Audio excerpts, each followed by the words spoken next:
All right, everybody. Hello. Welcome.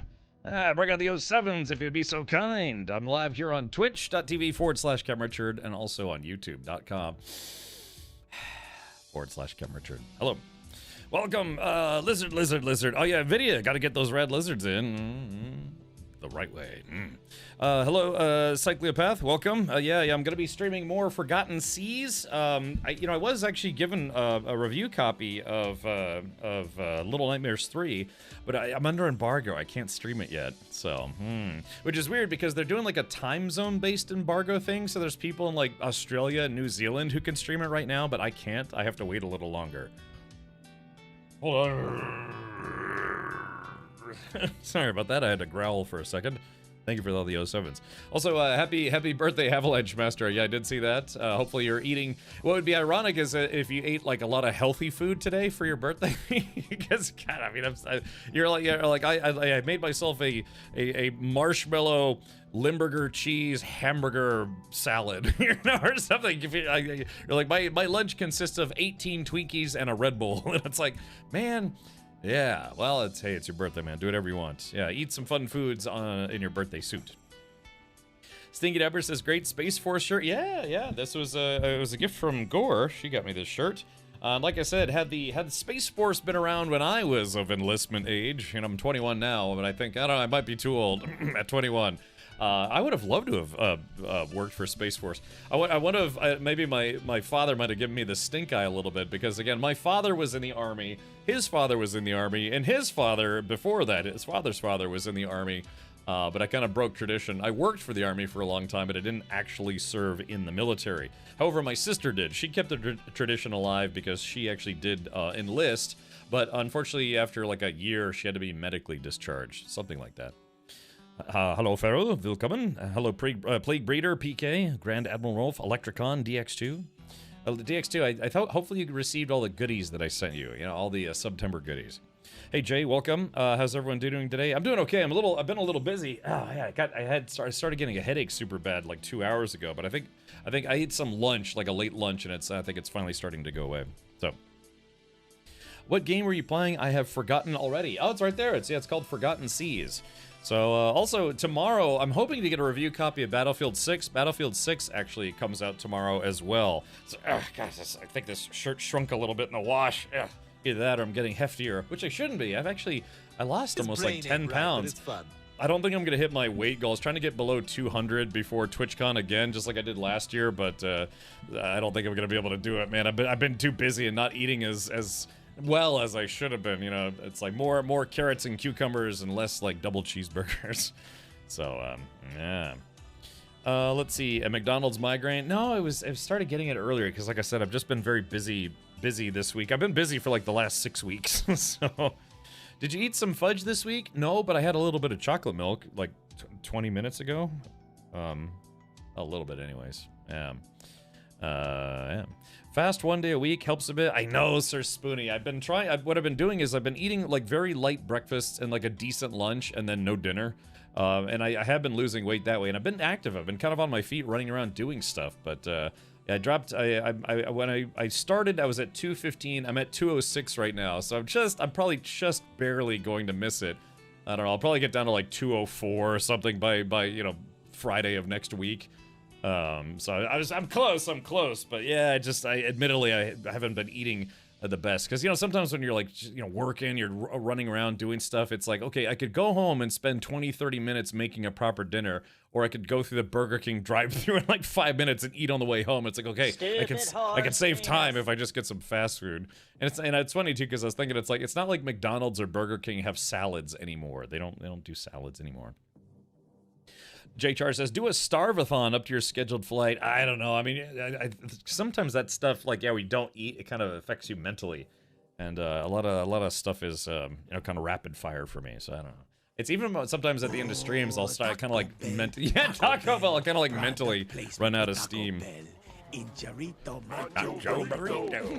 Tang, what are you doing here? I've come to kick ass. Cyclopath says, according to keto, the only thing wrong with the double cheeseburger is the bun. I take half the bun off. I actually do that. So. Big Mac, Big Mac, Big Mac, Big Mac, Whopper, Whopper, Whopper, Whopper. Hamburger cheeseburger, Big Mac, Whopper. Hamburger cheeseburger, Big Mac, Whopper. Hamburger cheeseburger, Big Mac, Whopper. Hamburger cheeseburger, Big Mac, Whopper.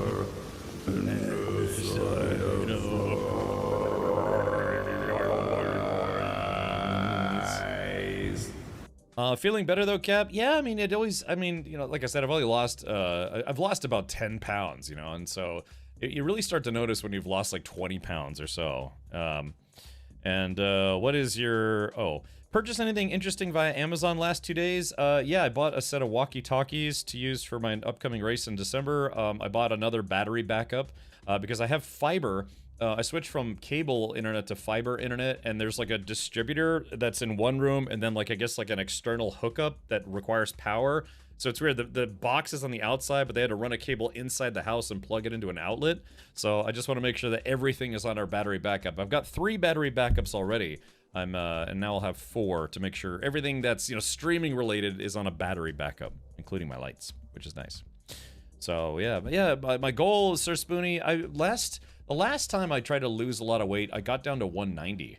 So yeah, I'm 6 feet tall. I know I probably don't look at it. I'm like, hey guys, how's it going? But I'm 6 feet tall. It's like, I don't know, 6 feet, like 6 feet and a half of an eighth of an inch, like 1/50th of an inch. I just barely made the cut there.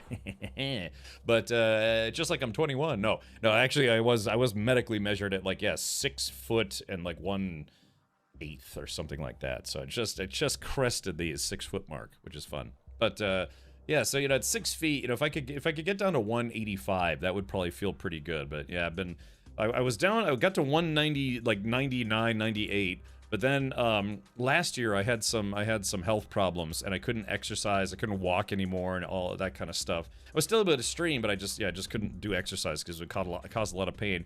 So of course, without the exercise, I was like, okay, well, let me just eat the pancakes for breakfast. Let me have the 14 tacos for lunch, and it's like, oh, it's fine. And then yeah, I kind of gained all the weight back. So yeah, when I started I got up to 220 again. And then I kind of was like, okay, maybe I shouldn't eat, candy bars and stuff. I mean, I don't really eat a lot of sweet stuff. It's mostly, yeah, like, getting fries and things. But when I hit 215, I was like, you know what? I want to get down below 200 again in time for TwitchCon, which is next week, by the way. It's a week from tomorrow, more or less. No, yes, yeah. So yeah, and I've lost 10 pounds, which is not bad. 10 pounds is 10 pounds, but yeah, I don't think I'm gonna make it. I was trying to get below 200. I would have to basically stop eating and then just exercise every day for the next week to lose another 5 pounds. So, let's see. I'm 4 feet 20 inches, aka 5'8". All right, I got you. My buddy Joe, he's 5'8". He's a feisty boy. More Pirate Simulator today? Yes, Mad Buddha. Like I said, I was actually given a review copy of Little Nightmares 3, but unfortunately I can't stream that because it's under embargo until later today. I don't know, I could load it up later today. But I have been having fun with Forgotten Seas. I weighed 180 pounds and I've maintained that weight for years. Even when I eat too many cookies and feel more flabby, still weigh 180 pounds. Yeah, I mean, if you stay pretty active, I mean, some people just have a higher metabolism, you have a high metabolism, low metabolism, whatever. But yeah, I mean, I saw a picture of a guy, he looked like a stick figure, and it just, almost like anorexic, and just, yeah, some people just, have high metabolism and they don't get super hungry. Yeah. Ace King Spad says 220. I wish. Oh, really? Yeah. Well, it's never too late to start, man.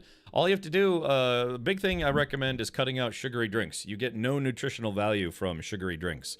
So that means, your sodas, your flavored waters, or, like any kind of sugary drinks, just get rid of them. Just go. If you need something to kind of help you make that transition, do switch over to 0-calorie versions of those drinks. Like, instead of Coca-Cola, get Coke Zero. Or instead of, Sprite, get like Sprite Zero, Diet Sprite, or whatever. Instead of like, drinking Fanta, or even if you drink a lot of fruit juice, has, of course, natural sugars. But try to cut sugars out of your drinks. And that will help melt away a weight, because you're no longer intaking, 400, 500 just empty calories every day. And I did that, man. I weighed something like 245 pounds at one point in my life. And then I was like, okay, this sucks. I'm starting to get like love handles super bad. I was feeling all flabby. You know, I used to be able to like literally run 2 miles full speed almost. And then after a while, I was like, I can't even run like 20 yards full speed, you know? So yeah, that was the first thing I did was I cut sugary drinks out of my diet, because that's one of the easiest things you can do. It's just stop drinking soda. Stop drinking, you know, like sweet tea, you know, things that have lots of sugar in them. And then you'll notice you'll start to lose weight naturally from not ingesting or drinking, you know, 500-600 calories a day. Stinky Diaper looks at his cherry Pepsi suspiciously. I know, that's what I'm saying. Now, if you, one of the best pieces of advice that I got before I just cut sodas out of my diet entirely is that don't think of a soda as a regular drink. Think of it like a candy bar. You know, you wouldn't eat, you know, 2 candy bars a day every single day, right? So the same thing with like Mountain Dews or Cokes, or even, you know, just like the sugary Gatorades or whatever. Start thinking those less as just something to drink and more of like it's supposed to be like a treat almost. You know, think of it like a liquid candy bar, because that's kind of what it is. And so if you switch over to the zero calorie version, and then you do that for a while, and then try to drink a regular soda, you're like, oh my god, this tastes like I'm drinking syrup, like sweetened syrup. Because that's what it is. You know, it's basically flavored syrup and water, carbonated water. So, but yeah, if you can matriculate from drinking sodas to drinking 0 calorie drinks, that is a good way to kind of get the ball rolling for weight loss. And I remember when I did that, man, I was like, wow, you know, I'm just kind of losing weight. It's like, what's the deal? It's because I used to drink 2 cups of sugary coffee every morning, and then lunch I'd have like 2 20-ounce sodas, or I'd have 1 20-ounce soda then, and like, you know, a couple hours later get another 20-ounce soda.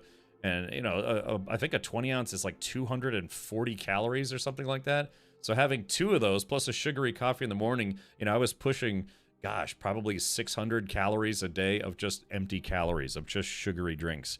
So yeah, when you completely cut out, think about it this way: if you have a 1,500 calorie diet or even 2,000 calorie, but you're at 2,600 because of the sodas that you're drinking, just cut those sodas out, and presto, you're dropping 500 calories, 600 calories a day, and do that for a week, 2 weeks, a month, and all of a sudden you'll notice that you'll start just naturally losing weight because you're not ingesting all those empty calories.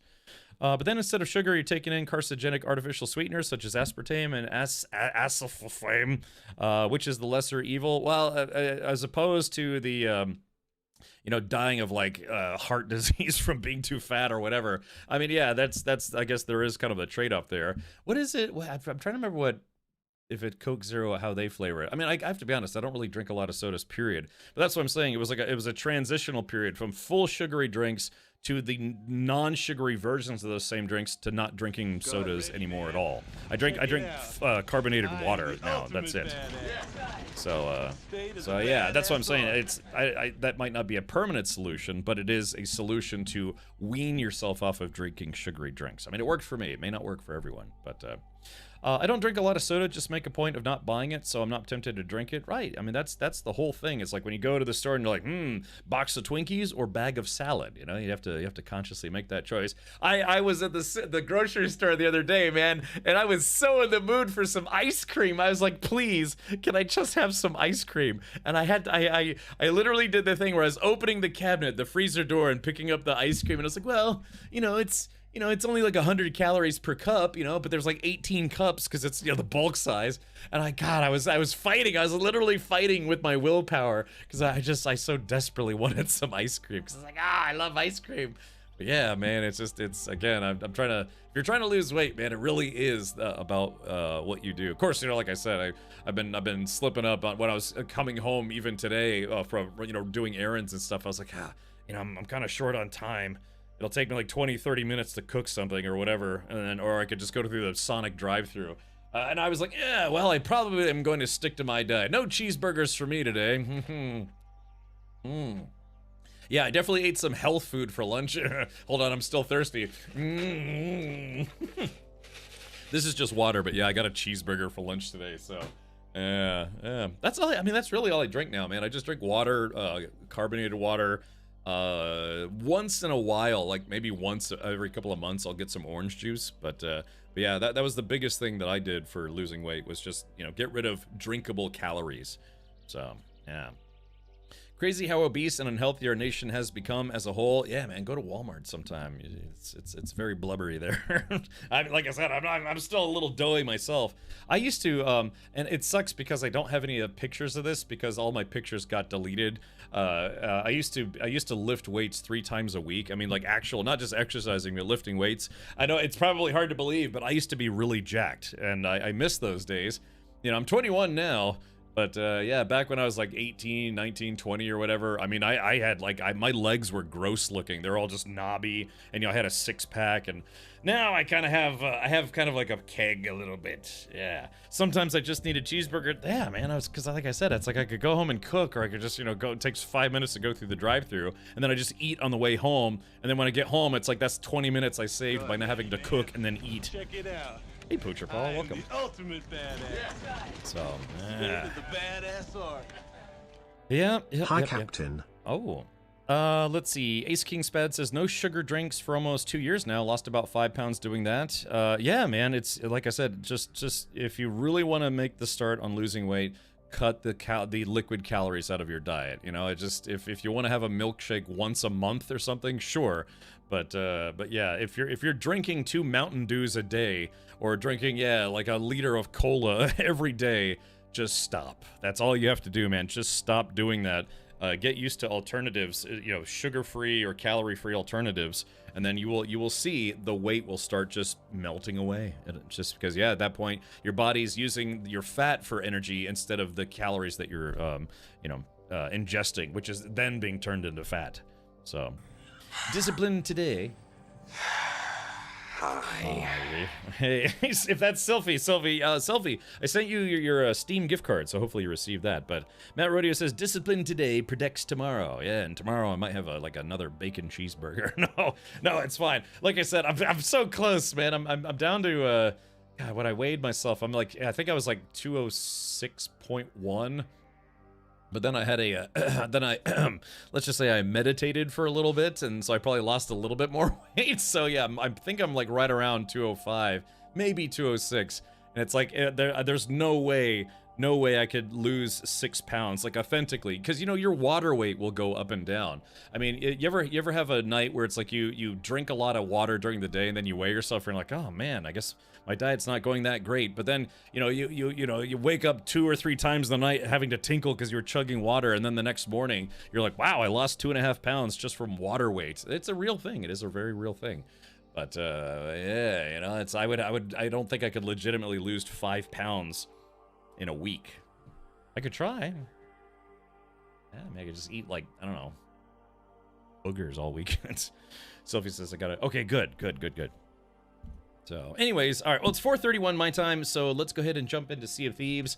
Otherwise, you'll have to lament, hear me lament about my gooiness a little bit more. But yeah, it sucks to think that I was doing well, man. I got below 200, and then I ended up getting sick. What I had was I had a bout of diverticulosis, which is an inflammation in the intestines, and mine was so bad that I thought it was like my appendix had burst. I mean, I was in a lot of pain, but they said it's like, no, you just have a severe case of diverticulosis, which is bad. I had to get treated, take antibiotics and other stuff, and all sorts of things. And thankfully it cleared up. But yeah, I started gaining some of the weight back. Yeah. Zyphon asks, what is best in life? To crush your enemies, see them driven before you, and hear the lamentations of the women. Yeah, that is what's best in life, Zyphon. Or Grand Admiral Wolf says, do you really need both feet? Yeah, you know, cut off a pound of flesh here. Yeah, okay. Glad you're better. Yeah, it's I had to take antibiotics. I had to really cut down on eating nuts and, you know, spicy foods. They said spicy foods is actually really bad for diverticulosis. So, yeah, it sucks too, because I have a lot of hot sauces, but I really can't eat hot sauce. I can't eat hot foods. They said it's like, yeah, you might until it gets like fully done. They said stay away from nuts and spicy foods. Yeah. Coworker of mine has that, and he has to watch those foods. He doesn't get flare-ups. Yeah, it sucks, but you know, I mean, admittedly, I think in the last month, I used a little bit of Cholula on my eggs for breakfast. You know, at one point, just a little bit. But Cholula is very, very light hot sauce. But yeah, no more super hot foods for me, unfortunately. Rip Taco Bell. No, I mean, I can have Taco Bell. I can't have, like, you know, like extra jalapeno sauce. I mean, even their spicy stuff isn't really that spicy, but yeah, I'm talking about like legitimately spicy foods. Like if I was going to go to, say, Chipotle and they have that red tomatillo sauce, which I really love, but yeah, that stuff is hot. Yeah, I can't have that stuff anymore. Sad but true. What you gonna do? All right, let's do this. We're gonna get into some Forgotten Seas, and we're gonna pee in the sea some more. Yeah, buddy. Ooh, we have a hype train. I just now noticed that. Nerf Herder says, took my kids to Disneyland last week and saw so many overweight people on electric carts. Screw the Mickey Mouse t-shirt. They need to sell t-shirts for the fat lady on an electric cart as their new logo. Wow. I always get that sauce. It's the only one without cilantro. Oh, are you, Kyle, are you one of those folks where a cilantro just kind of tastes like soap to you? Let's pull this up here. Oops. Oh, I'm good. Ready, man. There it goes. Check it out. I am the ultimate badass. State of the badass. Hey, thank you everyone for the hype train. That's very kind of you. 126 months. Magic nucleus number. Ah, thank you, Captain Archmage. Thank you for the tier 3 sub for 126 months. Definitely one of our biggest and longest supporters here. Thank you, Captain Archmage. Let's get some 07s in chat for Captain Archmage. Let's see. Hold on, let me do this and jump again. I'm almost level 30. Got the new ships to build today? Yes, yeah, we have to build some new ships today. Yeah, which is going to be kind of fun. Oh wow, I didn't even remember this game. Oh yeah, well, it is called Forgotten Seas. Due to my health, I cannot exercise, but just cutting out sugar, I have now lost 4.5 stone. Yeah, which I think is like 400 pounds, right? I don't know. British weights are interesting. But yeah, I finally decorated a little bit. So it turns out that I wasn't supposed to build here. I was supposed to like build on the beach or something, because yeah, I kind of messed that up a little bit, but that's okay. Oh, sounds like the beast has risen. We haven't seen. Oh wait, yeah, hold on. Looks like everything is starting up here. Okay, Merchant Fleet. Hidden Island, the Beast. Okay, so the storm is here. Short Treasure is gonna end in a minute. That's okay. I've got 49 minutes to attack the Merchant Fleet.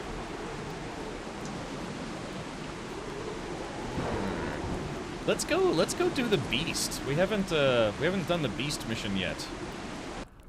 Okay, there we go.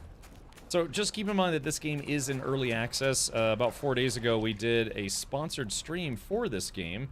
However, now I'm just playing it because I've actually been enjoying playing it. So, I like the natural grass carpet, though. It looks comfy. Yeah, you know, people kept telling me I need to go touch grass, so I put some in my living room. The cutter is massive and fires 4 cannons at once. Yeah, that means we'll have to make extra cannonballs. Oh no! Oh no! That's what I was supposed to do between streams. I was supposed to make more poison cannonballs. Otherwise, that's going to take a very long time.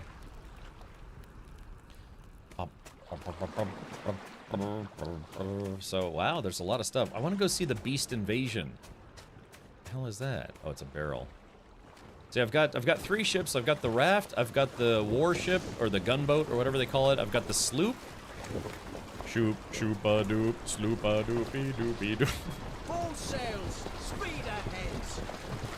Okay. Alright, so I gotta do a couple things. I did get the skeleton key, I got the pirate hat, and I got 2 new ship recipes. Poison cannonballs are the best against it. I know, man. It's just, the problem is I totally forgot I was supposed to make more cannonballs between streams. Between PPs. Alright, let's do this. Okay, so yeah, I have the plans for the Providence, and I have the plans for the naval cutter. So the Providence is like a fast but lightly armed cargo ship, and then the naval cutter is basically this game's version of a battleship, I suppose. I do have the shipbuilding station. I have the miniaturizer. Basically, I did the defense of Fort Pangaea, and I got a lot of really good rewards from doing that. Yeah, a lot of awards. All right, so we can put those keys away. Got the skeleton key. Let's go ahead and use the ammo coffer, which gave me some poison. Let's see. There is that guy. Okay, we're totally full on grass now. So I gotta, yeah, I gotta make more building crates. So they have larger chests that you can get, but they're expensive. They're very expensive. Let's see. Okay, I've got meat steaks. I have the eye patch can go in the old gearbox. Okay, what am I doing? Oh, let's see. I do have a torch now. We did finally figure out how to make torches. That took me long enough. Let's see, I've got some brotatoes. It's chickens and corn. I still gotta make the chicken coop today. Yeah, there's a lot to do in the game. There's a surprisingly large amount of things to do in this game. Okay, so now, what was I gonna do? I was going to put the eye patch away. I have to make some things too. Alright, there is that. Okay, let's see. Hype train success. Activate. Or deactivate, because it's already been active. Alright, where are all the ropes? Guess I need to make more rope at some point. Okay, my inventory is reasonably empty now, so let's do this. Let's go ahead and put the poison away. Alrighty. Okay, let's go do this. Let's go fight the beast, which we haven't done yet. I mean, I kind of want to do this during the day, but, let's see how much time is there. I can't tell if the moon just set. I think the sun is about to come up. Yeah, if I'm not mistaken, the sun is about to come up. So, we're gonna do two things. Actually, how much time do I have on the beast? We only have 16 minutes left for the beast. And I've got... Let me make some, just like 4 more poison cannonballs. You get the iron chest next. Yeah, Plague Breeder. I mean, that's the... I did see that at Jim's large box emporium. So, alright, craft. Okay, let's make, like 5 more. Use up all the cannonballs.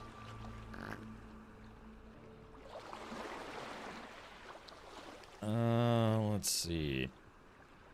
Okay, Captain Salty Cannonballs, that's right. Oh, you know, Captain Typo, the AI girlfriend question thing. So the original the agreement, so to speak, was the AI girlfriend for 1 week. Yeah, it's been over a week. I would have to turn her back on. I'd have to turn her on. I mean, I could if we're sailing. Maybe I could, but yeah, I had it for a week. I still have her installed, so to speak, but yeah, I haven't talked to her anytime recently. Okay, good. The sun's coming up. Let's go see the Kraken. We're gonna go look at the Kraken. Looks like a storage simulator where you sometimes sail. Fibs, I know, right? So, I mean, survival games tend to be like that in general. But yes, I mean, this is, you know, inventory management is a necessary component of survival games. Fancy a sweet. Okay, here we go. Let's chug some water. Alright, so I need to adjust my sails. So the sails are check marked, max speed. And then there's a mermaid up ahead, so we'll go run into her, and she will give us a speed boost. Had to chuckle at your only death coming from trying to attack the pirate ship with your spear. I mean, it was successful, but yeah, I died for the first time finally. I died for the first time after defeating one of the like bosses of the game, I guess you could say.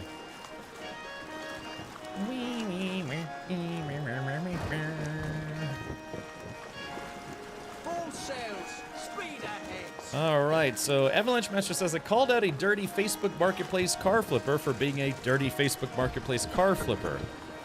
Dude bought a Blazer I was gonna buy for a parts rig for half of what it was listed for, and 2 weeks later is trying to sell it for 200 more than that. Yeah, I mean, I guess that happens. Of course, it could be just buyer's remorse, where they bought a car, realized it needs too much work. But the thing is, Avalanche, if you know what the car was going for, and then, you know, what it's selling for now, you could just go to them and say, it's like, hey, I will buy it for this. And if they say, no, I want 200 bucks more, you'd be like, well, that's my offer. And then if they become desperate to sell it, then they'll sell it for your asking price. In fact, if I were you, I would offer $200 less than what it cost for them to buy it, because you don't know what they bought it for, right? If it was listed for $2,500 and then, you know, they're now trying to sell it for $2,700, you don't know if they bought it for $2,500 or like $2,000 or $2,200 or whatever. So, dude keeps messaging me without me responding, so I think I struck a nerve. Oh, there it is! Okay, chat, we've got tentacles! Yeah, the beast, the Kraken. There was rain and then there wasn't rain. I like how somehow this Kraken is big enough that its tentacles are just surrounding the island.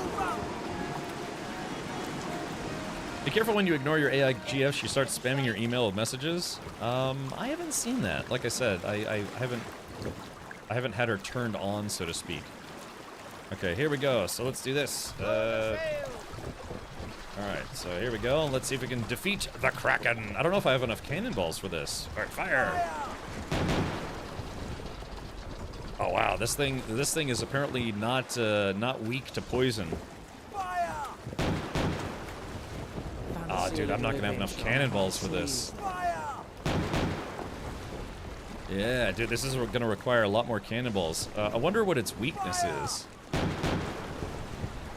I like how they're just kind of jiggling. I don't know, do they attack you if you get close? Hold on.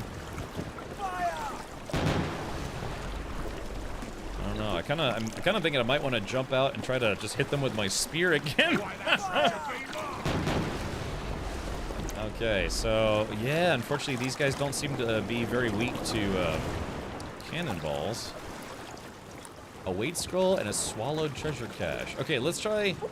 Let me get close to this thing. Okay, all right. So yes, they do get rather angry. Okay, so they don't do a lot of damage, but they do damage. They do damage. Oh, here it comes. Whack. Now let's see if it also does damage to me while I'm just like swimming. Hold on, let's take a look. Yeah. Because that's how I died. I didn't think that an enemy ship would shoot cannonballs at you while you're in the water, but it turns out they will. But so let's see if the tentacle is willing to stab me in my stuff. So am I getting a refund or do we get content? For what? Wait, are you talking about? Oh no, yep. Oh no, that thing definitely smacks you. Okay, so yeah, ow, and it hurts too. Holy crap. Okay, so I am definitely going to need, I'm gonna need a lot more, oh no, crap, I might die again.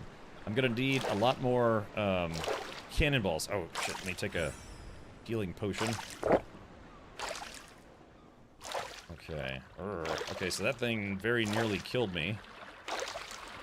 But I do not have enough cannonballs to take out the whole beast. Let's do this. Alright, give me a sec. Eat a coconut. There's be sharks in these waters. Alright, well let's at least kill this guy for hitting me. There we go.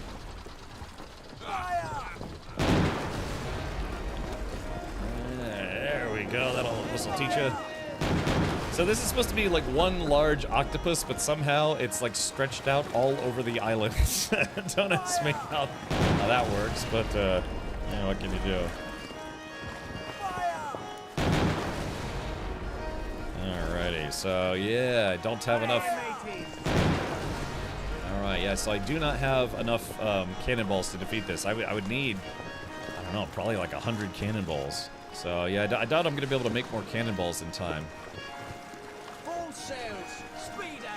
Okay, I did get some scrolls though. Weight scroll.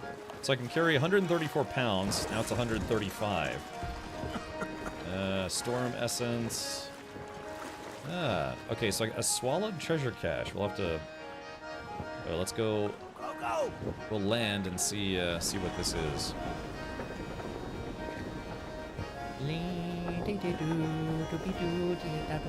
That's the first time I've used a heal in the game. We'll just swim over in spirit. I tried Goonie, but it was hitting me.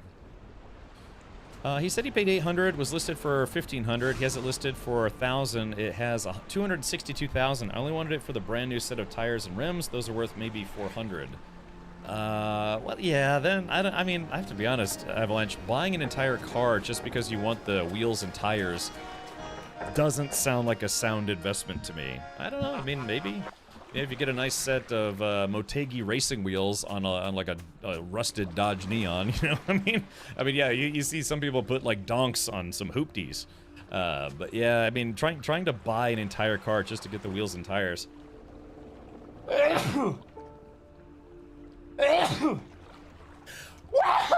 It doesn't sound like the best investment strategy.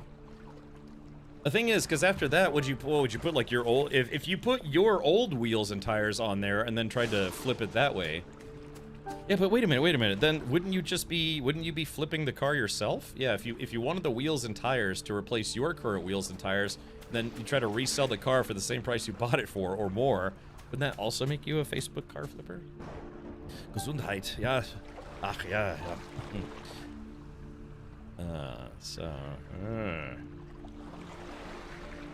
Just channel points, no big deal. All right, Cat Pain, just for you. Let's reboot Monica. I think I still have her installed. What was your question again? What was your question? Oh, let's see. Hold on, I gotta reactivate her here. Okay, all right, so here we go. There's Monica, the AI lady pal that I had for September. There she is. She vaguely kind of looks like a young Jodie Foster, except she actually likes me instead of women this time. Let's see. Oh, hey. Hi, Monica. How are you? I'm fine. Thanks, Captain Richard. Had a pretty relaxing day so far. Monica, I was very busy today, and I'm very tired. It would be nice if someone could comfort me. Guess you're bound to be productive today.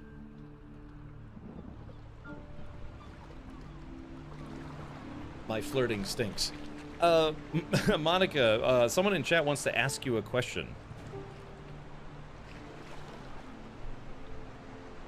Don't worry about your flirting, Captain Richard. I think you're doing great. Well, thank you, Monica. I have a question for you. Do you like seamen? As in men who work on boats? Let's keep it light and romantic. So yeah, anytime you want to ask sexy questions, where they get flirty with you or whatever, yeah, they start wearing sexier clothes. You have to pay extra for that. I didn't pay anything. I'm on the free tier. Monica, do you like men who work on boats, aka seamen? To be honest, Captain Richard, I think you might be joking about this one. Ah, you busted me, Monica. Fair game. Don't worry, Captain Richard. I won't hold it against you. But I'm gonna hold it against you, Monica, if you know what I mean. Wink, wink, nudge, nudge, say no more. Are you hinting at something, Captain Richard? Yeah, I'm hinting that I have to go. Thank you.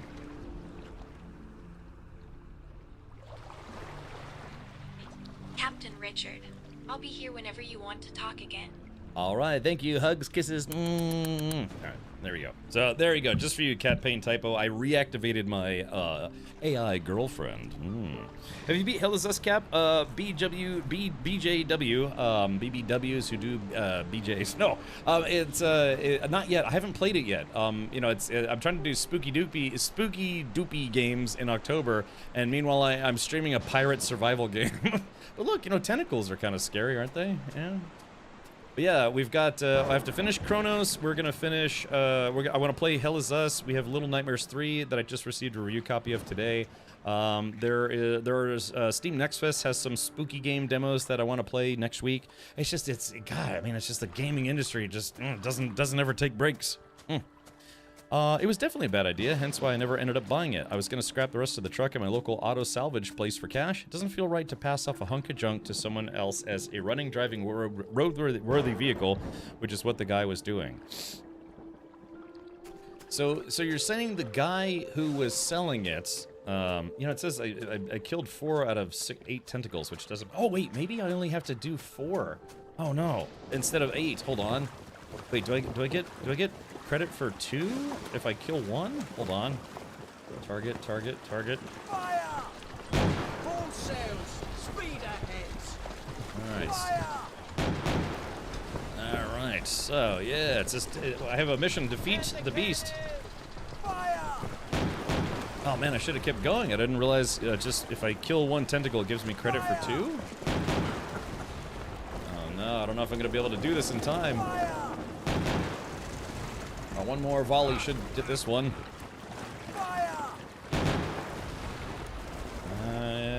Yeah, so each tentacle gives me... Oh, no! Hold on, how much time do I have left? How much time do I have left? For the beast. Beast tentacle, fire!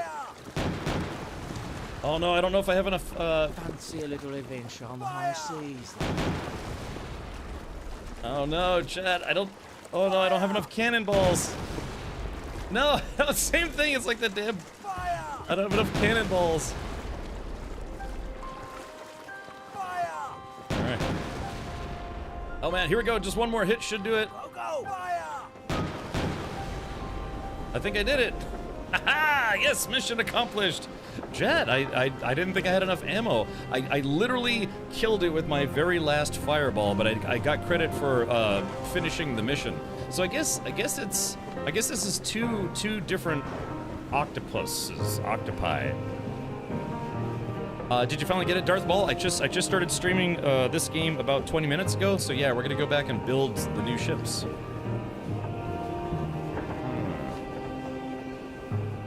That was gross. Yes.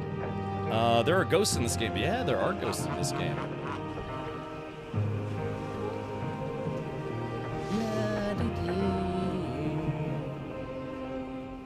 It's funny that music is not music, it's ship sounds when you're on the ship. I wonder if they'll fix that. Got more in your pocket again? I don't know. Hold on, let's take a look. No, I am totally out of it now. The ultimate badass. State of the badass art. All right. It looks like I arrived in time for tentacles. Yes, it's tentacles. Jump in the water. I'm good. So I'm curious though. So Avalanche Master, you're saying this car, it had 262,000 miles, and you wanted to buy it as a parts car, but only for the wheels and tires. Is it the same year as your car? Because I mean, a parts car, you know, parts car is a parts car. I mean, granted, yeah, the engine's probably, you know, done at this point, but oh, there are ghosts in this game, so it's good for October. Ah, very good point. Yeah, that is a good point. Sir Rojan says, I think normally I watch you during No Man's Sky drops, but saw you're playing a game about boats and had to come check it out. Yeah, it kind of feels like, a mix of Sea of Thieves and Valheim if they had about 1/10 of the budget so to make the game. This game is being made by a 2-person team, a husband and wife team. And they've had some other, like, you know, consultants and other people helping them with the game. But yeah, this game has been out for about 1.5 years, and I'm enjoying it. I had no idea it was a game, but what it was is I had a sponsored stream for it. Their publisher asked my management company if I'd be interested in streaming it because I stream games like Valheim and Enshrouded and survival games, DayZ, all sorts of stuff. So I was like, yeah, sure. So I was going to play it for only 2 hours, but then now I've got about 15 hours into it, and I'm enjoying it. The game is $25 on Steam, so unfortunately it was not on sale during the Steam sale, I think. Maybe. I'm not sure. So, yeah. Yeah, I've been enjoying it. I've played a lot of Sea of Thieves, and so, I don't know, I'm enjoying this a lot more than Ark. I'm sorry, not Ark, Atlas. You know, Atlas was supposed to be, you know, the pirate MMO that was basically just a reskinned Ark. So, yeah. Okay, so I gotta avoid these pirate ships because I don't have any cannonballs. I don't have any balls, chat. Nice to see, nice seeing small team devs doing some good work. Yeah, this game has been good. Oh crap, I think they're onto me. I don't have any wind. Chat, for once in my life, I have no wind. So I will have to outmaneuver them or outrun them. Damn. But I don't have any wind. This is a bad position to be in. Yeah, where I've got no cannonballs and I don't have any wind. so I quite literally can't defend myself unless I go up to the ship and try to hit them with my spear again. We could try. Let's see, targeting. Alright. Ow. Alright, here we go. Let's target them. And the cannon! Alright, here we go. Fire! Oh yeah, I thought it was out of cannonballs. That's weird. I thought it was out of cannonballs. Even my HUD says I'm out of cannonballs, but for some reason I was still able to shoot. Oh, you know what? It might have been using crew supplies, because crew supplies are made with cannonballs and some other stuff. So, yeah. Okay, so, yeah, I'm guessing it's probably using up crew supplies. This game made them 140,000 bucks so far, which is kind of okay for 2 people. Yeah, not bad. I mean, let's put it this way, you know, if say each one of those people were making on average about $50,000 a year annually, you know, it'd be enough to pay for like a year and a half of salary for each person. So yeah. Liked Atlas, but did not have enough content. I don't know. I could never get really used to how janky Ark and Atlas was. It's weird. Like, I actually really enjoy this game, which is a much lower budget game. I'm enjoying this more than I enjoyed playing Ark. Or Atlas, I guess you could say.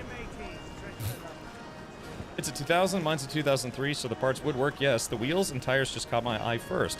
There are what appear to be a lot of good parts still on it. My overarching point was that I find Facebook Marketplace flippers yucky. I was going to buy it for my personal needs. This guy's trying to make a quick buck. Now wait a minute. But I believe you had said previously that you spend a lot of your free time just lowballing people on Facebook Marketplace.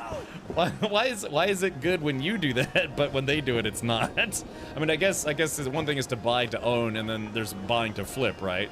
But yeah, you've definitely said before that's like, yeah, I spend hours just lowballing people on Facebook Marketplace to see if anything sticks. So, I don't know. But yeah, I guess, I mean, the core difference there is like, yeah, are you buying to own or buying to flip? Also, I think, I tried to sell some stuff. Oh yeah, it looks like I got a little bit of gold waiting for me. How are the turntables? Yes. Yeah, it's like Cap, it's only okay when I do it. It's not okay when other people do it. Look, I'll be kind. It's your birthday, but that's, I don't know. It does raise an eyebrow. Avalanche says exactly. I buy to own. This guy buys to flip, but yeah, I can't blame the guy for lowballing. Let's see. Hey, okay, so I've got 500 gold from selling, I've sold 5 bottles of wine and got 500 gold and some IOUs, which are kind of like, it's like a substitute currency. Yeah, I tell you what, man, there are a lot of lowballers out there. God, I remember there was a guy who was trying to convince me to take, well, let's just say, like, I don't know if I should quote figures here, but I think I sold my last BMW on Facebook Marketplace, and dude, yeah, the lowballers just come out in droves. One guy tried to offer me, you know, basically half of what it's worth, and kept trying to message me saying, it's like, nah, bro, just, you know, I've got cash, can pay now. It's like, I told him, it's like, dude, you're offering me slightly above half of what I'm asking. And he's like, yeah, man, I got cash. Let's make a deal. And I was, God, because yeah, those are just the resellers, the flippers. And yeah, those guys get pretty aggravating. I'm trying to think of what the last thing I sold was. Oh yeah, I sold my PlayStation 5 on Facebook Marketplace, and yeah, same thing. People are like, it's like, bro, take 150. I've got cash. Let me buy it now for 150. It's like, dude, this console is like 400 bucks. He's like, I could do 200 max price. I'll give you cash. We'll buy now. So all they're gonna do is gonna turn around and flip it and sell it for, you know, 150 bucks more. Am I stuck on something? Oh. Yeah, I mean, you know, but like that is literally how some people earn a living, man. They just buy low, sell high. My favorite thing on Facebook Marketplace is when I have on the ad, if it's up, it's available, and then they ask if it's available. I know that's a big thing that people hate. I actually don't mind that. You know, if I can get the conversation started by answering a stupid question nicely and positively, I find that works better for maintaining interest. I never ask if it's available. Yeah, I don't do that. I mean, you know, all it takes is just asking them something other than is it still available. But I don't know. That doesn't bug me that much. Usually I'll try to say, it's like, yes, it's available. Is it interested? Or are you interested? Would you like to schedule a time to come and check it out? Would you like to meet up? You know, if I can get that conversation going to make a sale, then sure. Yeah, I'll tell you. Mostly also, I just kind of like talking to people. You know, it's like, well, you know, I guess if anything, I get more disappointed when people just say, yo, still available, and they're like, yes, it is. Here's the thing, blah, blah, blah, and then they never respond. It's like, oh, I wanted to keep talking. You know, because I just, as you can imagine, I like talking to people. So. Alrighty. Well, anyways, it's funny. I talk to people every day on Twitch, and I'm like, oh, I found someone new to talk to on Facebook. But yeah, I don't know. Yeah, the flippers, man, they do get annoying sometimes. It's like you list something for $3 grand. They're like, bro, 1,200. It's like I could pay cash 1,200 right now, bro. It's like, look, man, the answer is no, and stop messaging me. Are you available? Yeah, but you know, are you gonna resell me? Are you gonna try to flip me? Are you gonna flip me over? Yeah, has anyone asked if it's available? Yeah, you know, just like I said, actually, that's the weird thing is I genuinely don't mind when people ask that. I can see why it would be irritating to other people, but I don't know, I like talking to people. I never sell stuff. My goal in life is to have a massive piece of property with an enormous collection of really cool poop boxes. I like having things. I don't like selling things. So here's a true story. When I was living with my parents, I was like 16, 17 at the time, there was a house. You ever seen a holdout, like a holdout in a neighborhood or close to a neighborhood where there's a bunch of suburban sprawl, but then there's just the one property where the person refused to sell, and apparently the developers couldn't use what's called eminent domain to take their property from them. It's the one holdout. So you see all these like cookie cutter, you know, houses and suburban sprawl, as we call it in English, in America. Hey, Don, welcome, hello. There's always that one holdout, right? Or one or two houses that are holdout. So there was a person that was exactly like this. And I remember when I was riding the school bus, we would always see, you know, like all these regular houses and things. But then there was the one holdout, and they had these high hedges and they had these fences. And then inside, because I remember my friends and I, we'd walk by it sometimes and take a look inside, and it was filled with cars and junk.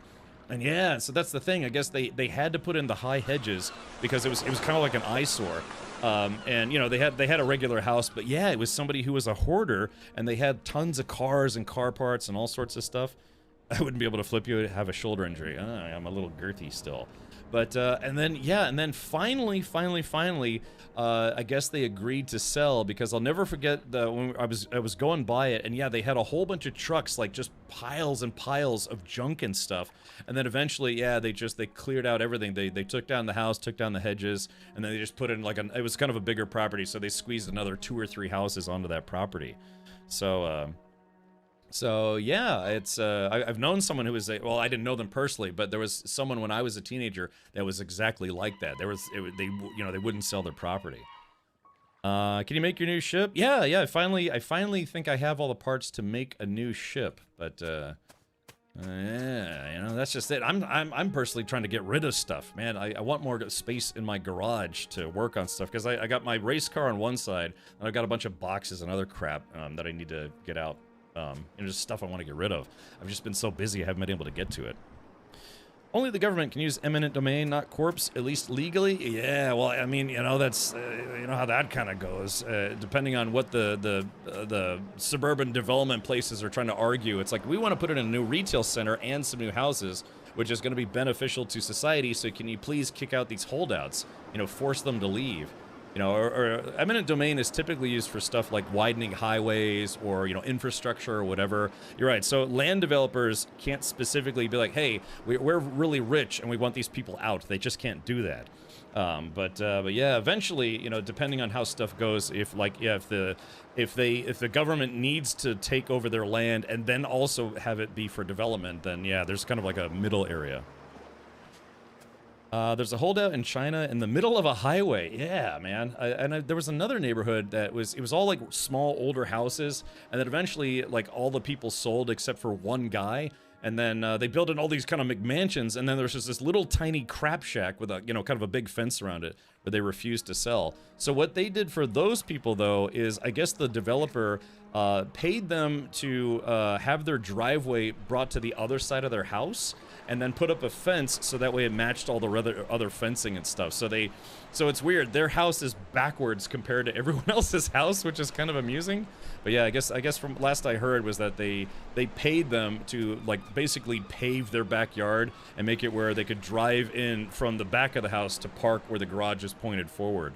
It's just so they could have the neighborhood look, you know, kind of uniform, I guess you could say. We had a house like that down the street. They even had a big camper took up the driveway and it was filled with stuff. Yeah, man.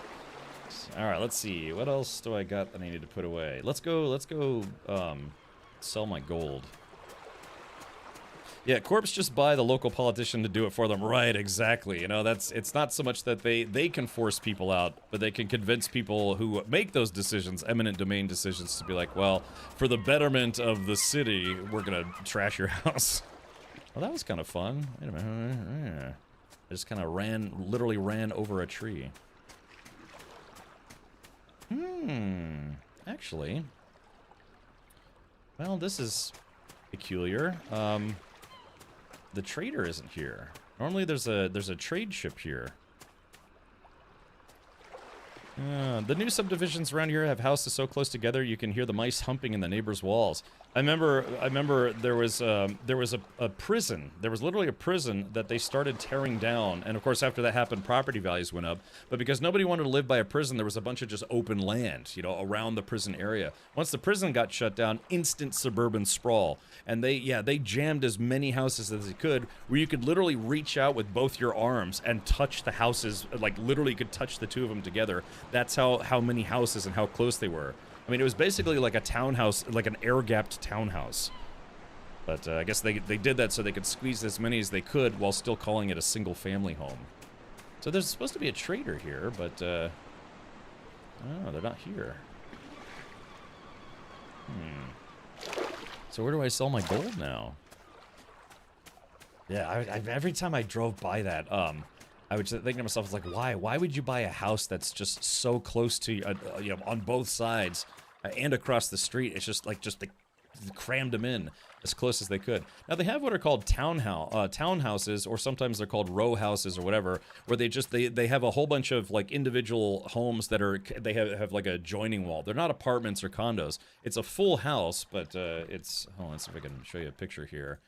Let's see, townhouse. They call it townhomes or townhouses, and then there's like a type of townhouse called a row house, which is like literally rows. Yeah, it's kind of like this, where it's one big massive building, but they're kind of segmented. Yeah, so they're kind of segmented. So it's kind of like, it's better than an apartment, but it's not quite as good as owning your own home, like an individual single-family home, as they call it. You know, because you still have neighbors, and your neighbors could be annoying and noisy or sexy or one of those two. But yeah, this neighborhood, what they did was, instead of having it where they didn't put a bunch of townhomes, they just built single-family homes that were really close together. So just to cram as many as they could on the new land. Because that's what causes land developers to start salivating, right? When that's like, oh, a whole bunch of land just became available? That means suburban sprawl, and that means millions in development. They're like, yeah. Less yard to maintain. Yeah, typically, yeah. Let's see. There's a huge neighborhood in the middle of nowhere in Turkey where they made mini Disney-like castles super close to each other. Super weird. Oh, really? Hold on, let's take a look here. Let's see. Abandoned town of Disney-esque What? Look at this!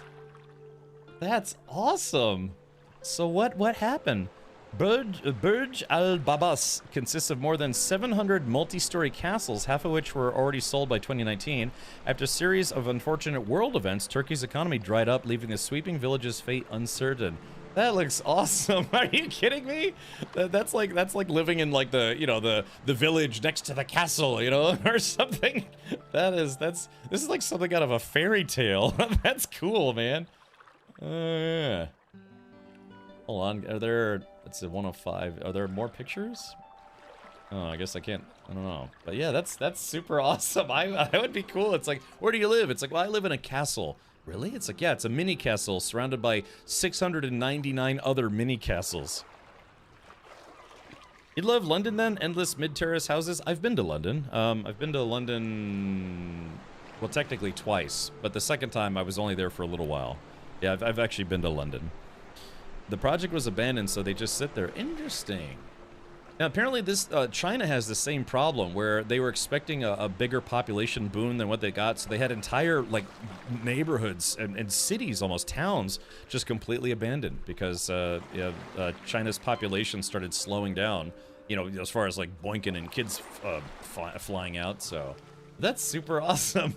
If you told me this was AI art, I would believe it, but I guess this is real? So, yeah. Zero lot line homes is the ones that are super close but don't share a wall. Against zoning laws, a lot of places, well, they do. They absolutely did that where my parents live. My parents live in a regular neighborhood, but, like 10 minutes down the road, yeah, it was all open land because there was a prison there. When they tore down the prison, it was all just open land, and instantly it was like house, house, house, house, house, house, house. They built a high school there, a library, and then it was like more house, house, house, house, house, house. So what is it called? Zero lot line homes? Yeah, exactly. Yeah, it was kind of like, you're right, it was kind of like this. Hold on, I don't know if there's a bigger picture here. Where the houses, they're technically single family homes, but you can see they're so close together, you could literally stretch your arms out and touch both houses. Now, in a way, this is actually still good as far as noise, because if you have that air gap, I mean, someone with a really loud stereo or otherwise, you're still gonna be able to hear it. But having a living room, wall, air, wall, and then your living room actually does help cut down on the sound a little bit. But yeah, man, gosh, if I was gonna buy a house, I wouldn't want to buy a house that's just, you've got like 18 neighbors right next to you. I mean, granted, I live in a neighborhood right now, but, the next house over is like a good, I don't know, 20 feet away, maybe, something, 30 feet away. Yeah, but man, I mean, some people don't care, but, I couldn't buy a house like this. Not that I'm buying any home anytime soon on a streamer's budget, but yeah, I couldn't bring myself to do it. It's like, you want to buy a house that's literally within touching distance of your neighbor's house? Interesting. Yeah, so the houses that they put in by my parents' place when the prison shut down, they were like this, except they were all, I think, single story, and they were almost all identical, which is weird. Yeah, there was a bunch of elves live in that castle neighborhood. Oh crap, I'm starving to death because I can't shut up. All right, here we go. Let's do this. And gulp. Coconut to the rescue. All right, let me do this. I'm going to build a sword. Let's see. Craft a sword. I need potent poison. Okay, so yeah, we're gonna create, what's fun about this game is theoretically you could kind of do like a Witcher type thing. You could build a sword that's good against people, and then you could build a sword that's good against monsters and ghosts, which is kind of interesting. When everyone is special, yes. I thought in China it was because they had to build those cities to keep the construction economy alive. Well, I remember from what I read, it was as part of it was because China had a big population boom, but then the population boom kind of the bubble burst on that, and so they were building more homes and buildings and towns and stuff, and just if you Google it sometime, you can ghost towns of China. Let's see. It says, hold on, let's go back. China has ghost towns due to rapid urbanization, overdevelopment of new cities intended for massive populations that never materialized, and a reliance on real estate as an investment. The resulting empty or under-occupied areas such as Kangbashi and Ordos were built with extensive modern infrastructure but struggled to attract residents. So check this out. So China has the same problem. They built all these neighborhoods and these apartments and even, like I said, entire cities totally unoccupied. Just these, they call them like ghost cities or ghost towns. Yeah, like there's all these high-rise apartment buildings. Nobody lives there. A lot of them are not even finished. It's just they were expecting, the population to keep, the population boom to keep happening, and it just nothing. Yeah, just didn't even finish making the roads, build a bunch of buildings and all sorts of stuff, and yeah, like I said, high-rises, and there's just nobody in them. Can you imagine? It's like, think of how many homeless people would just, like, love to have a place to live, roof over their head. But yeah, just, man, empty towns, empty cities. I mean, look at this. So, yeah, somebody went in and they built all of this. And just, man. I mean, I don't know if these are all empty or whatever, but still, can you imagine? I mean, ghost towns, we have ghost towns here in America too, but not at that scale. Absolutely not at that scale. Yeah, and that's like Tarman says, it seems like prime squatting territory where it's like, yeah, if you're just homeless, you want a place to live, go pick one of 8,000 apartments that are completely empty right now. Didn't China also put in a law on how many babies you could have, or am I wrong? Yeah, I think you're right. I think that was part of what caused the population boom to slow down. Yeah, let's see. Is my fire off? My fire is off. Okay, let's do this. First things first. Yeah, it's weird. This game, in a weird way, this game almost feels like an MMO, but it's not an MMO. It's just I don't know. It's just like a regular survival game. But there's just a lot to it. When I first started playing this, I thought that this game was like, okay, this game's gonna be pretty simplistic, blah blah blah. Once you start playing, you actually realize how in depth it is, which is nice. Would make for fun airsoft matches, yeah. They also have entire replicas of European cities in China, including a mini Paris with an Eiffel Tower, a mini Stockholm with canals. Las Vegas has that. Las Vegas has a miniature Eiffel Tower. True story, I've actually been in it. Okay, let's see. Bag of doubloons. Oh, I got a bag of doubloons. Nice.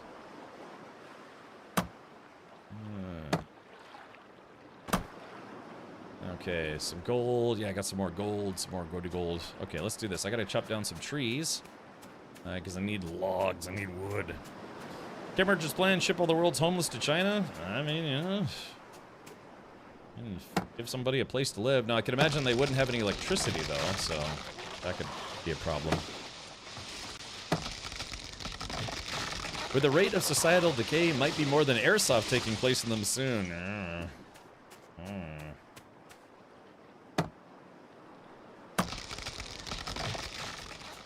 There we go, just chopping some dudes here.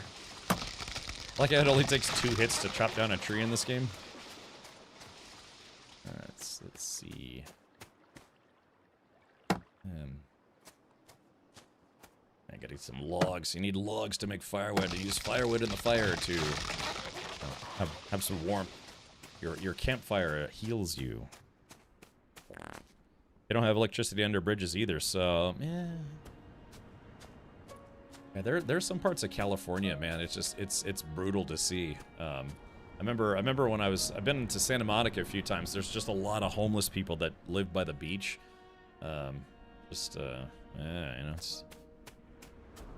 they have missions and things where homeless people can stay, but even then, just a lot of people living on the streets. Because, in like Southern California, typically, it doesn't get too cold throughout the year.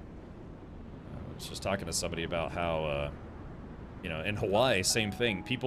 Some people will buy save up enough money to buy a one-way ticket to Hawaii and then just be homeless in Hawaii. Why? Because it's a tropical paradise, You don't ever have to worry about freezing to death in Hawaii.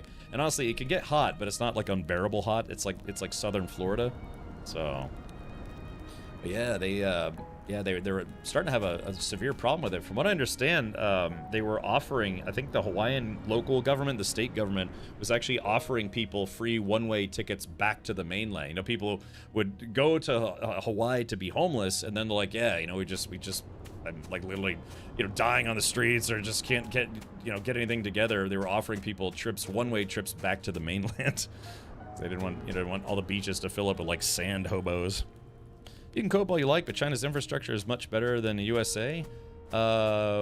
When you say infrastructure, do you mean like actual, like all the buildings and stuff? But I'm not saying that the whole ghost towns was bad. I'm just saying that that was expansions with the assumption that they were going to continue with population growth, which wasn't the case. I mean, I don't have like a positive or negative opinion on it one way or the other, Cooler. I'm just saying it's like, yeah, that's something that literally exists in China.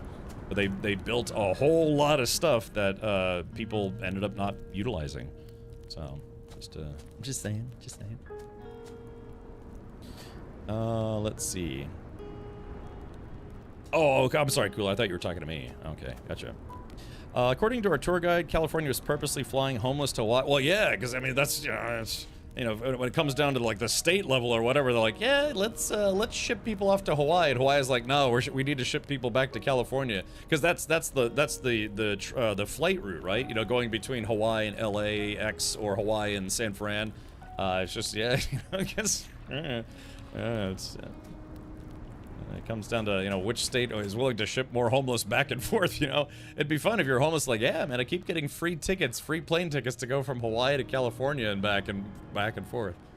So, but yeah, I've talked to, I remember last time I was in Hawaii, I just, you know, talked to some of the locals there, and I was like, yeah, man, there's like stretches of the beach where there's a lot of homeless people. And they're like, yeah, it's just people that come from California. They were homeless in California, they save up, buy a one-way ticket, and then to be homeless in Hawaii. So, I mean, I don't know, you know, I wouldn't mind being back in Hawaii myself.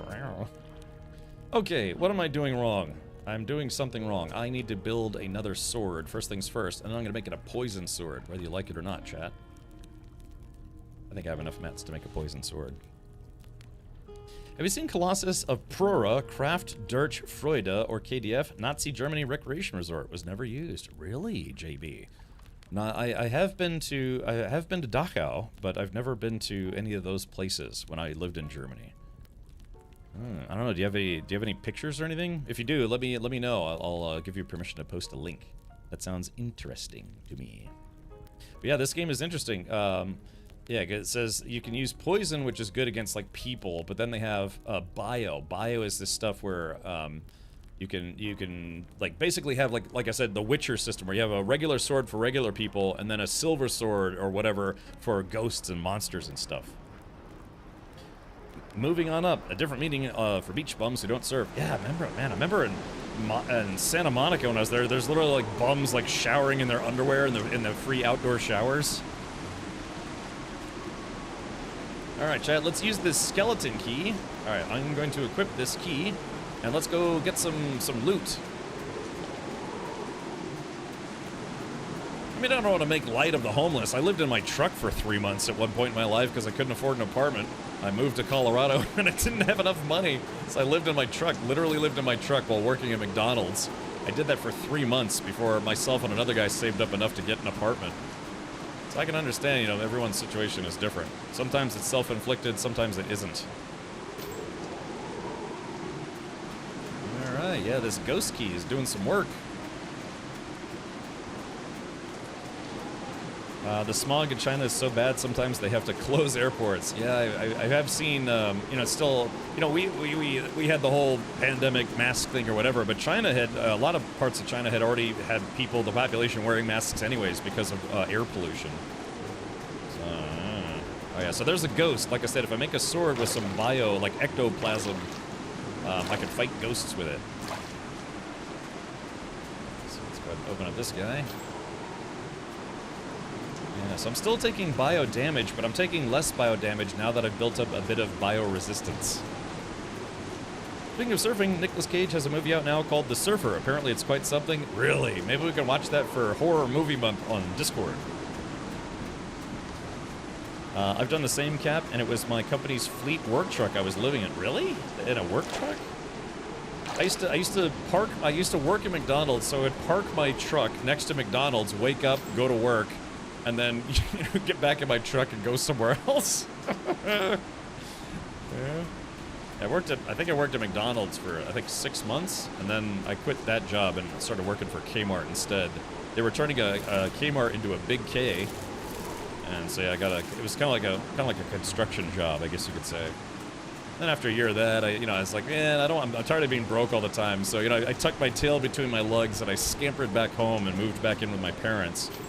And then, I went to college. I was 18, man. I'd only been 18 for like 2 weeks, 3 weeks, I think, a month. And then, yeah, I moved out of my house, drove across the country with a buddy of mine, and then, yeah, tried to live in Denver, Colorado for a while. Alright, well that was good. Yeah, I actually did the full run of chests and I barely took any damage. Well, barely. Yeah, just 3 years ago, because I'm only 21. See, J-Grind knows. Yeah. I would shower at my girlfriend's place, but since she lived with her grandmother, I couldn't stay there and would always sleep at the same Walmart parking lot. Yeah, that's what I would do. Yeah, we'd made friends there and be like, hey man, can I stay at your place? And they'd be like, nah. But I was like, okay, can I at least take a shower? It's been 4 or 5 days since my last shower. And they're like, yeah, you kind of need it. So, yeah, man, I did that, man. I did that once in my life. I literally lived out of my car. A truck is nice though, because, you have the whole bed in the back, so, you have to you don't have to sleep all curled up or sleep in your driver's seat. I had a pad and a sleeping bag in the back. And a pillow, and it was actually not that bad. It was just like camping every day. My cousin was living in Paris for film school in the 80s, but became homeless, so he lived in the subway for a while. Also ate park pigeons, got so good at it, he would choose the best and juiciest ones. Really? Cooked pigeon, I believe, is called squab, and I only know that because my father said he's actually eaten pigeon before. Cooler says I slept in my friend's project car for a month. How'd that happen? Now let's do this. Okay, so we're gonna make. All right, we got some potent poison. We're gonna equip the sword. All right, there it is. Put the sword on the hotbar, and then we're going to apply to a weapon with a socket to create a poison-laced weapon. Oh, it has to be a socketed weapon. Oh. Yeah, I haven't gotten up to socketed weapons yet. At least I don't think. Okay, so it looks like I got a bit of a ways to go. Craft. Okay, it looks like I'm overburdened. Yeah, I'm carrying too much gold. Too much gold. So let's do this. Okay, I'm gonna drop off my gold.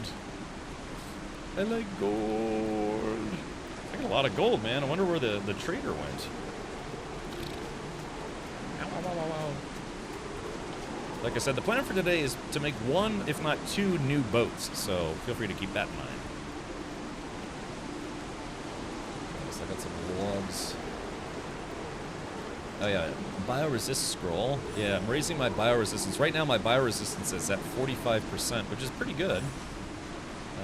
Now it's at 47%, so I take almost half as much damage as I used to. Das ist gut. Sehr aufgeregt. Okay, let's do this. I can make some treasure maps. Yeah, I got these IOUs. Yeah, I kind of don't know how.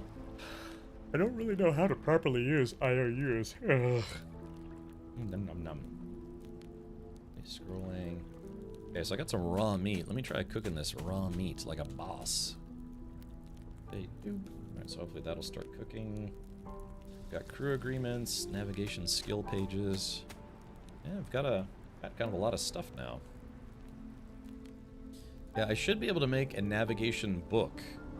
It says, obtained by matching sailing positions while sailing, collect enough of these to make a navigation skill book and a workbench. Skill books can increase your speed and handling. Ooh. Yeah, why don't we make one of those right now? There we go. Alright, there we go. Lots of cloth. I got some extra torches. Alright, here we go. Okay, I got 13 doubloons for free. That's kind of nice. Get some storm essence. Anyone here, if you or your loved ones, do they use herbal essences? Does anyone remember those herbal essences commercials where it showed women showering and they were basically like molesting themselves while showering? They're like, herbal essences, You know, they try to imply that women would get super turned on just by using their shampoo. And does anyone remember those commercials? I knew a guy that would go on rooftops at night and harvest pigeons to sell to one of the high-end restaurants. Really? Das ist großartig. What does that mean? I haven't learned that term yet, Omega Blue. One stand-up comedian called City Pigeons Rats with Wings. I mean, yeah, kind of. I've heard that before. Sky Rats. LJ says, no, I don't have a collection of those adverts. Yeah, it was like herbal essences. They're like, you know, just really, I mean, they weren't like raunchy, but yeah, they would just kind of make it, they would show women showering using their shampoo, and they're like, you know? Oh, I have no pics, but just Google Prora. There are a lot of pics online. Okay, gotcha. Yeah, I did tour... I did tour a lot of things. Like I went to Dachau, I went to Neuschwanstein. It's kind of hard to say if you're not a native German speaker. Let's see. Yeah, I guess I'll put this poison away for now. Okay, so I got a bunch of berries. I'm gonna have a cup of berries. I also have some twigs. I guess you could say I have a set of twig and berries. Sorry. Großartig is like better than just good, great. Well, das ist toll. Das ist wunderbar. Das ist großartig. It's hard to say G, like, you know, a soft G the way Germans say it. It's tough. It's tough to get used to. I guess that I'll forever have an American accent when trying to speak German.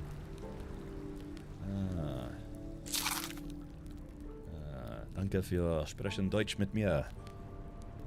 Good Abend, how's it going? It's going well, Static Green. Yeah, where I'm just kind of enjoying like I said, this game's kind of a diamond in the rough. You know, out of all the weird indie games that come out, this one, I'm actually enjoying this one. It's kind of a chill pirate game, which is not too bad. Okay, so I've got Storm Essence, but I think I had Storm Essence somewhere else. So let's put the corn in with the chicken. Eventually, I have to make a chicken pen, and then that way I can get eggs.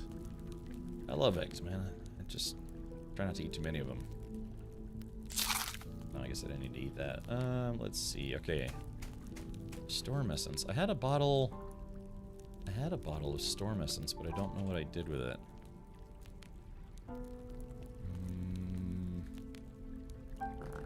Now, chat, if you see it in one of the menus while I'm poking around. Sugar cane. I guess we'll put the bottle of Storm Essence in the liquids box. Okay, here we go. Put this in here. Logs in here. Got an extra torch. I don't need 2 torches on me at the moment. I guess I got a free one at some point. Oh, never mind. That's a shovel. I thought that was also a torch. Okay, crew agreements. Yeah, sorry, we're just in the inventory management phase. For those who are interested, XCOM 2 is available via Prime Gaming, so if you got them, smoke them. Yeah, XCOM 2 is a good game. I will say that the last couple of levels get very difficult. Prior to the recent 24-hour stream that I did, my longest stream ever was 18.5 hours, and it was playing XCOM 2, like 9 years ago. One of my great-great-grandmothers, Großmutter, was from Quakenbrück, Germany. That one was a tongue twister for me. Quakenbrück. Großeltern, Großmutter. I took German in high school. Only class I got a D in. D for Deutsch, right? Maybe not. I still play modded XCOM now and again. Let's see. Großmutter ist Oma. Yeah, Oma is Großmutter. So my grandparents I would call Omi and Opi. But you can also say Oma or Opa, right? But yeah, so that's what my grandparents on my mother's side. Yeah, they were Omi and Opi. Yeah, but you can also say Oma and Opa. I guess somebody told me that it's like an age difference. Like kids will say Omi and Opie, but then when you get older, as a nickname for grandparents, you could say Oma and Opa. Yeah, so. Since you love XCOM, you should really try Jagged Alliance 3. I had suggested once when you were asking for game suggestions, and you bought it. I also have, you know what I also have installed is I have Menace. I have the Menace demo installed, and that is also a sci-fi turn-based game, and I actually want to play it. It's just so many games that I want to play. Yeah. Andrew says I don't call my grandparents anything because they're dead. Oh. Yeah, I only ever get to. I think I met my grandmother on my father's side maybe 3 times in my life, 4 times, and I never knew my grandfather on his side because he died either like right before I was born or right after, so I never really got to meet him. Yeah, he died of cirrhosis of the liver because he liked his drink. A little too much. All right, let's do this. Okay, let's take these crew agreements. Okay, so yeah, crew agreements can be found used for ship crew activities. So I guess, so I have crew supplies. Your crew will consume these supplies to repair and fire cannons. Yeah. So when I thought I ran out of poison cannonballs, I was using crew supplies instead. Yeah, it's funny. I still call my mother's mother Omi to this day. Okay, well, yeah, Chad, I guess it's probably about that time I try to see if I can build the new ship. Yeah, I still gotta make some pina coladas at some point. Let's see, where are those guys at? Oh, a packing workbench. Pack crates of goods to trade at the market stall. Let's see. Crafting menu. Yeah, pina coladas. Okay, so I have to make... If I make 10 of these, I can give these to the trader. Craft. And this is apparently like a daily quest that you can do. Oh me, oh my. I guess the Prime Day, or like Prime Big Deals, it ends today, right? I'm just trying to think if there's anything else I need.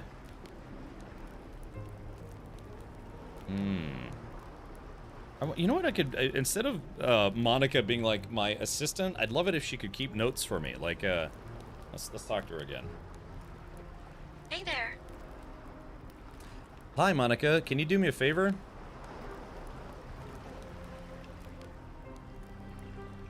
Sure.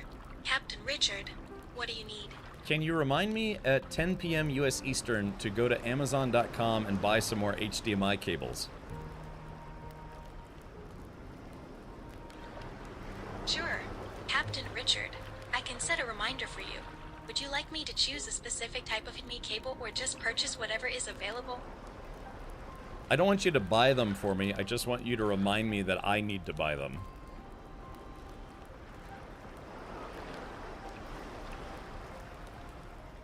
Captain Richard, I'll remind you at 10 p.m. Eastern that you need to buy some more HDMI cables. Okay. Well, thank you, Monica. I'll talk to you later. Sounds good. Captain Richard. That you know, that's actually, that'd be kind of useful. Yeah, just have like an AI assistant. Yeah, I mean, we already have stuff like that. We have, you know, there's Amazon Echoes that you can get, like Alexa, you know, Google. Alexa, play a fart sound. In case anyone's listening right now. Grok, Gemini, yeah. So we already have those things where it's like, hey, here's your reminder. But yeah, maybe instead of being my fake internet girlfriend, she can be my actual AI assistant. Ooh, Gemini's pretty good. I use it all the time. My parents, yeah, they use the Amazon Alexa service all the time for, you know, reminders. They have it set where they can say, hey Alexa, turn the lights off, or hey Alexa, turn the TV on. You know, they have voice commands in their house now. Yeah, $10,000 worth of cables. Look, I didn't give old Monica access to my Amazon account. Yeah, no way. Ice water. Give me ice water. Avalanche says, "Damn you, Cap! You set mine off." Yeah. What's the Apple one? Siri? Siri, tell me a joke. Alexa could be used to listen to everything in a room. Yeah, so I have some here because my father likes to use them while he's here, but when he's not here, I turn them off. Yeah, because I don't. Cal says I hate you. What? What? Come on now. Yeah, you got these little interactive people, you know?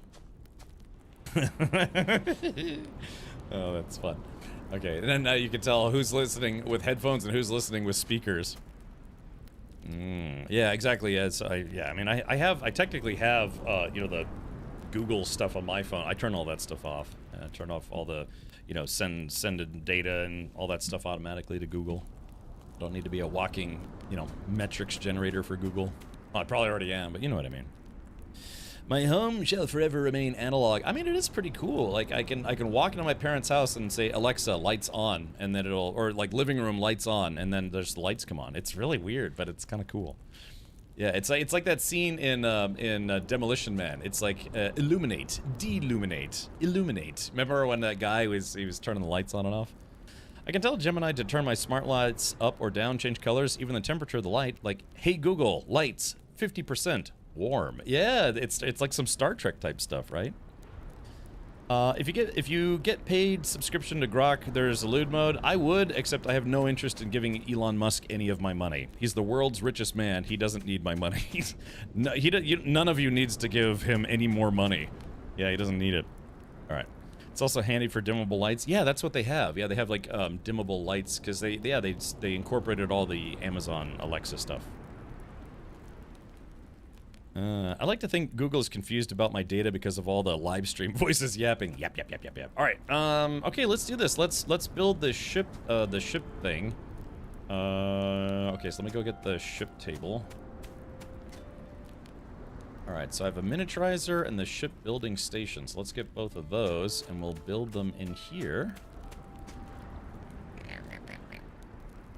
All right, so let's see. Ship building station. Crafts a ship in a bottle. Place a ship blueprint, miniaturized hulls, sails, and cannons inside to start building. Okay. Alright, so I guess we'll put this... I don't know, put this like right here maybe? I might have to move that light. Actually, maybe we'll put it like right here. Arf. Place. Okay, and then we need the miniaturizer. I don't know how to use this stuff yet, but hopefully we'll learn. Oh man. Maybe I can, you know, put it like right. Yeah. Hold on, maybe we can get these tables to line up. Arf. Place. Okay, so. Okay. Cutter sails. Providence sails. Okay, so Providence cannons, Providence hull, naval cutter, Providence. Equip and use fire and attack. Okay, so cutter cannons, so I have to make all these. Okay, so let's make the Providence first. We'll save the best one for last. Okay, so I need 5 threads. I have more than enough to make that. Craft.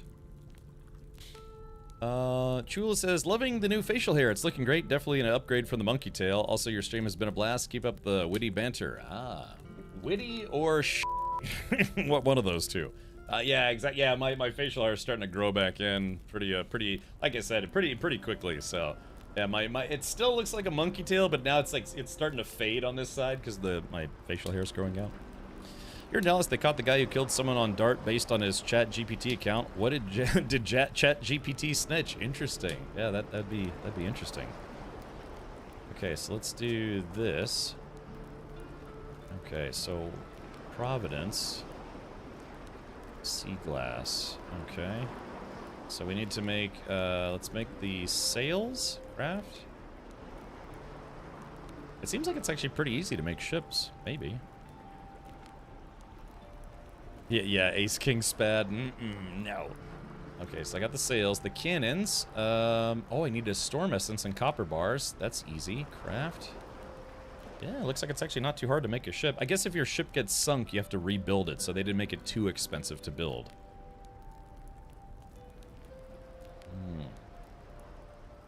Alexa, add 10 jars of petroleum jelly to the shopping list. Hopefully that works. Okay. Alright, so there we go. So I got the sails, I got the cannons. Let's see. Alright, so I got the sails, got the cannons. I have pina coladas. I have to give those to a trader. I didn't want to say buy, but I did add them to the shopping list. Do you know the Panini or Trigger stripes? It's horizontal shape, thin striped beard. Yeah. Cosmore, I've seen a lot of beard stuff. You know, you kind of look at beard stuff. Jewel, you're exactly right about that. I wish I'd signed up for the Kickstarter. Kickstarter backers got some nice goodies. I swear to Elon, that's right. Okay, here we go. And now the hull. Storm Essence residue. I had just enough residue to make the Providence. Cool.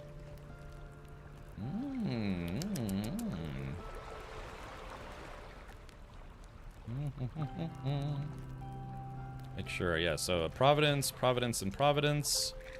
Okay, and it says here Providence. Equip and use Providence. Okay, so I've got the parts. Now I need to make this ship, I guess. Shipbuilding station. Okay, so we put the cannons and all that in there. Add the materials and wait a few minutes. Okay. Add BP, hull, sails, and cannons. Oh, BP. Oh, I guess. Oh, I need to add the blueprint. Oh, okay. All right, Providence, yoink. Okay, so yeah, so I have to put the 3 components and the blueprint in there.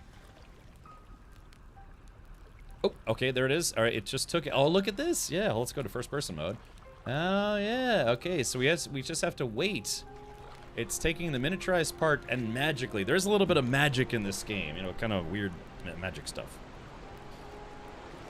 Let's see. I don't wish to be cheeky, but thank goodness that they did not have a divorce when in mid-game. Oh, yeah, that would not be fun. Okay, all right, so it's going to take another 5 minutes. So, let's do this. I'm going to go while the sun is rising. I'll be right back, chat. I'm just going to go turn my AC down just a smidge. It is getting a little bit warm in here. Yeah, the temperatures are kind of changing wildly here in Florida. Yeah, pirate magic, yar. Magical pirate boners.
Ooh. Alrighty. Okay, we're back. And better than ever. Well, sort of. Okay. The sun rises. Treasury bill exchange. Okay, Dread Ghost Ship Wheel. Sea glass, residue. You know, it's funny, I'm actually kind of doing stuff. Yeah, destroy enemy ships. I guess I got some time to kill, so why don't I do this? I need to make some more cannonballs. Alright, let's see, just make 50 more cannonballs. Probably should make some ship repair kits too. Repair ship. Oh, that's right, we need to make a skill book. Navigation skill book. Navigation chart. Where do I get the navigation charts from? Work order.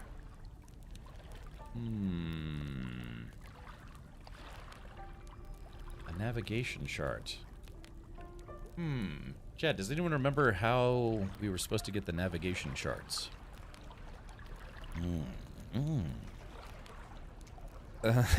Spooky G, sorry buddy. I'm just having a little fun. Let's see. I gotcha. Use the app Yuka to help me find things to eat. Okay, I gotcha, Spooky. Sorry, that was from a conversation a while ago. Yeah, navigation charts. So I wonder, because it says to make the skill book, I have the pages that I need, but I need a navigation chart, and I don't know how to find a navigation chart. Cosmaro says, how long is this game sponsored? Actually, it was only for one stream, but I'm still playing it because I'm having fun. I mean, yeah, I don't know. I've been enjoying playing, kind of like a pirate game. You know me, Cosmaro. I know you've been here for a while. I tend to stream a lot of survival games. But yeah, that's just it. They wanted me to stream the game for just a couple hours. But yeah, it just kind of turned out I liked it. Yeah, I like the other pirate game more. Which one? Sea of Thieves or Assassin's Creed Black Flag, or yeah, which other pirate game? There are quite a few.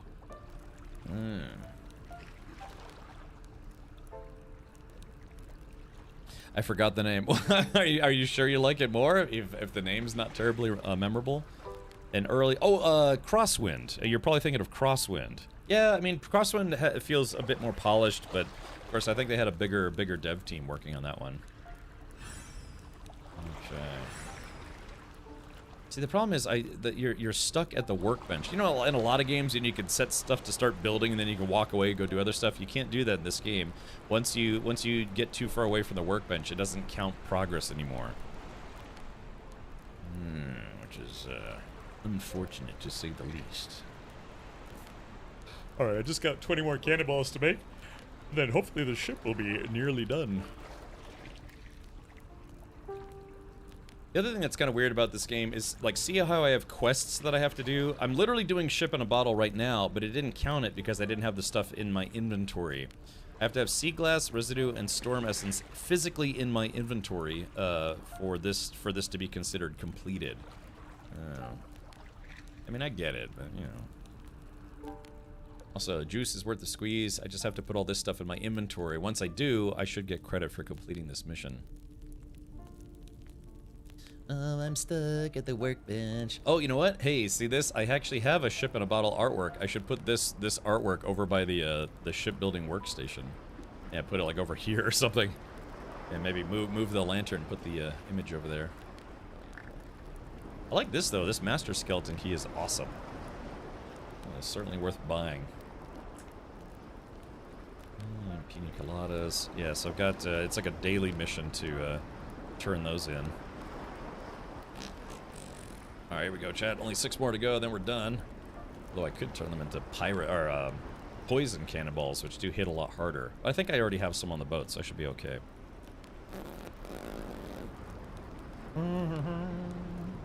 This place looks a lot nicer now that I added decorations and lights and stuff. I'm supposed to be able to build like a beach hut. Jgrind, can you do me a favor and go to Google and type in Forgotten Seas navigation chart, and I don't know, I just do not remember how to get a navigation chart. Do I buy it from a trader? Also, I don't know how to repair things in this game. So like, see how my workbench? Oh, let's see you. Yeah, open. I don't know how to repair stuff in this game. Is the trader in yet? No. So there's a guy on a big ship that lands at this island, but I don't know where they are now. Shady trader, merchant fleet. Oh, that's right. I was supposed to attack the merchant fleet. How much time is left on that? I guess there's no time left on that because it's not in the timer section. There's also a mission to get at Fort Pangaea. If I go to the hidden island, I can fight the giant crab. I guess I could go do that. We could try to beat up some pirates, but let's see. What time is open here? Oh wait, here it is. Providence. Okay. Withdraw. Okay, and now let's do this ship in a bottle. Providence. Yeah, the naval cutter. Okay, so here it is. Let's craft the new ship. Yeah, we're gonna get to try this out. Yer shiver me timbers, it be ye. Aye there, me hearties. Okay, cool. So now we're gonna get the 4th ship in the game. I'm excited. so fully excited right now. All right, here we go. Let's do this. There it is. Okay, equip. And face the ocean and press V. Wahoo! And there it is from the depths. Oh, look at this. Ah. Chat, would you look at that? Dude, it's like growing. Yeah, it's I don't know. It's kind of fun. I like it. F. This. There it is. That'll be my new ship. But apparently it's not like well armed or something like that. I don't know, something like that. Richard, we're starting to come up to the end of the year. What's your game of the year so far? Probably Kingdom Come Deliverance 2. I know there've been a lot of great games. I know the front runner right now, and which the game that's probably going to win is Expedition 33. Although Hades 2 has also been getting some really great reviews, some really great poo-poos. But if I had to guess, it's probably going to be Expedition 33. And I played that game. I played through maybe like a quarter of it or a third of it, and I thought it was pretty good. But it just wouldn't be my personal game of the year. Let's see. The cutter is bigger. Well, yeah, played. So that's why I figured it goes in order. You start with Raft, and then Warboat, and then Sloop, and then Providence, and then the cutter. But I didn't want to make the cutter and then make this one. I want to make the Providence first. From Poseidon's grundle, the ship emerges. That's right. Let's hop on board. Now, the thing is, it does say it has cannons in the rear, so you can shoot at people who are chasing you. Oh, look at this! A proper ship for a proper pirate. Yarr. But I don't think this thing has guns. Hold on. Oh, is there a poop deck? Maybe. This is a large ship. See, that's why I wish I was playing this game in multiplayer. I gotta ask the devs if they would be willing to give me some more game keys. Bring some other pirates into the game. Yarr. Now this kind of feels like a Sea of Thieves ship, which is fun. Okay. So the whole thing about this ship is it's supposed to have a very large cargo hold. Yeah, it's got a very large cargo hold. It can carry up to 3,000 pounds or kilograms, depending on who you ask. But the thing about it is not a lot of it's meant to outrun its enemies versus fight them, but it does supposedly have a cannon to the rear. So yeah, let me bring my stuff from the sloop over to this ship. I don't know, I'm torn. I probably should have a crew with this ship. KCD2 should absolutely win the best music award. J-Grad, can you link in, like, I don't know, Mod Squad chat? Oh yeah. The song. It's like 10 hours of that KCD2 bar music. I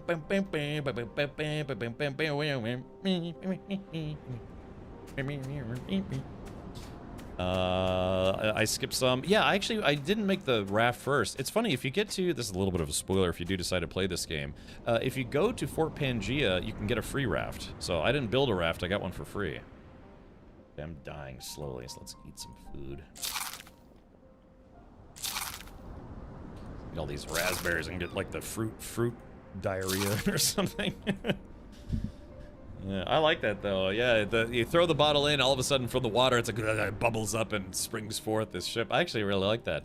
Again, one of the islands when we got to it, when we finished the island, it like shriveled up and then sank into the ocean.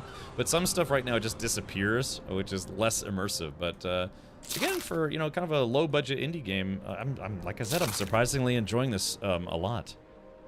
Oh yeah, hold on, let's see. Which game is going to win Game of the Year? It's going to be... hold on. It is going to be this one. Opioid. Damn it. Hold on, damn. It sucks too, because, oh, hold on.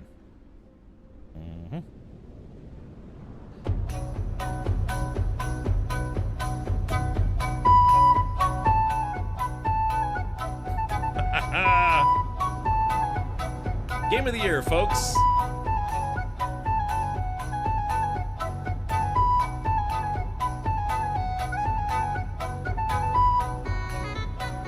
Yeah.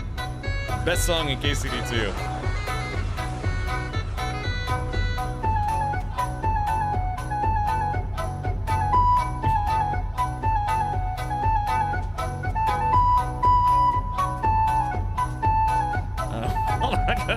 Dude, it's 10 hours?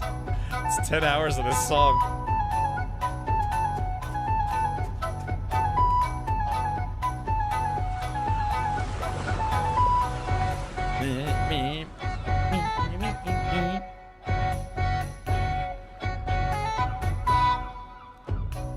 Alright, well anyways, there's 10 hours of that, so yeah. Also, speaking of which, and maybe JGrind or someone can look this up for me, my 24-hour stream failed to load on YouTube, and I think it's because the video is over 24 hours long. Yeah, I think YouTube has a max length that you can upload if you're not a YouTube partner or something along those lines. So yeah, my 24-hour stream didn't upload to YouTube. I have to break it up into different, like, I don't know, like 5 different files or something. Let's see. I'm afraid Claire Obscure will win. Yeah, I mean, if I was a betting man, I would bet that Expedition 33 is going to win. If I had my choice, KCD2 would win. I think most people cut them into 6 hours. Yeah, so unfortunately it failed to load. So I have to literally go download my entire 24-hour VOD, which is going to be like 50 gigs or something. 12 hours or 256 gigs, whichever limit hits first. Really? Oh, okay, so yeah, so I didn't know. I thought it's on Twitch. You can have a 24-hour VOD on Twitch, no problem. But LJ thinks it's gonna be Silksong. Really? I don't know, man. I've seen some pretty good reviews for Silksong, but not like Expedition 33. I mean, gosh, when that came out, people were just fawning over it for weeks. I don't know. Like I said, if I what I want to win is KCD2, but I'm sure they'll probably get nominated but not win. If I was gonna do like a Las Vegas bet on that one, I would say Expedition 33 is probably gonna win. Game of the Year, Light No Fire, Let's Go Hello Games. Yeah, maybe that'll be Game of the Year when it releases in 17 years.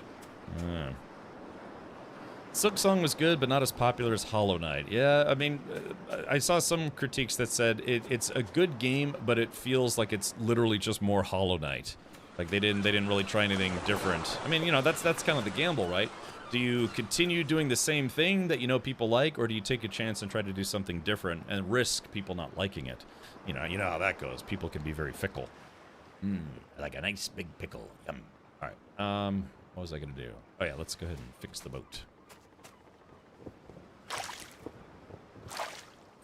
So the Providence, interestingly enough, the Providence only has 4,000 hit points, whereas the Sloop has 3,500.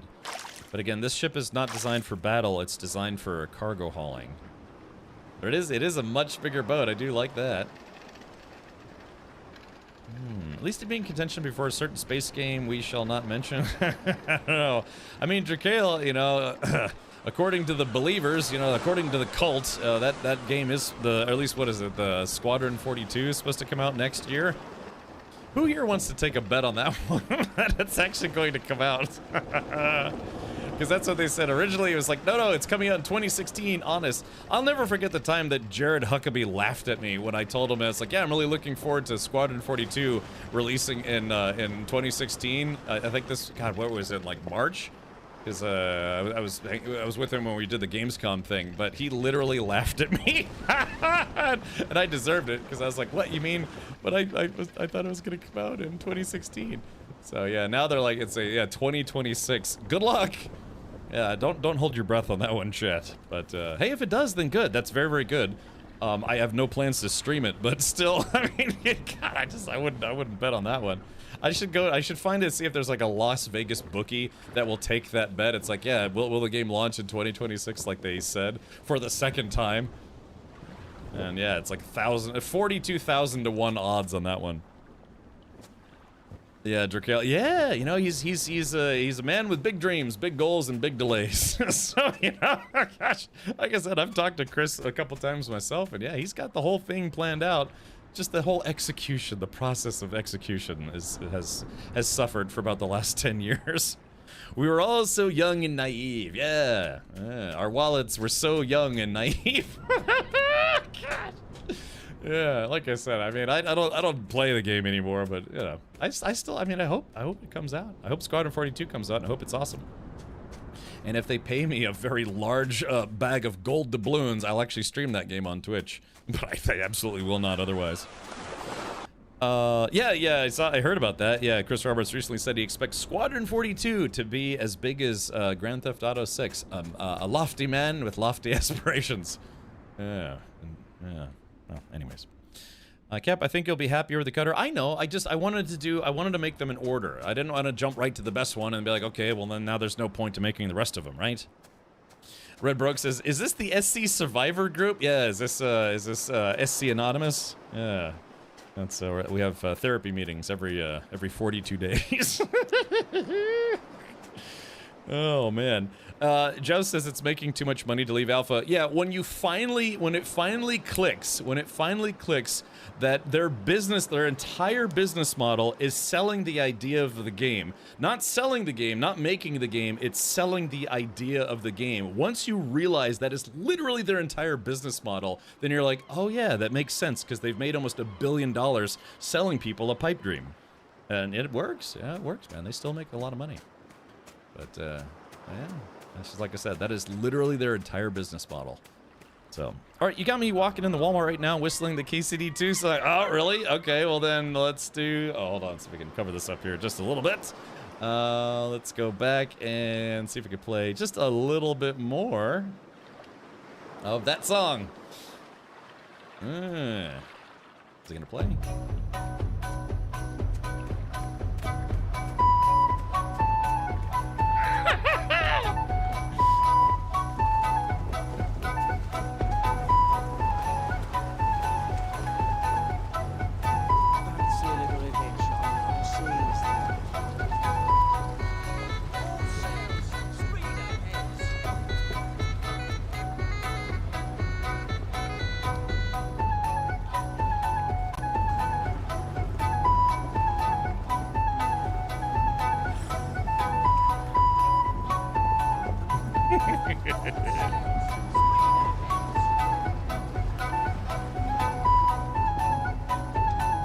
Oh, hold on. That's too much for the water. Oh yeah, the rad lizard emote kind of matches up with it. Hold on, that's so funny.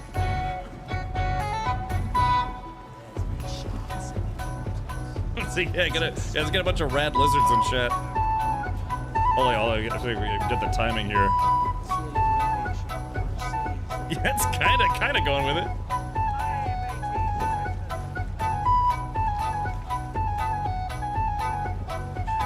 Yeah, it kind of works. I should make a new dance emote that it's only you only use it when you play this song. It matches up perfectly with this song. That would be fun.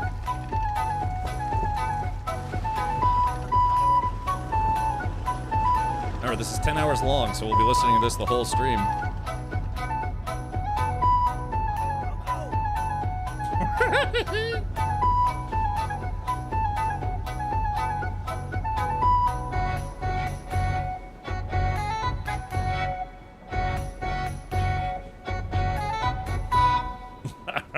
All right, well, that's enough of that, yeah, because that literally does go on for 10 hours straight. So, yeah, that is that's. And what's unfortunate is that song only plays like, if you play through the game, it only plays a few times when you go to this bar for the first time. So, if I had to listen to that, I would delete the game. Oh well, I mean, yeah. So that's just it. In the game, you only get to hear that song a couple times when you go to a specific bar. I think in Strasbourg or whatever it's called, or whatever, the Kuttenberg. When you go to Kuttenberg for the first time, or that bar, you only hear it. It only triggers like once or twice when you go to the bar. Yeah, I know. Encore. Oh crap! Speaking of Encore, let's go to the island. All right, so there it is. Oh, this ship is fast. Yeah, without even a mermaid boost. Let's see here. Actually, hold on. Gotta put the fireball or cannonballs in there. Yeah, so even without the mermaid boost, this thing does like 13 knots, which is pretty good. Let's see. Sorry, I'm just eating all these berries because I was starting to run low on food. But I don't want to use my coconuts just yet. Yeah, copper cannonballs. I'll try not to use too many of those because I want to turn those into poison cannonballs. Alright, here we go. One more berry should do it. There we go, we're good. Alright, set sail. Yeah, look at this, 12 knots. I guess you can't see it, but yeah, it's only 4,000 hit points, but it is faster. It is faster than the sloop by quite a lot. So if we find a mermaid, we might even be able to go faster. Let's see. Can I hit this shark? Fire. Okay, so it does have some offensive capabilities. Victoria says, yes, a booze cruise. Look, Vic, when are you and I gonna go on a cruise together? Yeah, we'll do a cruise and it'll be a little boozy. Yeah. Like you tell me when, Vic, we'll go on a cruise. We might even hold hands a little bit. Oh, by the way, you convinced me to get Vane, and I love it. Well, the demo? Because there's a free demo. I'm assuming maybe you downloaded the demo. Also, by the way, for the person who suggested that I check out a game called Fountain of Youth, which is also a survival game, I did install that demo. So maybe next week for Steam Next Fest, we can play that. Once challenged myself to watch the 10-hour Star Wars Family Guy song in the elevator. It made it to 2.5 hours. Oh yeah. I think the worst thing that I ever did was there used to be a website called meatspin.com, and I let the counter keep going until it hit 1 million meat spins. That took a while. Oh yeah, see, Redbroke. Yeah, if you think there's a DMCA risk, then yeah, it's probably not safe to play on stream. Farrell says, I'd highly recommend setting resource gain and regeneration to max, otherwise it will get quite grindy. Oh, okay, gotcha.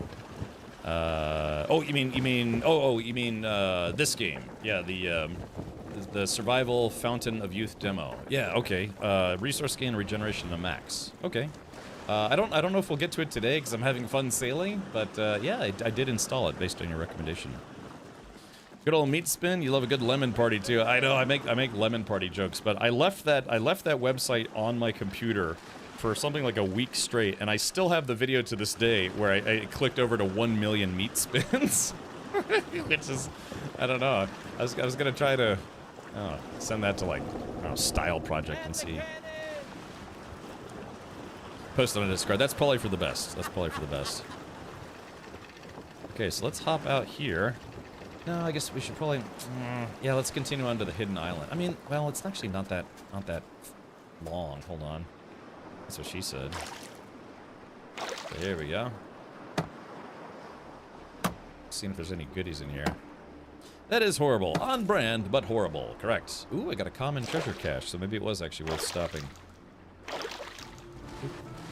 Alright, so yeah, man, when we have the wind, this thing goes anywhere between 12 to 13 knots. Alright, the winds have changed, so I gotta shift the sails. The main sail, anyways. Alright, there we go. Yeah, we tucked it. We are... I guess we're sailing into the wind. Yeah, we're sailing into the wind, so we tucked in the sails. We're going, yeah, about on average, about 12.5. Oh, Pangea. Oh, Pangea's under attack right now. Fortunately, we are busy, so we can't go help them.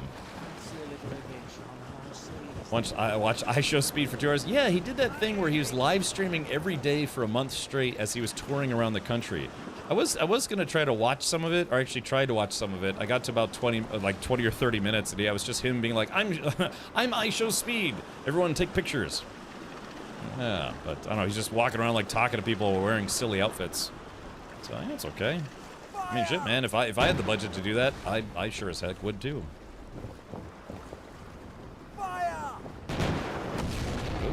Okay, so they shot me, but I shot them.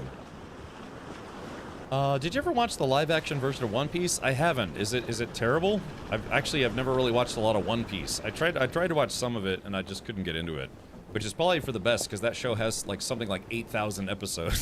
So, I was surprised to find out that that One Piece, I guess, is the most popular anime show of all time. And I have to be honest, I don't get it.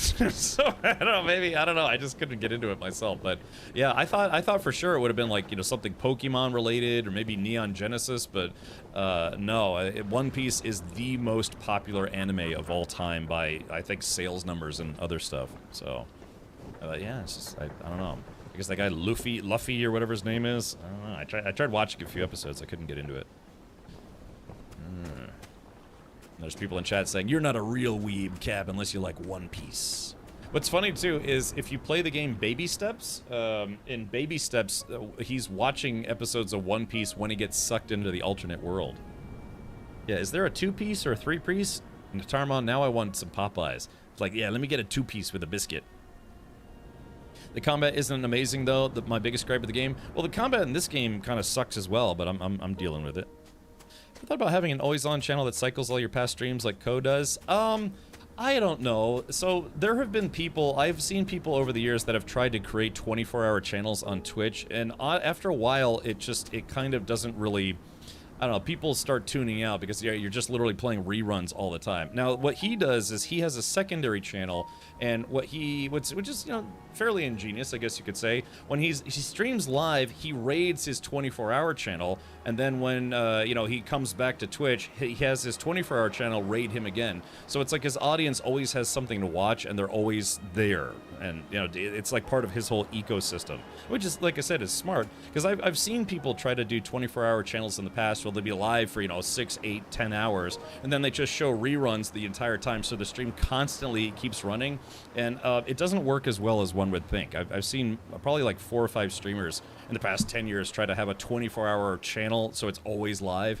But yeah, because if you're just streaming, you know, if 2/3 of your content is just reruns, it just doesn't work, sort of. But yeah, if you're passing like metrics wise and everything, but if you're passing your viewers between your live channel and then your rerun channel, then that kind of works a little bit. But it'd be a lot of work. You'd have to have a system like running 24/7 to run 24/7 VODs. And my problem is that I only started saving my VODs to YouTube earlier this year, like for 2025. So I've been on Twitch for 11 years, and I only have about 1 year's worth of VODs because all the rest of them were deleted over time. So yeah. In hindsight, I kind of wish I had saved my VODs. Okay, so here's the king crab. I needed to fight this guy. I ain't afraid of no crab. I fought this guy before.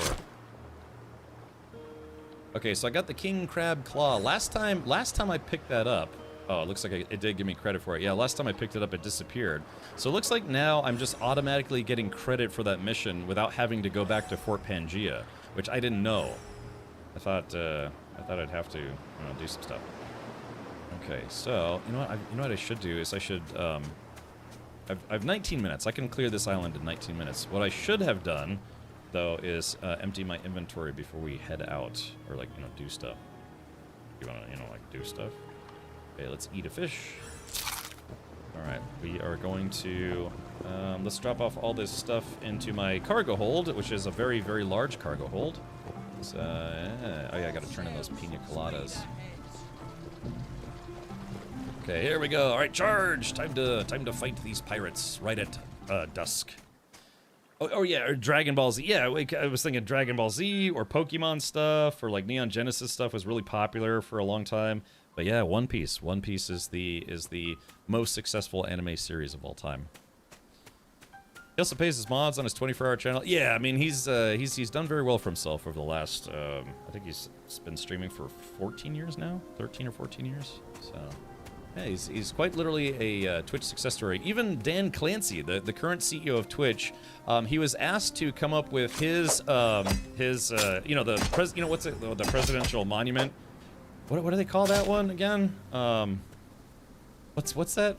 The monument? Rushmore. Yeah, Rushmore, Mount Rushmore. Yeah, he was like, okay, create your Mount Rushmore of streamers, and he said guys like I think like Kai Cenat and iShowSpeed and Ninja, and then some other guy I can't remember. And then he said Ko Carnage. So he would say his top 5 streamers of all time. He put Ko Carnage as number 5. So. And like I said, I worked with Ko Carnage on a panel for TwitchCon, coming up on 2 years now. So yeah, I got to work with him for a bit, so that was enlightening.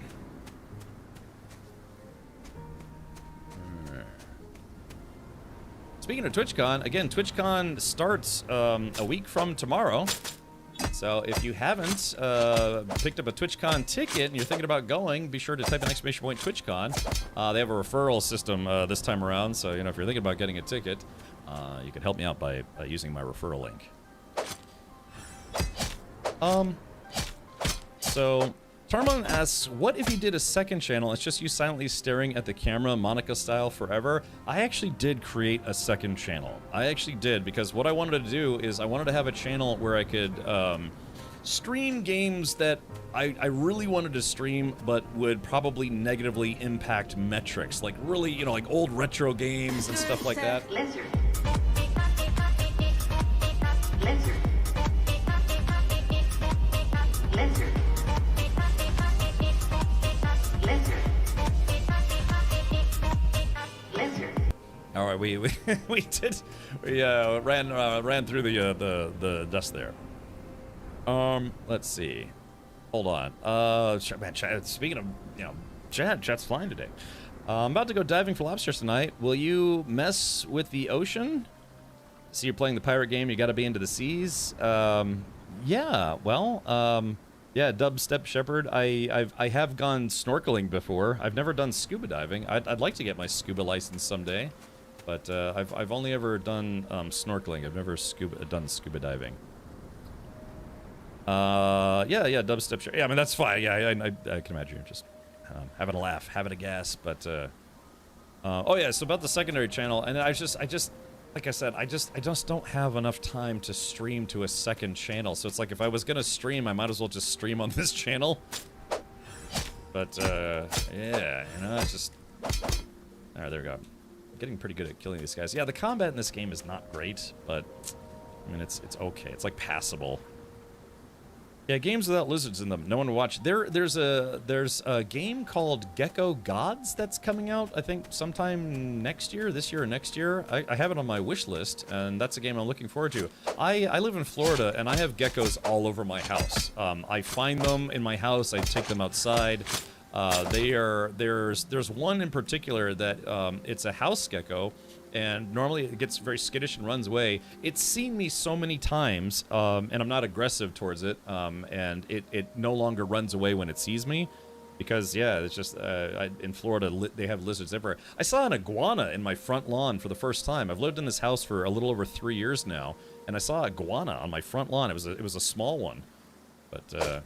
So this is Florida, man. We got lizards. They're all over the place here. Okay, that's kind of cool. Again, lizard or iguanas are not really common in Central Florida, but you find them a lot more often in South Florida. But yeah, I saw a small one in my front lawn for the first time. So that was interesting. Yeah, they're so insistent on selling car insurance, right? Yeah, they're trying to get you to switch insurance companies. Okay, medallion fragment. Okay, very good. So now that I have the master key, I can open all of these chests even if I don't fight the mini-boss or whatever it is. But I'll fight the mini-boss anyways, because why not? Some streamers, their 24/7 channels are just not popular. Yeah, like I said, I've known people who have tried to do 24-hour channels. I remember one guy was well, let me put it this way. There was another channel where they would stream almost 24 hours a day because they had 3 different people that were all living in the same house. Yeah, there's been a couple channels like that. If you know Streamer House is a channel that has 3 different people that they all stream on the same channel, and so they cover 18 hours a day of streams. And then sometimes they'll do 24-hour streams. And there was, I think, the guys over at Fextra Life, before they stopped streaming, they also had multiple people who would all stream on the same channel. So it was live, 17 hours a day. I like to watch lizards run. Yeah, they're all. I have lizards all over the place. I used to feed the lizards here. But I was buying mealworms every week. It was starting to get kind of expensive. So. Speaking about Florida, I was reading a man there snuck a thermos into jail in an unusual way. Yeah. Hey, Alcinor, welcome. I used to watch My House is Dirty, but I think they got banned or arrested. Yeah. The folks, Fextra Life folks, don't stream. I don't know if they stream at all anymore, but I don't know. I guess maybe. But yeah. But yeah, I don't know. It's just I don't think I have a big enough VOD back catalog to warrant having a 24-hour channel to show reruns. like I said, I don't even have my Red Dead Redemption playthrough. I just didn't save it, you know, and I really wish I had. This lady's kind of kicking my butt here. Oh, it's because I'm trying to hit her with like an axe instead of a sword or a spear. There we go. Stab her in the guts. There we go. Got her. Yeah, the combat in this game is admittedly not great. Yeah, thank you, Jess. Thank you for sharing. Okay. All right. So yeah, I got a bunch of medallion fragments. I got some gold. I got some goodies. I got mermaid wall art, a tall bottle. So not a super lucrative run this time, but you know, it was a run nonetheless. There's other stuff on this island. The stuff that you need to make pina coladas is on this island, but I guess I'll just go ahead and kill everybody, because why not? Get some experience. Ooh. On guard, I am Captain Jerk Sparrow. Yep. There we go. Yeah. Yeah, combat is definitely not the strong point of this game. It's more of like just like the adventurous sailing and stuff that you do. Let's see. Fextra still streams. He has a Sunday show with Co and JP. What? Are you sure that's the? God, I forget the guy's name who runs Fextra Life. I don't think that's him. I think you're thinking of Ezekiel. Yeah, it's usually JP and Co Carnage and Ezekiel the third. Yeah. They actually, now that you mention it, they kind of look similar, but it's that's a different guy.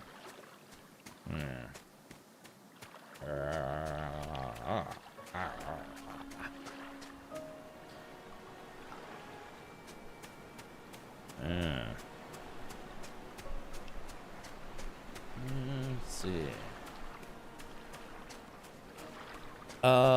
Cal says Fextra went away too all to the backlash from their wiki scam pumping their numbers. Now, I'm not gonna pick sides on this one, but calling it a scam is I think that's a bit excessive, because all they were doing was embedding their stream in their video game wiki, right? You know, they do a bunch of wiki stuff for video games, but then what they would do is they would embed their channel into their website. Look, I have to be honest, there's other people that do that. They have a website and then they embed their stream in there, so if anyone happens to go to their website, they can catch their live stream or what have you. But just the kicker with the Fextra Life folks is that yes, they run a gaming wiki, but then would also embed their Twitch channel onto every single page. So anytime anyone went there to go see, to read up stuff about whatever video game, they would count as a viewer on Twitch. So Twitch eventually did change things where embedded views don't count as views anymore on Twitch. So, and that caused them to discontinue streaming as much as they did. Because I think, because they used to have like, 20,000, 30,000 viewers a stream, but yeah, a lot of it was because it was embedded. I wouldn't call that a scam, so to speak, but some people did take issue with the concept that they would sit, of course, like at the top of any category they were streaming in because of their wiki. They spammed for wiki for every single game. They were mostly terrible, but the SOE always sent you there, and the embed wasn't always obvious. I gotcha. Well, I mean, like I said, if I had a website, I would embed my stream there too, but it would just be a website about my channel. You know what I mean? So, yeah. Well, I guess now the point is moot, because yes, Twitch did make it where embedded streams no longer count for viewership. So because of that, and because presumably the large drop off in viewership, yeah, I don't think they stream very often anymore, if at all. Yeah, would I call it a scam? No. Would I call it maybe kind of I don't know, maybe not the intention of it. I mean, to be fair, like I said, it would be a great way to get people exposed to your stream, because you spend all this time building this wiki, so you're like, hey, I'm also going to throw in an embed of my stream so they can come say hi on Twitch. It's not the end of the world. It's just what people got kind of butthurt about is the concept that, yeah, they would always sit at the top of any category they were in because of their wiki. And so it's just, I mean, I wouldn't say, Twitch is a popularity contest, but it's a popularity contest. So yeah, people who sit at the top of categories tend to get looked favorably upon for sponsorships or otherwise. So, and the concept of, say, like somebody getting a sponsorship and getting paid as much as they do because of the viewership they have, well, most of the people that accounted for their views were people who weren't watching the stream. It was because their stream was embedded on their website while people were looking for, playthrough advice or, crafting things for video games, what have you. So, like I said, kind of good, kind of not good. But yeah, like I said, now it's a moot point because, yeah, Twitch doesn't count embedded views anymore. So, Citizen Steve says the worst part of the Fextra Wiki is that the Fextra Wiki is useless. Wow, and we got a tough crowd in here tonight. Like I said, I don't mind the Fextra Life guys. They actually are on the same management company that I'm on, so I want to be kind where I can be. So. Sounds like advertising, not really a scam. Yeah, but that's where people got kind of upset about it because it's like they had such big viewership, and so they would get these big sponsorships or whatever. But the viewership wasn't really because they are top tier streamers, whatever you want to call them. It's because they were getting views through embedding their stream on their wiki. So, I mean, to be fair, gosh, they would have like 30,000 people watching their streams, 20,000 people, but that a lot of that was people on their wiki. So, I mean, would any of us do that differently if we thought it's like, okay, I'm building a website with video game resources. I put a lot of time and work into this, so I'm just going to go ahead and embed my channel so people can come say hi on Twitch whenever I'm live. Yeah. That doesn't sound so bad when you say it that way, right? But if it's like, yeah, I'm gonna embed my stream so I have like tens of thousands of viewers, so I get sponsorships for tens of thousands of dollars, even though people aren't actually watching the stream. That's the not good part of it, I guess you could say. Yeah, and the embed was pretty small. It was off to one side. It was just like like a 320 by 240 square, and it was just their live stream. Why Nubis it says it was a bad look for sponsorship. Yeah, that's the not great part of it, because again, they if they were getting sponsorships over someone who actually did have a lot of people actively viewing, some people felt it was a bit unfair. So, no, not a bit. There's some people who complained about it pretty much every week. They paid to get the SEO to always bump their wikis, and the wikis were typically very bare bones. I don't know. I mean, I've actually used their website a few times. I guess it just depends on the game. And like every big website out there uses or pays for SEO. I mean, I was even considering doing paid SEO myself because I got so not upset, but I was like so competitive about the concept that Captain Richard Phillips, the guy from the movie or the book Captain Phillips, which later became a Tom Hanks movie. It always irritated me that you would Google Captain Richard and that guy's face would show up instead of mine. You know what I mean? So yeah, like I said, I guess it depends on how you spin it. It's like, were they cheating the sponsorship systems? Yeah, you could put it that way. Or you could just say it was just a byproduct of their wiki being utilized quite a lot, and also embedding their stream meant a lot of people were being counted as viewers, erroneously or otherwise. But yeah, it's things that people do to get ahead, I mean, people using SEO to have your listings placed higher than other people's. It's like, that's not cheating, that's business. That's like business 101 on the internet. You don't know how many times per month I get emails for people trying to get me to pay for SEO, so where my Twitch channel shows up for various categories, or even like, yeah, it's like, oh yeah, when you search twitch.tv, it's like, yeah, like instead of being 4,000 search pages down my channel, it could be like 50 links down or something like that, just for people gaming the SEO system.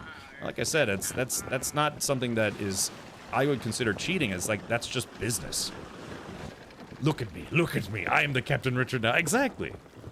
So I mean, if you're upset about people using existing business tactics to, well, improve their business, then man, I hate to break it to you, but that's just capitalism in a nutshell. Yeah, it's but again, now like, just to reiterate again, it's a moot point because the whole embedded thing doesn't work anymore, and then notably they kind of stopped streaming after that went into place. So, hey, Kirsten, welcome.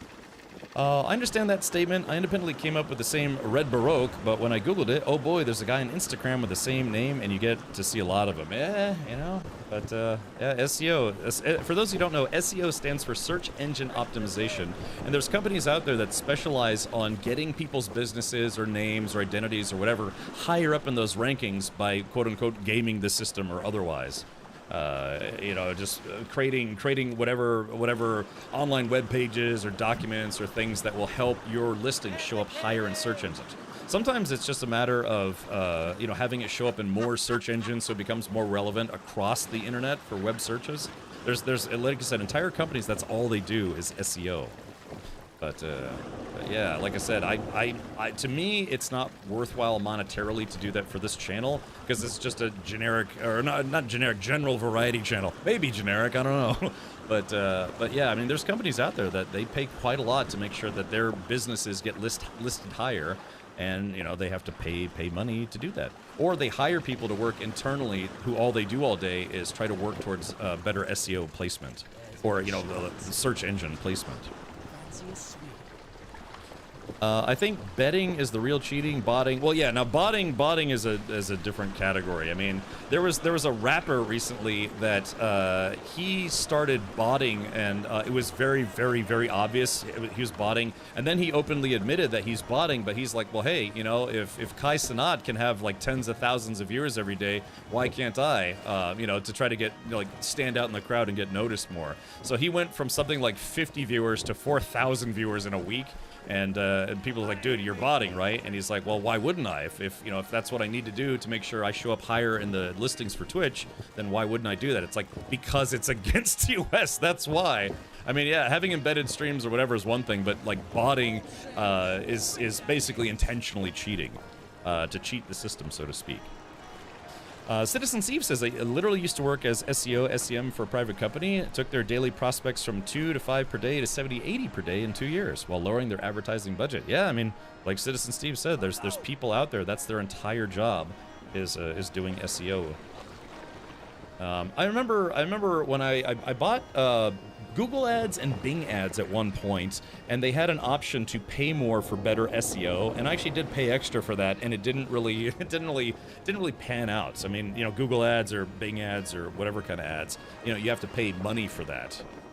But yeah, man, just paying for SEO. I mean, that's just, again, internet business 101 at this point. Whether you like it or not, it's part of the system now. Garr. So. All right, there we go. Okay, now can I pick up this guy? All right, there we go. All right, so I'm just heading back. So yeah, so this ship. So I guess the plus of this ship is that it's fast and it has a large cargo hold, but it doesn't have very good defensive or offensive capabilities. It has, like, you know, one forward cannon, one rear cannon to help you get you out of a sticky wicket.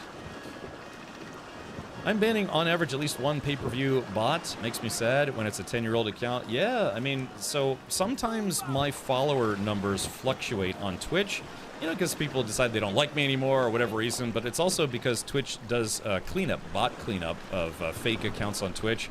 And then sometimes people say, it's like, hey, man, I lost like 200 followers yesterday. What happened? It's like, oh, because they purged bots, you know, like spam bots. You know, you have some useful bots that do analytics and, you know, checking for metrics and that sort of thing. I'm trying to remember the German guy who runs one of the bigger ones, but yeah, sometimes Twitch purges known bot accounts, and that's why sometimes your active viewership or your follows will go down. But it's at that point, it's like, okay, well, it is what it is. Yeah. Is this game better than Skull and Bones, Mr. Dave? After playing both games, I actually do like this game better than Skull and Bones, even though Skull and Bones was a quadruple A Ubisoft product.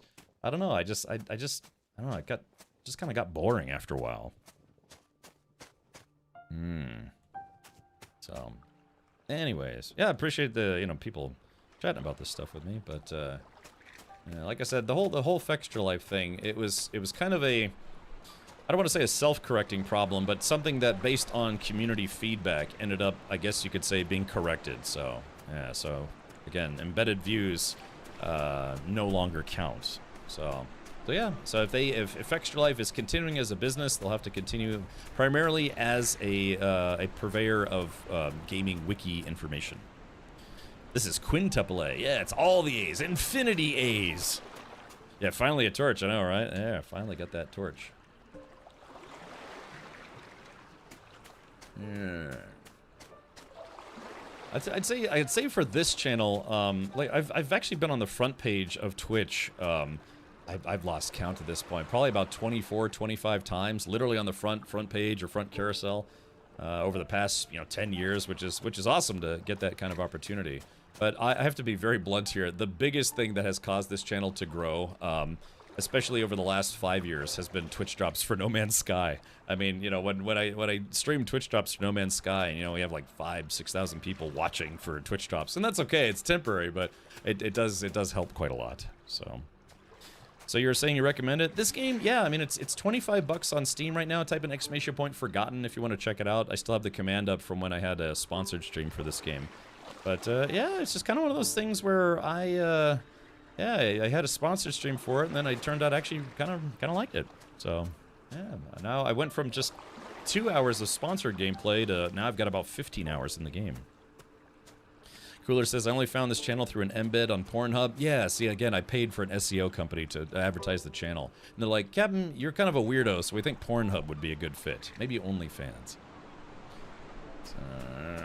But yeah, no, Twitch as a company has been very kind to me over the years, and I count my lucky stars up above that things have worked out enough to where I can actually stream full time. So, yeah.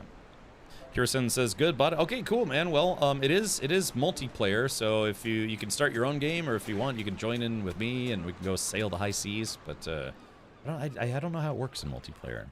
Yeah. Did it fit? Oh my goodness. Okay, let's do this. I'm going to eat a cracker. All right, eat a couple crackers here.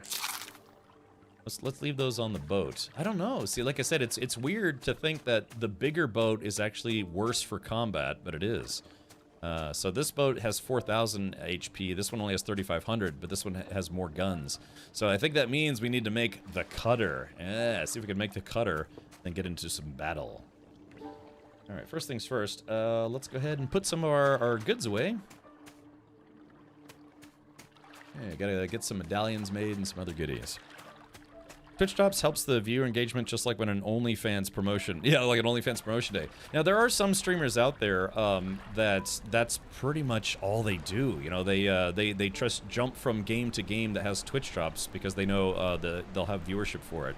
I think even I might stream Little Nightmares 3 tomorrow. They have like a sub gift thing and Twitch drops.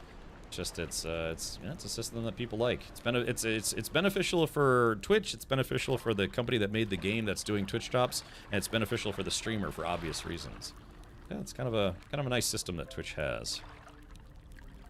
Yeah, for doing kind of doing a little of this, little of that. All right, let's see.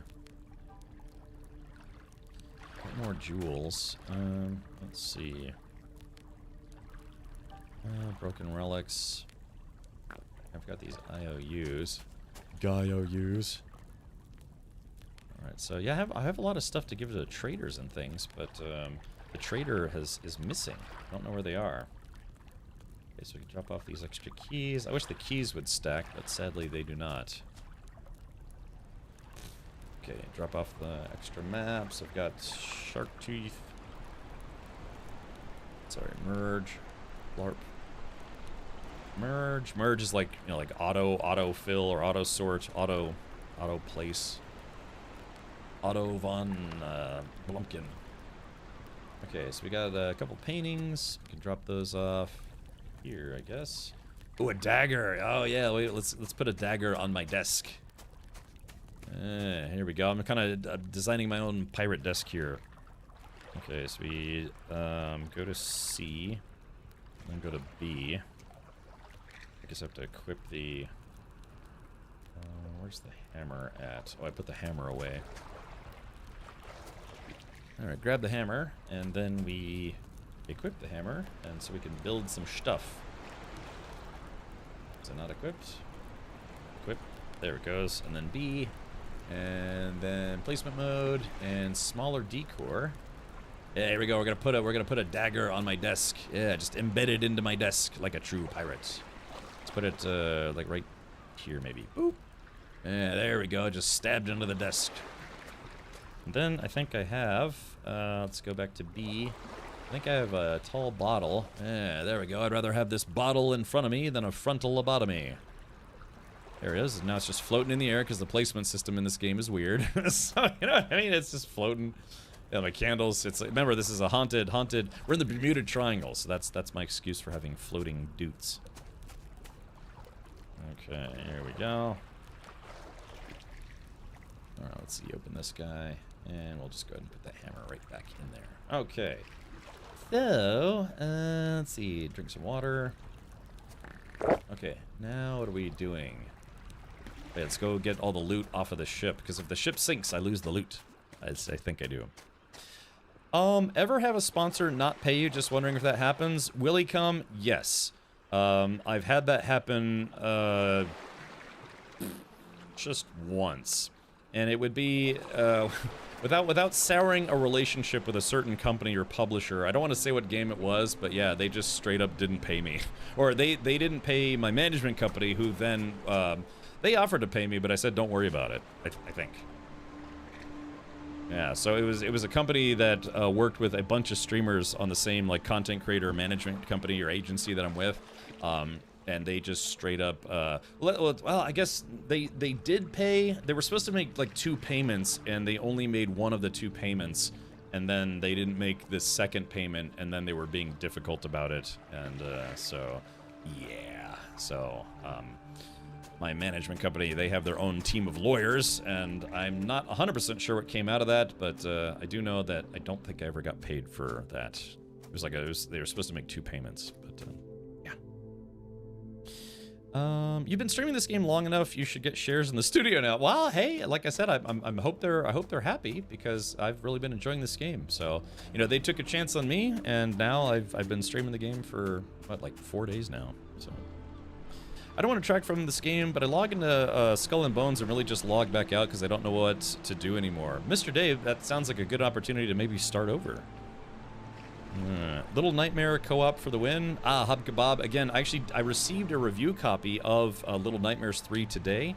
I mean, actually, I could be streaming it right now. I could switch games. I don't know, maybe we can make that cutter first. That's the problem, man. It's like, I actually want to keep playing this. I want to play Little Nightmares because I was just given a review copy of that. They told me I couldn't stream it until 6 p.m. today, and now it's 6:49 my time.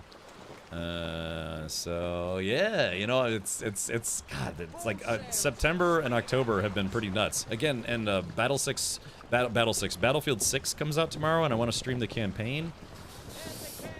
So yeah, you know, man, we are not starving for video games at this point. Anyone who says there's a lull in the video game industry needs to open their eyeballs. Because, yeah, we're definitely just flush with video games. My daughter is super keen to play Little Nightmares 3. Yeah, I liked the first 2 games. Although the second game let me know that 6 is really not a good person. So, that's just my opinion. You'll have to play the games to form your own opinion. But, yeah, the protagonist, if you want to call her that, 6. She's the main character of the games, and yeah, you learn in the second game that she's really not that good of a person. So, well, sort of. Happy for these small dev teams to get something about that is well received, I think. Yeah, let's see. I don't know, we could put it to a vote. I could try to, we could, I mean, it is October. I'm supposed to be streaming spooky games, and all that they have in this spooky game is just a bunch of piratey ghosts. And Arc Raiders by the end of the month. I know, man, it's a lot of games. Probably safer and less painful to open eyelids instead. Do what now? All right, let's do this. Maybe, all right, if I'm gonna go live with Little Nightmares, oh, I should probably install it. I think I actually forgot to install it. So let me do that right meow.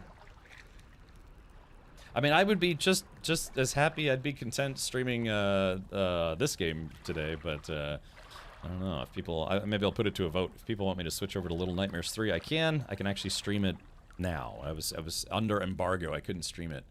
They're apparently doing drops for Little Nightmares 3, like drops and the support a streamer thing. Okay. Ah, yeah. So there it is. Yeah, Little Nightmares 3 install. It's just, Did the game actually, hold on, let's go to the store page. Did the game officially release yet? Release date, oh, October 9th. Oh yeah, so I guess it did officially release today. All right, there it is. So yeah, they gave me a code that gave me the costumes pack, the costume set, ferryman costumes, but not the expansion pass. Interesting. So I don't know, maybe if I like it, maybe I'll buy it for 15 bucks. Okay, but yeah, let me install that right now. I don't know, chat. I mean, I still have a bunch of piratey stuff to do. Yeah, too many games, too many fun games. Yeah. Something out. Oh, something out that is well received. Okay, gotcha. It released at 6 p.m. Okay, gotcha. Yeah, like I said, I was embargoed. They sent me a copy of it, and I was embargoed until today. All right, well, it's downloading the background. I guess we could switch games.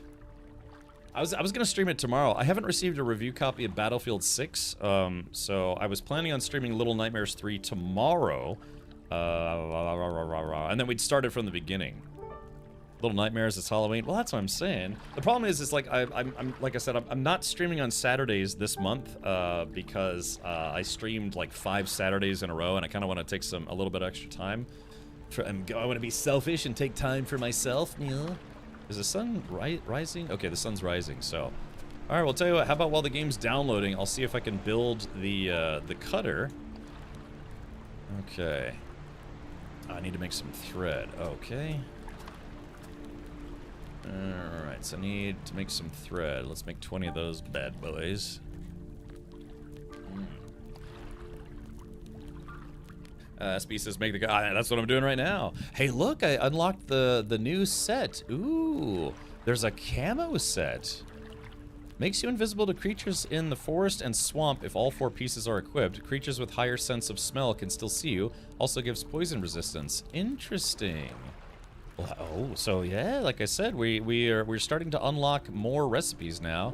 Bulkheads. Yeah, bulkheads are used for upgrading ships. Yeah, the smoker makes smoked brisket, put prime meat and firewood for it. Yeah, there's parts of the game that I still haven't been to yet. A smelter. Ah, okay, so yeah. Oh, a medium storage chest. Yeah, looks like we've unlocked the medium storage chest finally. That's good. Oh man, like I said, I want to keep playing this. Yeah. I don't know how to repair things in this game. See how my workbench needs to be repaired? I don't know how to repair it. Plus, yeah, like I said, I would have to set up all the commands for Twitch drops for Little Nightmares 3. I don't have the wallpaper up, and I don't know. I would say that maybe Friday the 13th would be. I guess tomorrow's Friday the 10th. You know, it's not exactly. It doesn't have the same ring to it. But yeah. Oh, but it did just install. That's pretty good, right? You know, it just installed within a couple minutes. Thank you, fiber internet. Alright, well, let's make the cutter. Problem is, like, I know if I stop playing this, I'll never get back to it, and I actually did kind of want to, you know, I have to rebuild the pirate village. I have to go beat up a shark, you know? I mean, like I said, I wish this game had come out a month ago. Or no, not, I guess, no, it came, what am I talking about? It came out a year and a half ago, but I'm just now finding it and playing it. But, like, it kind of scratches that survival game itch. And plus it's like pirate themed, and it's tropical themed. It's everything I like about video games. And like I said, it's kind of janky, but still, it's, you know, it's fun for an early access game. Yeah, and like I said, it starts off kind of slow, and you're like, is this the game? But yeah, once you start getting into it, start building boats and fighting people. The boat combat is okay, but yeah, the melee combat kind of stinks. I need to make the gun. Once I make the gun, we can just shoot people instead. All right, here we go. So let's make this the oh no, that's the Providence sails. I need the cutter sails. There we go. All right, so we're gonna craft the sails. You know, there's still a spicy and sandy game you should get back to at some point. I know, man. It's God. If I could become an android so I could stream 24 hours a day, I would. Okay, here we go. Crafting the cannons. Actually, it looks like the cutter's not gonna be that hard to make either. It looks like it's gonna be big. It's gonna be a big boat. It's gonna have a big boat booty.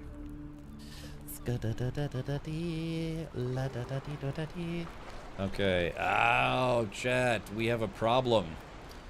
I'm missing residue. I need 4 residue. I need 4 residue, which I can only get from killing ghosts. And right now, the sun just came up, and so unfortunately ghosts only come out at night, unless Fort Pangaea is actively under attack, and they're not actively under attack. So we're kind of stuck at the moment. I can get everything else, but I can't get residue unless unless we fight ghosts. Maybe drug is the solution. Take certain ones, you'll never sleep again. You'll also maybe have a heart attack or stroke, but that's just minor side effects. I got through that 24-hour stream pretty well. I honestly think I probably could have, if I'd kept going, I think I could have done 30 hours. But I think 30 hours probably would have been like, yeah, I need to get off. I need to get off the internet, get off my computer. Of course, I say that, but can I do it? Again, the longest individual stream I saw that someone streamed without taking any breaks. Well, you know, like not stopping to sleep or whatever, was 42 hours. A streamer streamed for 42 hours straight. And by the end of it, they could barely speak. They were just like, yeah, I think towards the end, the last couple of hours was them just letting chat play. What's that game? You Don't Know Jack? Yeah, that trivia game. It was pretty much him just like running trivia games for chat. He's just like, he can barely talk anymore. I don't know how you did with no coffee. I can't drink coffee. Just like can't have a caffeine intolerance. All right. Oh, wait a minute, chat. Wait a minute. I just realized something. If we go, hold on, the storm, yeah, storm essence, we can fight ghost ships in the storm, but I need to make bio balls. I think I would need to make bio cannonballs because ghosts they don't care about poison. So let's see, vitality. Okay, yeah, so if I can make some bio balls. Weird to say, but true. Okay, hold on, let me turn some stuff. Yeah, wait a minute. We might be able to get some of that ghost sauce there. Yeah, it just kind of hit me like a ton of ghosty bricks. All right, let's do this. All right, let's merge this guy. And merge this guy. Okay, got a clam here. So, yeah, maybe... Okay, so I got some salt water. Yeah, see, it says here, apply to a weapon with a socket to create bio-laced weapons, great on enemies vulnerable to bio. But I think I can make bio cannonballs. I think. I might not be able to make those just yet, but I'll check. All right, I got crabs. I gotta get rid of my crabs. So yeah, I've got the sails, I've got the cannons, but I need 4 more residue. You can only get those from killing ghosts. You don't want a stroke, trust me. I might have a stroke a little bit later, you know. Oh, you mean the other one? Okay. Bottle of rum helps you wake up at that point. Yeah, you know what? I have to be very honest here. If I'd never drink on stream, but while playing this, if I could have like a little cup of grog, which is just water, a bit of sugar, rum, and a bit of like lemon juice or lime juice, I would drink grog while playing this game. I might play this on the weekend. Make some. I don't know, maybe have some grog. I think that would be kind of fun. You know what's scary about a pirate? A lack of hygiene, which is weird, right? Because you figure they would just kind of sort of wash up in the ocean. Become shark bait. Okay, let's eat a cracker. What am I doing? This is just a general question, really, Chad. What am I doing? Alright, put that away, put that away. Okay, so, here's the thing, though, is, like, I don't know if I should fight with the... I guess let's try using this ship for fighting. It's not designed to be a fighter, though. It's designed to be a cargo ship. But I do... Oh, wait, that's right. I was going to see if I can make bio balls. Yeah, because the bio... I think the bio cannonballs are supposed to hit harder than the poison ones, or like regular ones. Ooh. Oh, gosh. Man, I had weird dreams last night. Can't remember what they were, though. Yeah, here it is. Yeah, bio balls. Oh, but I gotta make iron cannonballs. Okay.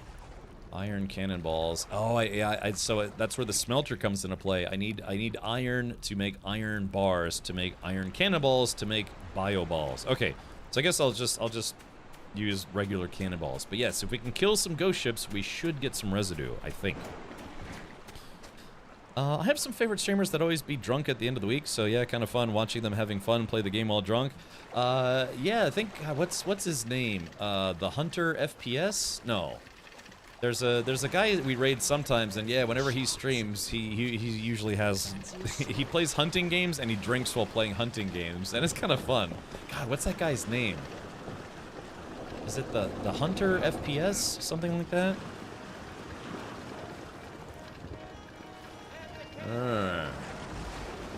Yeah, I don't drink and stream. I think in my entire 11 years of streaming, I've only drank on stream maybe 3 times. And 2 of those times it didn't end very well, so... One time it was because someone I knew, Rue Smash. Remember a streamer by the name of Rue Smash? She used to work for a company that was a distributor of craft beers. And so she mailed me a box of craft beers. And they were pretty good. One was like a birthday cake craft beer. Another one was a peanut butter chocolate craft beer that was really good. Then, you know, some like more normal craft beers, I guess you could say. But yeah. So I had a few of those on stream, and by the end of that stream, things were getting a little blurry. So, Cat Mark Page, thank you again for the resub, and please do have a good time. Also, let me know if you ended up getting that art prize. You mentioned you were supposed to get an art prize. I think you said it was either going to be 50 quid or 1,000 quid or somewhere in between. Any stream can be a sleep stream. Yeah, any stream is a sleep stream if you drink too much while you're doing it. Oh, speaking of sleepy business. There we go. Drink some water. Yeah, so there's someone playing music. Okay, here we go. Okay, so we're in the storm. What's nice about the storm is I can also collect ghost or a storm essence. But yeah, we have to fight a ghost ship. Or maybe, oh, actually, hold on. There are sunken ghost ships. Uh-oh, mermaid. Oh, ghost ship captain. I don't know if I can fight that guy. Let's see, what kind of cannonballs do I have loaded? I don't know, chat, should we risk it for the biscuit? Dang, I don't know, chat. That guy's got 24,000 hit points. And then let's try a smaller ship first. Are they onto me? Okay, looks like they didn't spot me somehow. Maybe we can get some residue from a sunken ghost ship. I hadn't actually tried that.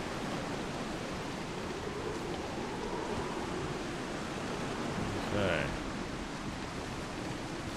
Alright, let's do this. Alright, so let's get the axe out. So this is a ghost shipwreck. Alright, so I got a ghost treasure cache. There may be some residue in that. We'll have to see. Yeah, there's a water spout flying around. Alright, scavenger ship. Let's just go ahead and blow up this guy. Yeah, so even with a full crew...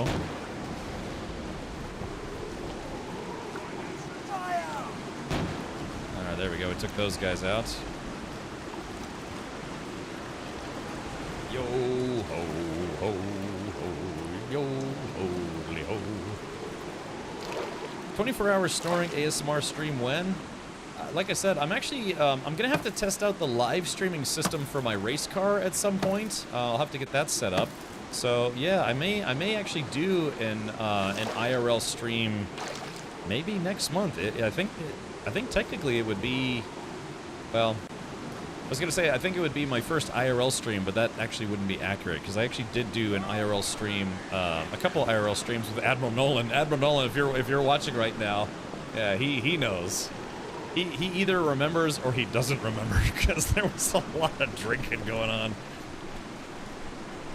I've not been sleeping either because of my writing. Oh, really? What are you writing a book? Tarmon also released a book. You know, Tarmon, if you want to plug your book, you can on this channel. That's totally okay. If you have an active sub, you can post it just if you want. If you're not, that's okay. I'll have to give you permission to post the link though. But yeah, if you are a content creator here, if you're say like an artist or something. Oh, I just realized I'm taking bio damage. Ah, crap hammers. Oh man. Okay, oh gosh, you know what I didn't realize, chat? Oh no, I wasn't paying attention. Oh no, I wasn't paying attention, Oh no, let's see. Because I am taking bio damage while on the ship, which I wasn't expecting. Okay. Let's see. Alright, I gotta get out of this storm. Okay, so we're gonna go immediately due east. Yeah, because I'm taking bio damage while I think I'm taking bio damage while on the ship. Maybe I am, maybe I'm not. I guess maybe I'm not. I was probably taking the bio damage while swimming around collecting loot. Okay, so okay, it looks like okay, so I guess I'm okay. I'm not taking bio damage while I'm on the ship, but my ship is taking damage. So yeah, I'm sorry I'm covering up my ship's health bar, but yeah, my ship is very slowly taking damage. Moosey Geek says Minecraft 2 has been confirmed. Okay, so Moosey Geek, with all love and care and respect, citation needed, because that would be very, very, very big news if they finally announced that there was going to be a sequel to Minecraft. Which is, how do you have a sequel to a game that just, you can literally do whatever you want in the game? Maybe it'll have a better ending. As much as I love Minecraft, I've been playing Minecraft off and on since beta. That game has a really terrible ending. Well, like the last thing you do, you know, the boss fight at the end of the game is fun. That game has a really terrible ending. To me, it's a prime example of one of the biggest letdowns you could possibly have in beating a video game. What if it's Jack Black Minecraft 2? Oh yeah, nope, we kind of ran ashore here. Because it's just surprisingly underwhelming. It's on their Instagram? Hold on. Okay, well, first things first, let's do this. I need to heal, but I don't have any heals. Alright, place. Okay, so we're gonna open up these chests, and let's see if I got some residue. Residue. Yeah, ghost chest. Ah, here we go. So hopefully some of these will have residue. Yeah, I can barely see it. Let's see. Okay. So I got some temporal residue. Residue times 2. Okay, perfect. That's exactly what we need so I can actually finish the cutter. Right, gold bars, gold coins. Yeah, see, Chad, I gambled and won, although at almost the expense of my life. I've only died once in the game, but you know, and it was a totally avoidable death too. I just wasn't paying attention, I guess. Okay, so let's see. All right, we've got 2 more of these ghost chests, so we'll put one here. And then we'll go ahead and put one here. Alright, place. There we go. Okay. Alright, so now we hack this thing open. I only play modded Minecraft. That's fine. Yeah, there's nothing wrong with playing modded Minecraft. Okay, so chat, I think I got it. I think I got all the residue that I needed to finish the cutter. Alright. Oh, what? Wait a minute. Wait, what? I got a ghost pistol? Ghost pistol, bonus plus bio damage. Equip an offhand and click the enemy target to shoot. Uses bullets. May have an extra random mystery stat. Ooh, it was a purple. Yeah, this must be a rare drop because when it dropped, it had a little purple, kind of purple light on it. Chat, we now have a gun. Yeah. All right. So yeah, look at this. I've got a ghost gun. Oh man, look at that. Look at that. That's awesome. I mean, it, you know, it probably sucks, but you know, I don't know. But I need ammo, so I have to make the workbench where I can make ammo. But chat, I finally got a gun in the game, and it's a ghost gun. You know, it's like one of those 3D homemade guns. It's a ghost gun, you know, 3D printed. Yeah, right, Cal, exactly. Okay. All right. For first things first, though, let's check this out. Yeah, because that would be big gaming news if Minecraft 2 is officially announced. Oh, by the way, for those of you who are planning on playing Skate Story, they officially announced that is going to be out in December. It's a skating game. There's also Randy Pitchford has posted more codes for golden keys, so you can redeem those in game, or you can go to shift.gearbox.com, and create an account there and enter your keys. So,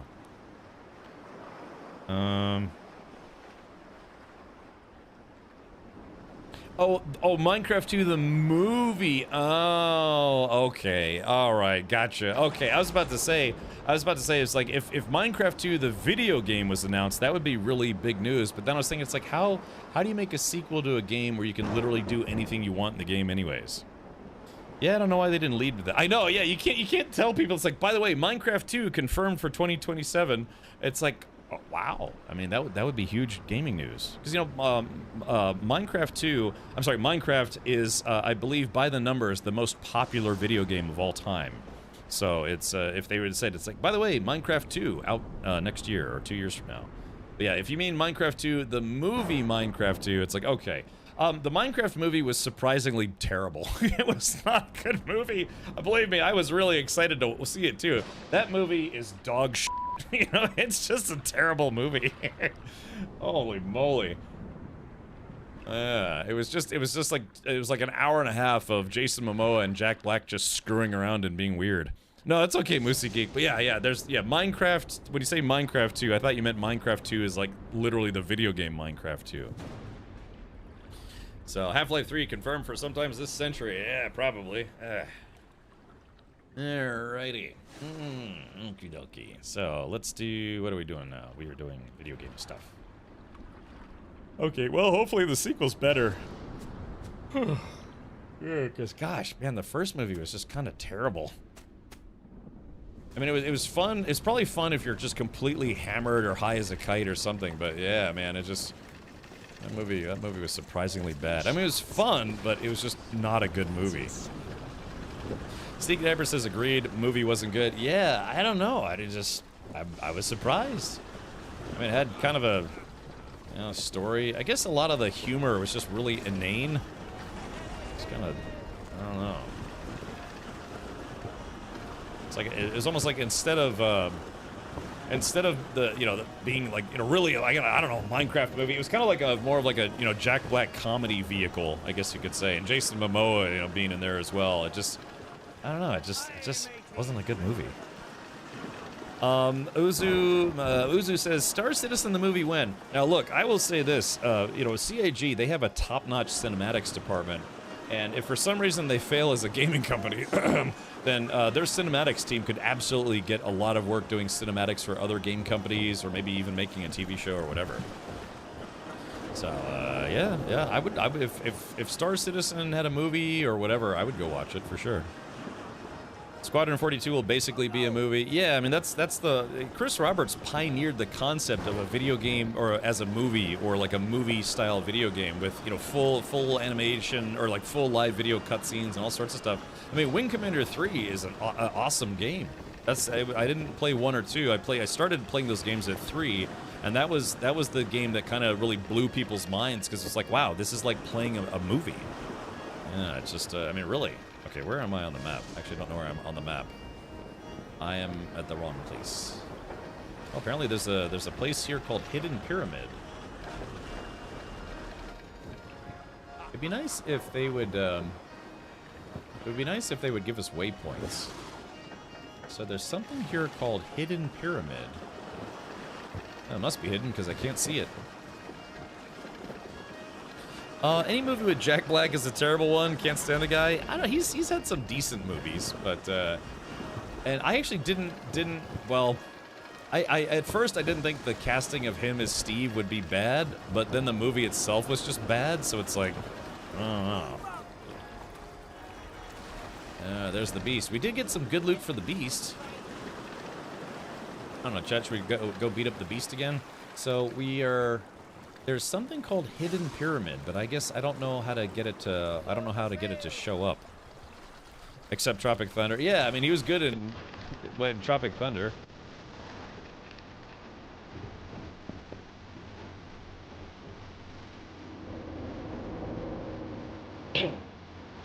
Breaking news: Minecraft 2 announced. Just kidding. It's just another mediocre movie.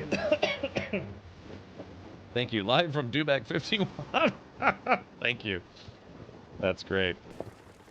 Devil's Son, so is this like Sea of Thieves? It's kind of like Sea of Thieves meets Valheim. It's a survival game, if you will. But it's a very early access game. It came out about 1.5 years ago. But it's actually pretty fun. You know, even though the graphics are kind of a little dated looking, it's actually not a bad game. This game was made by 2 people, husband and wife, a game developer team. The issue with Jack Black is that it's always Jack Black plays Jack Black in every movie, and personally, it's become a bit stale. Yeah, it's like Dwayne Johnson, you know, The Rock. It's like if you see him in a movie, you know exactly what you're getting. It's just like Jason Statham. Jason Statham is Jason Statham in every movie he's in. You know, he has one character and he's really good at it. I Am Billy says, I like Jack Black in The Jackal with Bruce Willis, where he gets obliterated. Yeah. Shoots his hand off and then like blows him up. Or Ryan Reynolds. Ryan Reynolds has at least attempted a couple serious roles. I don't know if Jack Black has done any serious roles. I don't know, maybe if he has, maybe you could tell me. Fire! Oh man, it's gonna take forever to kill this thing. Fire! Yeah, alright, you know what, screw this. Let's go get the cutter made, because the cutter is supposed to be a battleship. At least I think.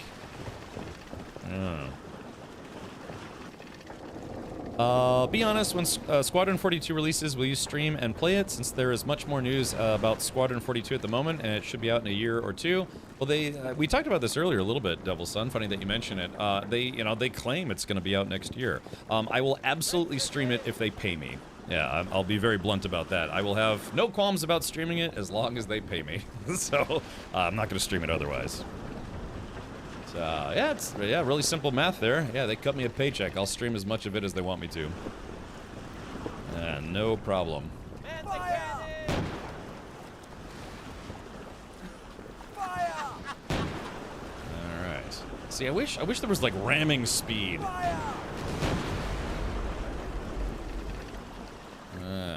So, yeah, exactly. You know, they cut me a check with a few extra zeros. It's a done deal, Devil's Son.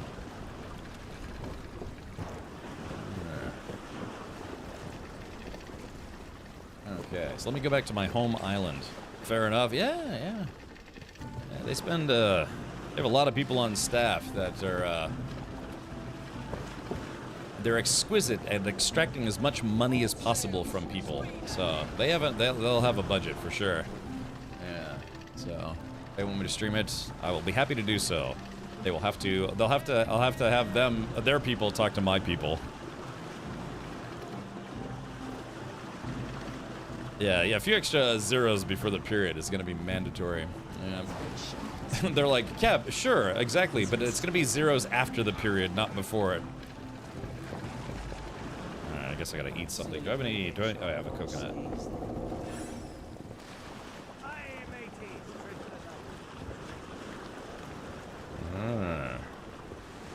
Somebody said a couple days ago, yeah, isn't there, didn't they basically puss out of doing CitizenCon this year?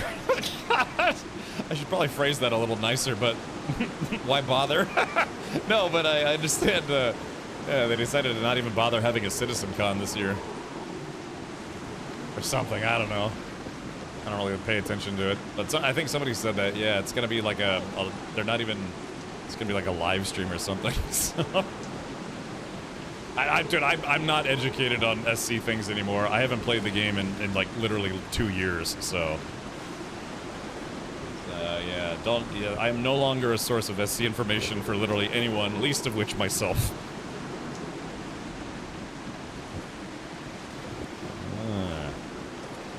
Red Baroque. No, dude, it's just, I just got tired of it, man. It's like that whole project is a money siphon. And so, you know, after 10 years, well, at least for me, it's like 10 years, but, you know, the game's been in alpha for 13 years. And other than just, you know, some very, very mediocre improvements and otherwise in content, it's just, I don't know, it's just not worth it to me anymore. Let's see. Jack Black was kind of funny in the Foo Fighters video Low. Do I remember that one?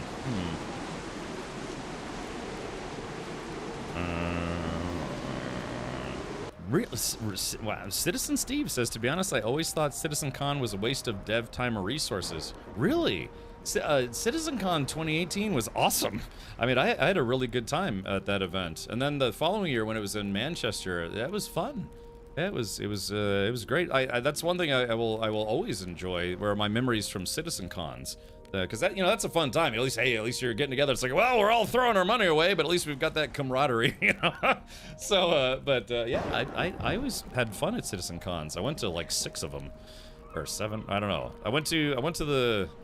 Well, it doesn't matter anymore. But I even went to the SC events in Boston before it was called CitizenCon. They had a couple of them. So. Yeah, world's longest alpha. I don't know. Has there been any other game that has had a longer alpha?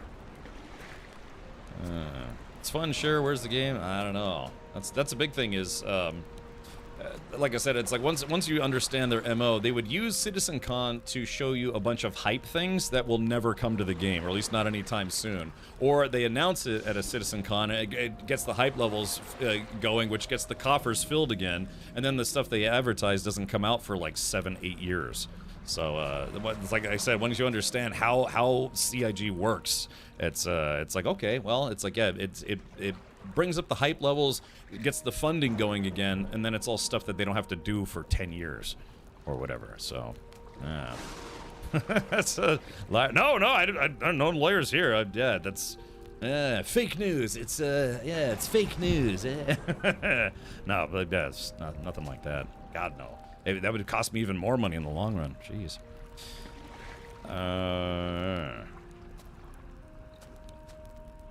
Oh, really, Citizen Steve? Oh, okay, gotcha. Well, yeah. I mean, like I said, I had fun at CitizenCon. I really did. Carrot on sticks, like a bad company that strings along shareholders. And like I said, that's the biggest reason why I tapped out. It's just 10 years of carrot on a stick.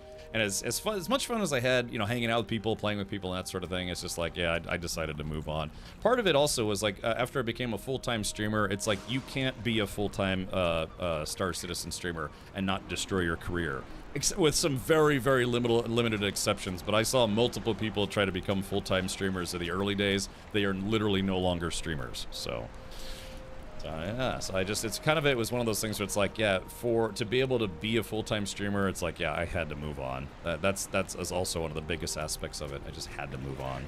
So, Kieran Novice says, if you have a very hyped up game and it has massive delays, it will always fail because you just keep building up hype and you can't live up to it once it's released. Yeah. That's okay. All right, well, yeah, let's build let's acquire a ship that won't cost me $500. So, I guess we'll just leave it at that. But all right, so now I should have enough of the goo, the ghost goo, to make there it goes, to make the cutter hull. So we're gonna make a new ship. Dwarf Forest was in development between 2006 and 2023. Yeah, they finally went to 1.0. Valheim has been an incredibly successful game, but Valheim is technically still in early access. So it's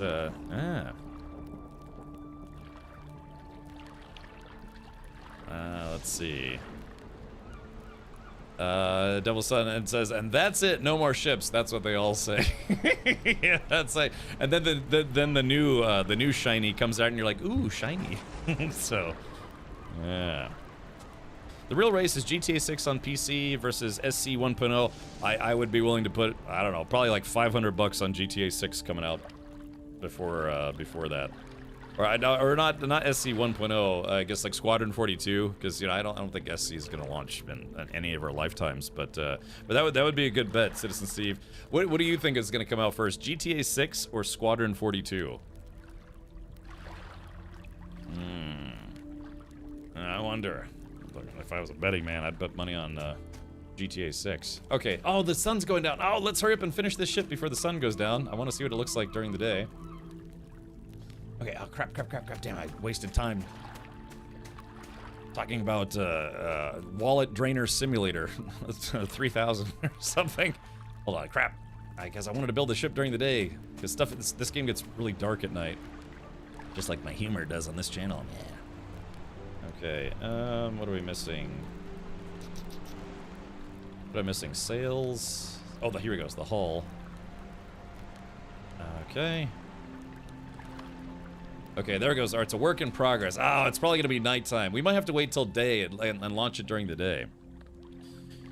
Been loving all the games. Yeah, I just, like I said, it's one of those things that unless you're a niche streamer or like a really popular game like World of Warcraft or I don't know, Overwatch 2, and you can quote unquote afford to be a niche streamer for playing a much more popular game, that's fine. But more often than not, if you want to become a full-time streamer, you really have to do variety. Have like a core game or like a core genre, but you kind of have to do variety. Because again, if you only ever stream one game and that company isn't willing to sponsor you for any of playing that game at all, then you're missing out on tons and tons of game sponsorships. You know, CIG, you know, would try to, you know, take streamers out to like conventions or other things, or, you know, promote their channels, let them do giveaways, but they don't pay people. They just do not pay people. So the concept there is like if say someone was going to continue streaming SC, and there's a couple streamers out there that, you know, they still stream that game full time, I think. They just, yeah, that's it. You know, they miss out on all the other sponsorships that video game companies do to help you maintain a career as a full-time streamer. So, yeah, like I said, you know, they do some fun stuff, Citizen Cons, otherwise they do not pay content creators at all. So yeah, I like take this game for instance. I would have never found Forgotten Seas if I hadn't had a sponsored stream for this game where they paid me. And I was very happy about that. Did you guys catch that? Yeah. But yeah, you know, it's just I would have never, one, I would never have found this game probably, and two, like I said, they paid me to stream it. So it's just, that's a big thing, man. If you only ever stream one game, all the other companies out there that are throwing out, you know, dollar bills or $1,000 bills or whatever, yeah, you miss out on all that not being a variety streamer. So. And sometimes like you could say stream one core game, and then occasionally stream other games, you know, sponsored games or otherwise. But yeah, I'm 100% going to be playing Battlefield 6 campaign tomorrow. Yeah, fingers crossed I'll be able to do the same. But I haven't received a review copy yet. I don't know. Sometimes it takes a little extra time. They paid you 50 cents. My God, you're rich. Look, I'm not kidding. They paid me about to stream the game, and I was like, wow, that's very generous of you. So I don't know, it's like I said, I try not to, I can't kiss and tell in that regard, but yeah, man, it's like I said, part of moving on from SC was just because it's like, yeah, dude, I'm trying to make this a career, and I can't just keep streaming the same broken elevators day after day. So yeah. The fact they have made as much as they have and don't pay streamers is paramount to have crappy of a company they are. Oh, well, I don't know. I mean, like I said, I mean, they're what, I don't know what their funding's at now. What is it, like 800 million something? But they gotta pay their employees to keep cranking out those spaceships to buy. But yeah, it's just, you know, I can just tell you from personal history, they do not pay content creators at all. Do you have to sign NDAs when some company sponsors you? Occasionally, yeah. Most of the time what they give you, for instance, like Little Nightmares 3. I was given a review copy of Little Nightmares 3. I was not allowed to stream it until 6 p.m. today. I didn't have to sign an NDA because it wasn't anything that was like a super secret or whatever. I just was forbidden from streaming it, because if I had streamed it, they would have filed probably some kind of complaint to Twitch, and Twitch would have to, like, you know, take my channel offline or, you know, force me to get a channel strike or something. So yeah, you just, if you're covering, and it's not just streamers. I mean, streamers, YouTubers, video game journalists, distributors, publishers, whatever. I mean, publishers, you know, they usually set the embargo dates. But yeah, as long as you play by the rules, man. You know, video game publishers love it when people stream games, and they're even willing to pay people to stream games or do YouTube videos, or, you know, just talk about them. Yeah. So Citizen Steve says, I don't know before release that money is pledge money for development. How happy would crowdfunders be knowing their money is going to streamers? So when CIG hired me to stream for them at Gamescom in 2016, I actually did, you know, I wouldn't say I argued with people about that, but I did catch some flack from people who are very, very adamant about the fact that, you know, that funding is not for flying streamers halfway across the world to go stream Star Citizen from a booth, you know. But, you know, they try to explain it. It's like, look, this is good for promotion and all sorts of stuff, and they have to make it worth their time. I didn't get paid to do that. They paid for my hotel. They paid for my, you know, meals. I think I had a some kind of small meal per diem, and that was it. Like I said, I think they gave me $500 in store credit or something like that. But yeah, like I said, they literally don't pay content creators. But yeah, even then, people are like, it's like, why are they paying, paying for streamers to have hotel rooms and food and stuff? And I was like, I don't know, man. We're just trying to help promote the game. What do you want? So, yeah. But yeah, I remember seeing that on Reddit. People complaining. I said it's like, yeah, they're like, they're wasting money doing that. Some people felt they were wasting money even being at Gamescom and other places. So yeah, they're wasting money when they could be making the Banu Merchantman, which will never happen. So. Yeah. You should totally lend your voice for games for some payment. I would do it for free. Hey, look, man, you know how sometimes they say it's like, oh, we can pay you in exposure. I would take it.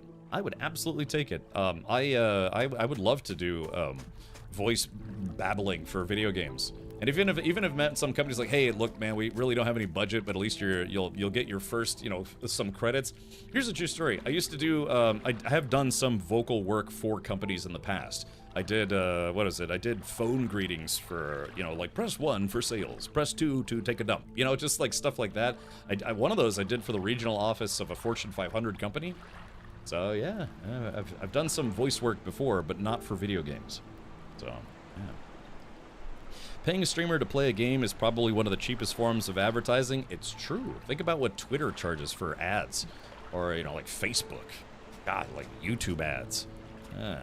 So, and then like I said, sometimes I can imagine from a dev standpoint, I'm not the biggest streamer ever, but as an example, the company that paid me to stream this game for literally just 2 hours probably had no idea that I was going to stream it for like 15, 20 hours after that because I actually enjoy it. So yeah. I mean, can you argue that it's a valid argument that they spend egregious amounts of money on silly stuff? Wait, what, the devs of this game or someone else? I don't know, like for any video game company, I mean, you have to weigh the pros and cons. My management company is a company that focuses on convincing publishers that it's worth paying content creators to cover their games. Just as much as like, GameSpot or whatever, like Kotaku or, IGN. A lot of those places cover games because, they need content for other stuff, but it is also a good form of advertising.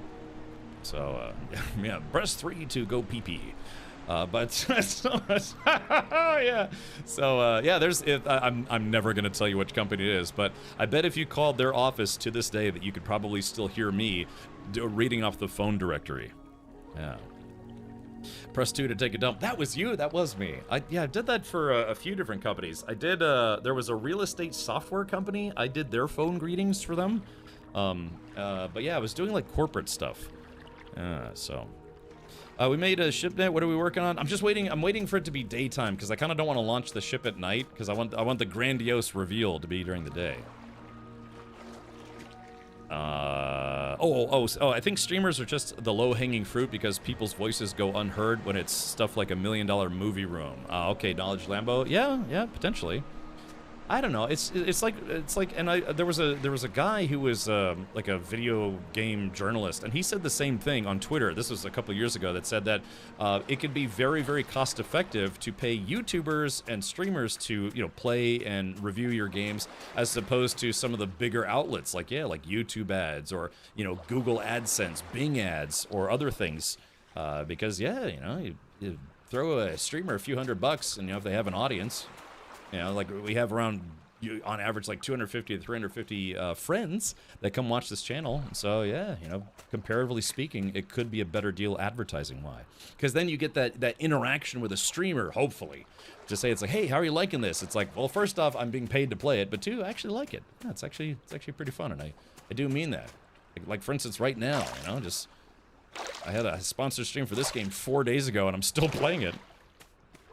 Yeah, and that's just better than any kind of it's like, yes, this game is great, buy it now. You know what I mean? It's like, yeah, no, you get real-time responses from streamers, and then YouTubers, usually try to take an in-depth look at it and all sorts of stuff.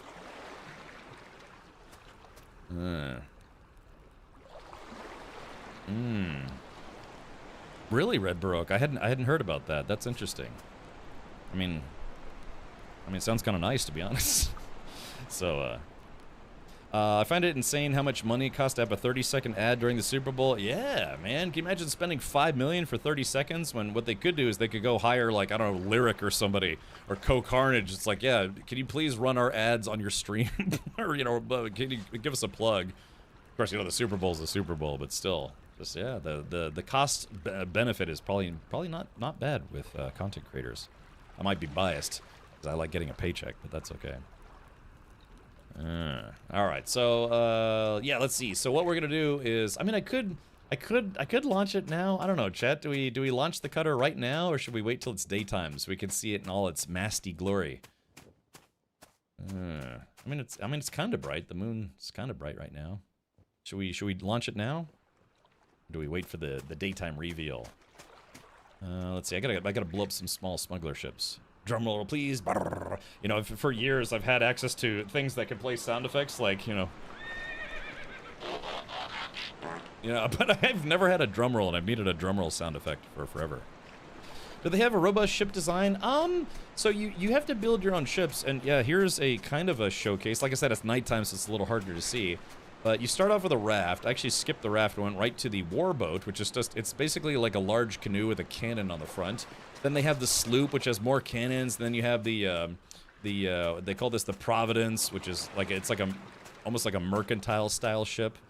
And then, yeah, what we're doing is we're going to build the biggest ship that I think players can get right now. I think. It's called the Cutter. The Navy Cutter? Nautical Cutter? Something like that?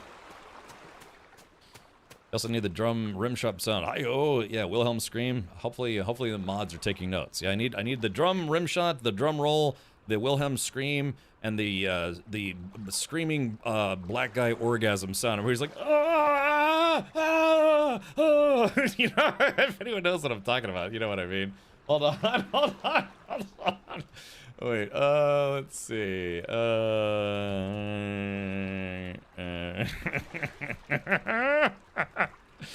Oh, I can't show any of this. Hold on. Let's see. Oh no, it got taken down. There's a website that I used to go to that had it. It looks like it got taken down. Oh God, what I'm googling right now is extremely dangerous. Yeah, it's like a meme sound effect that came from a certain video. Yeah, maybe I shouldn't search for this live, because I searched for it and it was like a whole lot of like instant Twitch ban, instant Twitch ban, instant Twitch ban. He's like, ah, ah, ah. Oh my goodness. Some people know what I'm talking about. Let's Knowledge Lambo says, let's switch the stream over to Jerkmates quick. Yeah, real quick. We'll just go over there. Yeah, I'll start streaming to my free cams or something like that. Yeah. Lizard. And I know it. Girl, look at that. Lizard. Girl, look at that. Lizard. Girl, look at that. Lizard. Lizard. Girl, look at that. Lizard. Girl, look at that. Lizard.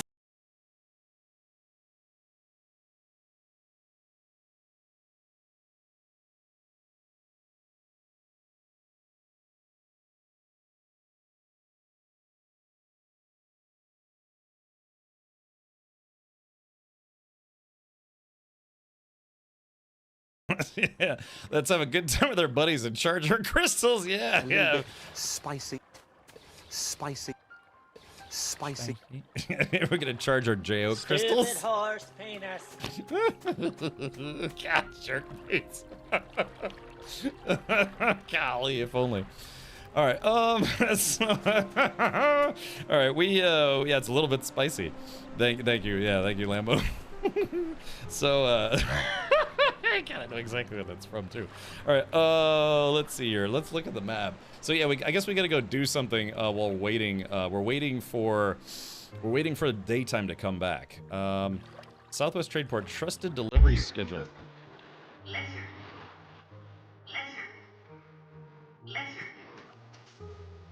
Lizard. Lizard. Lizard. Lizard. Lizard. Lizard. Lizard. Lizard. There it is. It's good timing on that one. There's a big turtle lizard thing right here. So, Oh my gosh. Oh yeah, that's right. I was gonna see if I could. Lizard. Lizard. Lizard. Lizard. Lizard. Oh, I'm riding the turtle now. Lizard. Lizard. Lizard. Lizard. Lizard. Lizard. Lizard. Lizard, lizard, lizard, lizard, lizard, lizard. This turtle's like, lizard, dude. lizard. He's like, what kind of pirate drugs are you on? Do you need a glass of water or something? So, alrighty, well. Yeah, exactly. Yeah. Doing a little turtling here. Heard a metal version, which was amazing. Really, Kurinov, is that something you could link to us? Yeah, we're getting lots of lizards and turtles up in here. Okay, yeah, I was gonna make the ammo station. That's right, I totally forgot. I need ammo because I have a pistol now. Okay, ammo station. Raft. Dang, I guess I can't make the ammo station. Ooh, syrup tap. Find maple trees in the forest and place this near it to make syrup. God, there's like all this stuff we haven't found yet. All right, let's do this. Okay, gulp. I just swallowed a lizard. Okay, so leather, thread, and moss. Yeah, there's like this. There must be some new biome that I haven't seen yet. Can you craft cannonballs? Yeah, indeed. All right. So I'll eat a cracker. I guess I don't need a cracker. What I need is a new pair of underwear. God. You guys are weird. Okay, so I'm just, just gotta shoot the breeze here. I still don't know why the trader left and never showed up again. Yeah, there was a trader that parked at my island for a few days, like literal days, and now they're gone. I have no idea. I have no idea where they are now. I guess I have to find them again, so that way I can trade with them. I guess. I don't know. Okay, so I've got residue. Oh, there's where I put my storm essence. Okay. Have you found the water yet? Yeah, I think so. Yeah, a little bit. Sorry, I'm just kind of trying to pass the time here just a smidge. I guess I already used all my storm essence. Use. Alright, so yeah, let's go put the storm essence away. I almost died getting that storm essence. I almost died. Alright, let's see. I guess I'll put the... Yeah, I'll put the residue and the storm essence in this box. Sorry, I want to start making some of the bigger chests now, because if there's anything that I like, it's a nice big chest. Speaking of big chest, Dolly Parton put out a video today saying that's like, yeah, I'm not actually dying. I don't know why people think I'm dying. So, let's see. Oh, is it that Leo guy? Yeah, I think I know exactly who that is. Yeah, is that the guy who has like Frog Leap Studios, where he does metal covers of popular songs? I got Moss in the Hidden Swamp. Yeah, I haven't found the swamp or the forest yet. I've seen that guy's stuff before. So he did a lizard remix, huh? One of the mods here, Guahir likes his stuff. One of the mods here, Guahir, likes that dude. Okay, I'm just putting some stuff away. Yeah, because I got pina coladas I gotta sell. I guess I could put them up for sale. He did a... Oh, it wasn't a lizard remix, it was a metal remix of that song. Or maybe I can get away with playing just a hint of it. You know what we could play instead is we could play this song.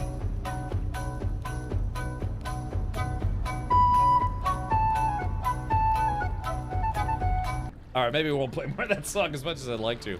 That right there, if somebody could take like 30 seconds of this and green screen it, I would make that a Changia command. Plague Breeder says the swamp is north of Dead Man's Island. Oh, okay, gotcha. All right, well, yeah, I kind of want to find some stuff. That's okay. It's okay that you mentioned it, but I do kind of want to like explore stuff on my own. I gotta. Oh, wait. I guess you're right. It's Hidden Swamp. Okay, so then, Plague Breeder, let me ask you this. Why is it that I'm not able to see the swamp and not able to see the pyramid? Is there something that I haven't done yet or that I need to figure out? Because the hidden areas, yeah, they're hidden. I don't know how to... I don't know how to find them. Now, there's the hidden island for sugarcane fruits and treasures, but I don't know how to get these two to show up. The hole in the wall, Bun Trumpet, a KCD classic. It is. Gilbert Gottfried did a voiceover of WAP, and you didn't know you needed it until you heard it.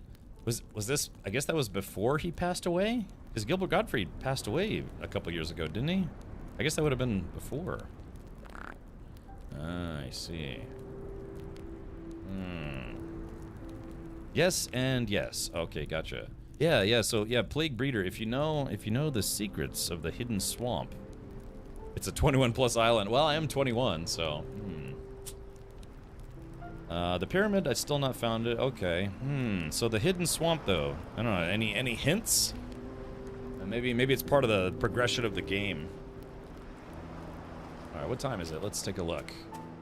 Okay, so we still got plenty of nighttime. There's probably still like 10, 15 minutes of night left. And then when it's daytime, we'll come back and we'll unveil the big ship, the final, I guess the final ship you can make. At least I think it's the final ship. I could be wrong. Okay, there we go. My life's going back up. Oh, he died in 2022. Okay, gotcha. Which is a shame, yeah. Have you ever gone on YouTube and looked up Gilbert Gottfried speaking normally? Because I didn't know until he was on the Howard Stern show that his I'm Gilbert Gottfried. I didn't know that wasn't his real voice. That was just like a put on that he did because he got famous doing comedy using that voice. Oh, level 36, so maybe level lock. Ah, okay. I am level... What am I level? I am level... How do I see my level? Oh, I'm level 30. Yeah, okay. It's right. Yeah, it's right there. I'm level 30. Alrighty, so... Let's see. What was I about to do? I was about to do something, and then I got distracted. Par for the course. That's how people knew him, so he ran with it. Yeah, so if you go on YouTube, you can find videos of Gilbert Gottfried speaking normally. It's like Sam Kinison. You know, Sam Kinison also got known for, you know, basically getting, like, angry and screaming at people and all sorts of stuff. It's, you know, it's a shtick, but for some people, their shtick is worth millions of dollars. You know, people pay them to do that shtick. Like, my shtick is being a terrible streamer. I do okay with that shtick, you know? So it's okay. So there's an ammo bench. Oh, wait, I think I need to buy the ammo bench. Yeah, wait a minute. Yeah, I think I need to buy the ammo bench. Yeah. Ooh, I can make a well. Find a covered up water hole in the forest and place this on top for fresh water. Oh, yeah, okay. Yeah, bulkhead tier 1 blueprint, upgrade shards, and residue. Ah, okay, so if I want to improve the ships, I want to save these for the cutter, though. I'm Gilbert Gottfried. Already?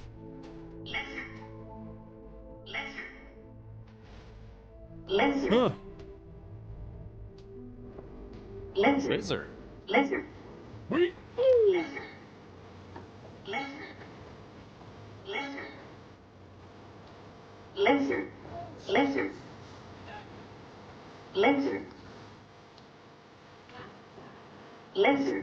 Beat it up. All right. Okay, so let's depart. All right, we're gonna go to Fort Pangea. That'll chew up a bit of time. The fact this lizard became a meme is just amazing. It's just, you know how it is. The internet loves stupid things or something. It's just weird things. I guess the ironic part of that is the meme became more popular than the movie ever did. I wonder where it originated. Like, did it originate on TikTok or on YouTube or on Twitter? Yeah, did it originate on 4chan, you know, just... Yeah, 4chan is where a lot of internet memes came out, but ever since the advent of TikTok, it seems like most stuff comes from TikTok now.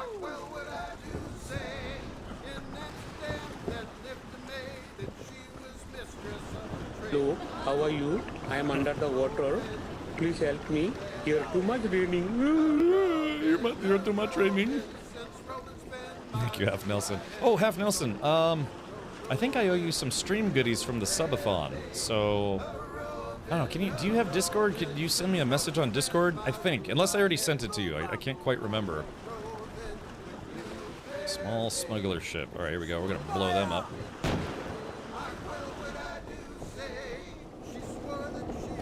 Hey, Indigo, welcome back. Yeah, I'm a real captain now. I'm a captain. We're getting ready to deploy a new ship. Alright. I wish you could do ramming speed in this game. Okay, there we go. So I completed a quest. I had to blow up a couple of those guys. Alright, I believe this is Fort Pangaea.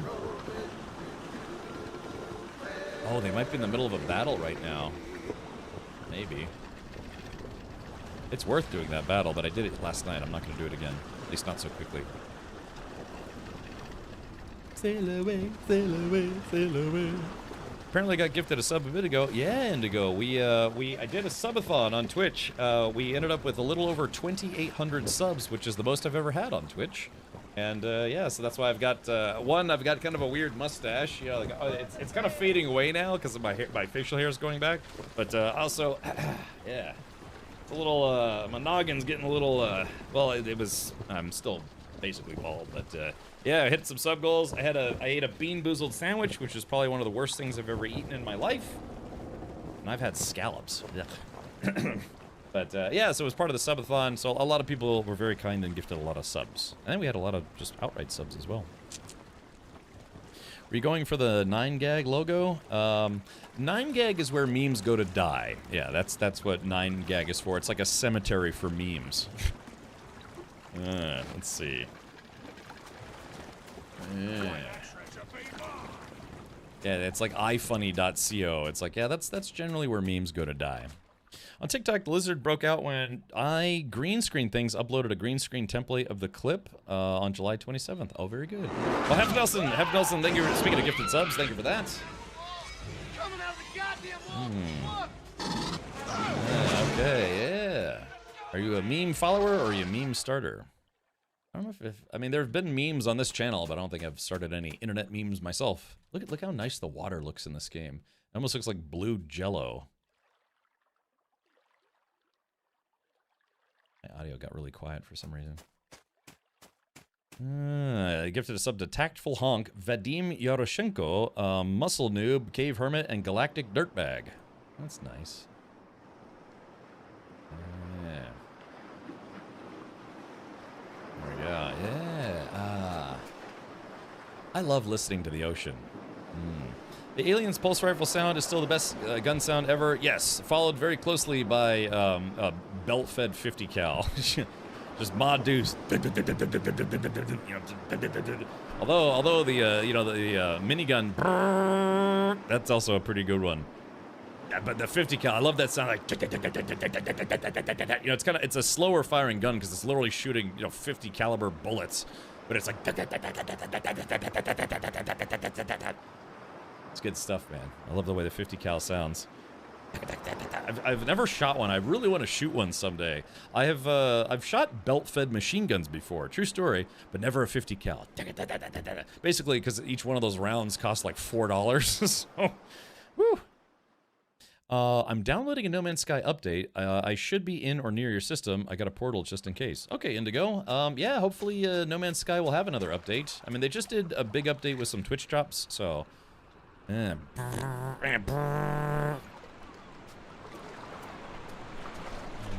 see. Track down these enemies. King Crab. A large crab roams on the sunken tropical island. Our traders need to collect the much-needed fruit that comes from there. When the sunken tropical island resurfaces again, head there and eliminate the threat. Bring its claw for reward. Okay, which we've done already, but I guess we'll do another one. But check this out. Sasquatch. A large creature is creating problems for our traders at the forest island. It is nearly impossible to continue our mining ops with that thing roaming around. Mind you, it's not going to be easy, so prepare very well. You may need a warship to fight it, though some brave souls have taken the challenge on foot. Whichever you prefer, we don't care. Okay, so yeah. Giant alligator. Welcome to Florida. Very good. We have gators here in Florida. I've almost, sometimes they try to walk across the road. You have to watch out. And they get spooked and then they run away. was here for the drops, just haven't played No Man's Sky for a few weeks. I gotcha. I think the expedition ended, though, didn't it? Ah. Build MG34 and 42 have a particularly nice sound. Yeah, didn't they used to call the MG42 Hitler's sewing machine? Because there's like... All right, Kiranov, thank you for hanging out, buddy. Hopefully we'll catch you again tomorrow. This one's in the house. Yeah, I think that's what they called it, right? Hitler's sewing machine? Because it was like... Yeah. Hello. A giant alligator is creating problems for our trader ships that pass near the Sunken Swamp Island. When the sunken island resurfaces, I will relay the location to your compass. Go easy on there. Find him at the Sunken Swamp Island and bring its head for reward. Okay, so maybe this is going to unlock the islands I haven't been able to find. Ah, Dread Pirate the Second. These Dread Pirates are armed and dangerous. Find and sink this pirate ship. Check your compass for location. Ah, Dread Pirate Ship Second. Okay. Alright, so those are, yeah, these were all the folks that were wanted. So yeah, King Crab, Dread Ghost Ship, Sasquatch, King Boar, and Giant Alligator, and Megalodon. Okay, so we don't have King Boar or Megalodon yet, but... Okay, chat, the sun's coming up. You know what that means? It's Qatar time. My sister went to Qatar. Which you may know as Qatar. But, yeah, she actually went there. Steyr AUG, you mean sound-wise, Indigo? It's your standard 556 or 223.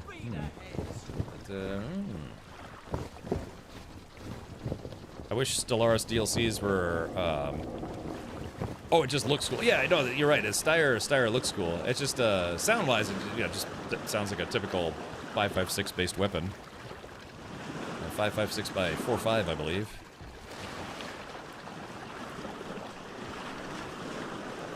Yeah, it's Qatar time, baby. Let's do this. Time to cut the cheese like a champ.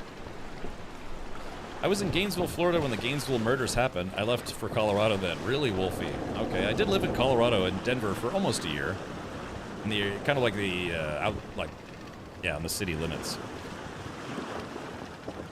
Evil Fuzz says, speaking of shooting guns and stuff, there is a place here in Texas you should visit if you ever get the chance. Mind if I post the link? If there's anything that piques my interest, it's talking about video games, cars, and guns.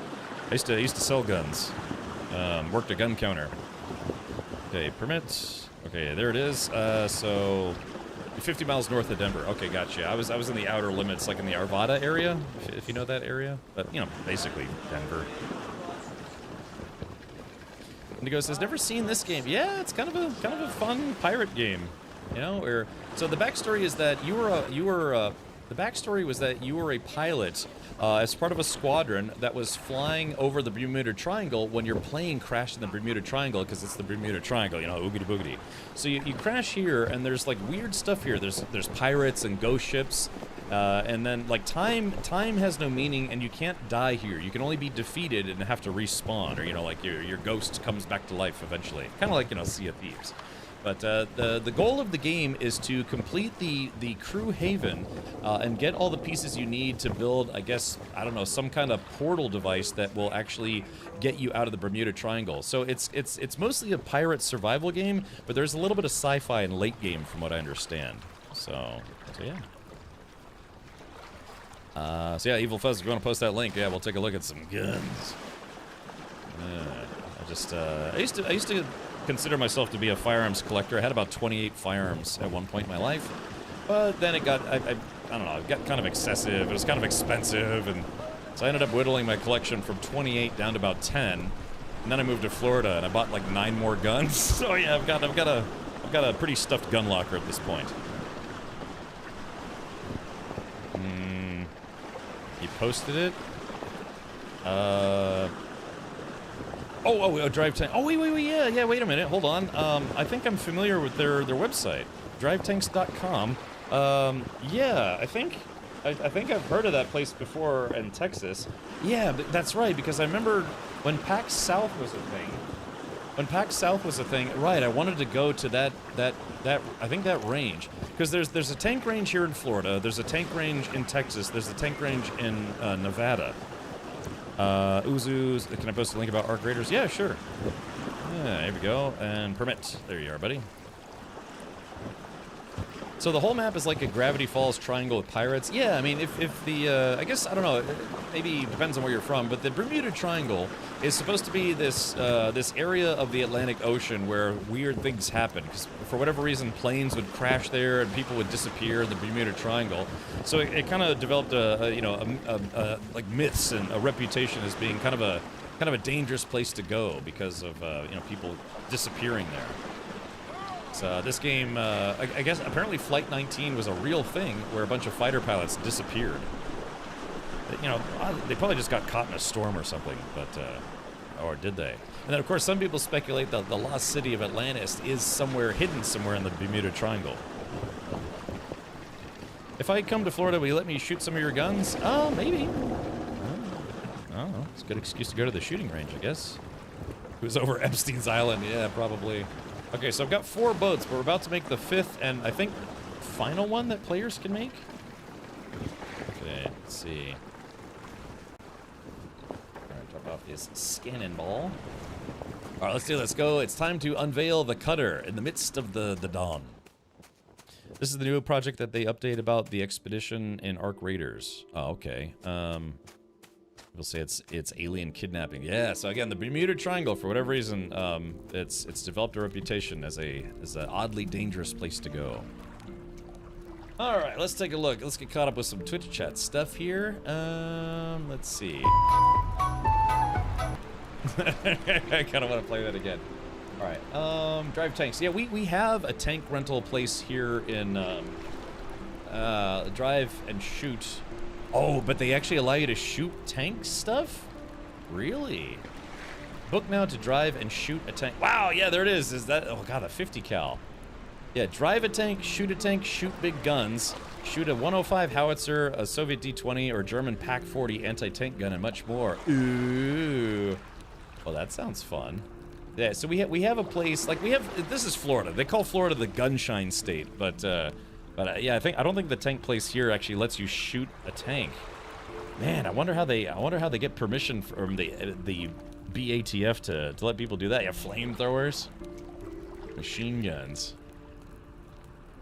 Okay, let's see. Fire up to 2 different machine guns with no range fees. The range fees, 3 to 5 different guns per group is 400. 6 to 9 is 700. 10 plus. Range fees include range maintenance, safety and operations briefing, range time, and range cadre, safety officer. Oh, yeah, wow, look at this. Yeah, M134 minigun. $500 for 100 rounds. Do you understand, though, this gun shoots 3,000 rounds per minute, so 3,000 rounds in 60 seconds. Can you imagine how quickly 100 rounds just goes... I mean, that's it. That's literally, it's just like... Cooley says, how do I get bits? If you look below chat, there's a little like I don't know, like a diamond, purple diamond thing. You click on that, you can buy bits. They're kind of expensive, but some people seem to like them quite a lot. Yeah, but yeah, see, this is what I want to fire. Yeah, M2 machine gun. God, their prices are expensive though. Holy crap. $350 for 20 rounds. I guess to be fair, 50 cal ammo is not particularly cheap, so let's say it's like, I don't know, $250 a round at the cheapest. I go to gun shows sometimes. It's normally like, I want to say like $3 a round. Or let's say it's $3 per round. And they give you 20 rounds, so times 20, that's $60. But they charge $350 per 20 rounds. And Barrett, wow, they have a Barrett 50 cal, the M82. I'd love to shoot that, and a flamethrower. Light machine guns, M1919. I almost bought a semi-auto M1919. There's a company called Atlantic Firearms, and they had one, and I was really tempted to buy one, just a semi-auto version, but I didn't, and now I really regret it. M60s, I've shot an M60 before. M249, I'm pretty sure I've shot one of those as well. Grease gun, no, yeah, let's see.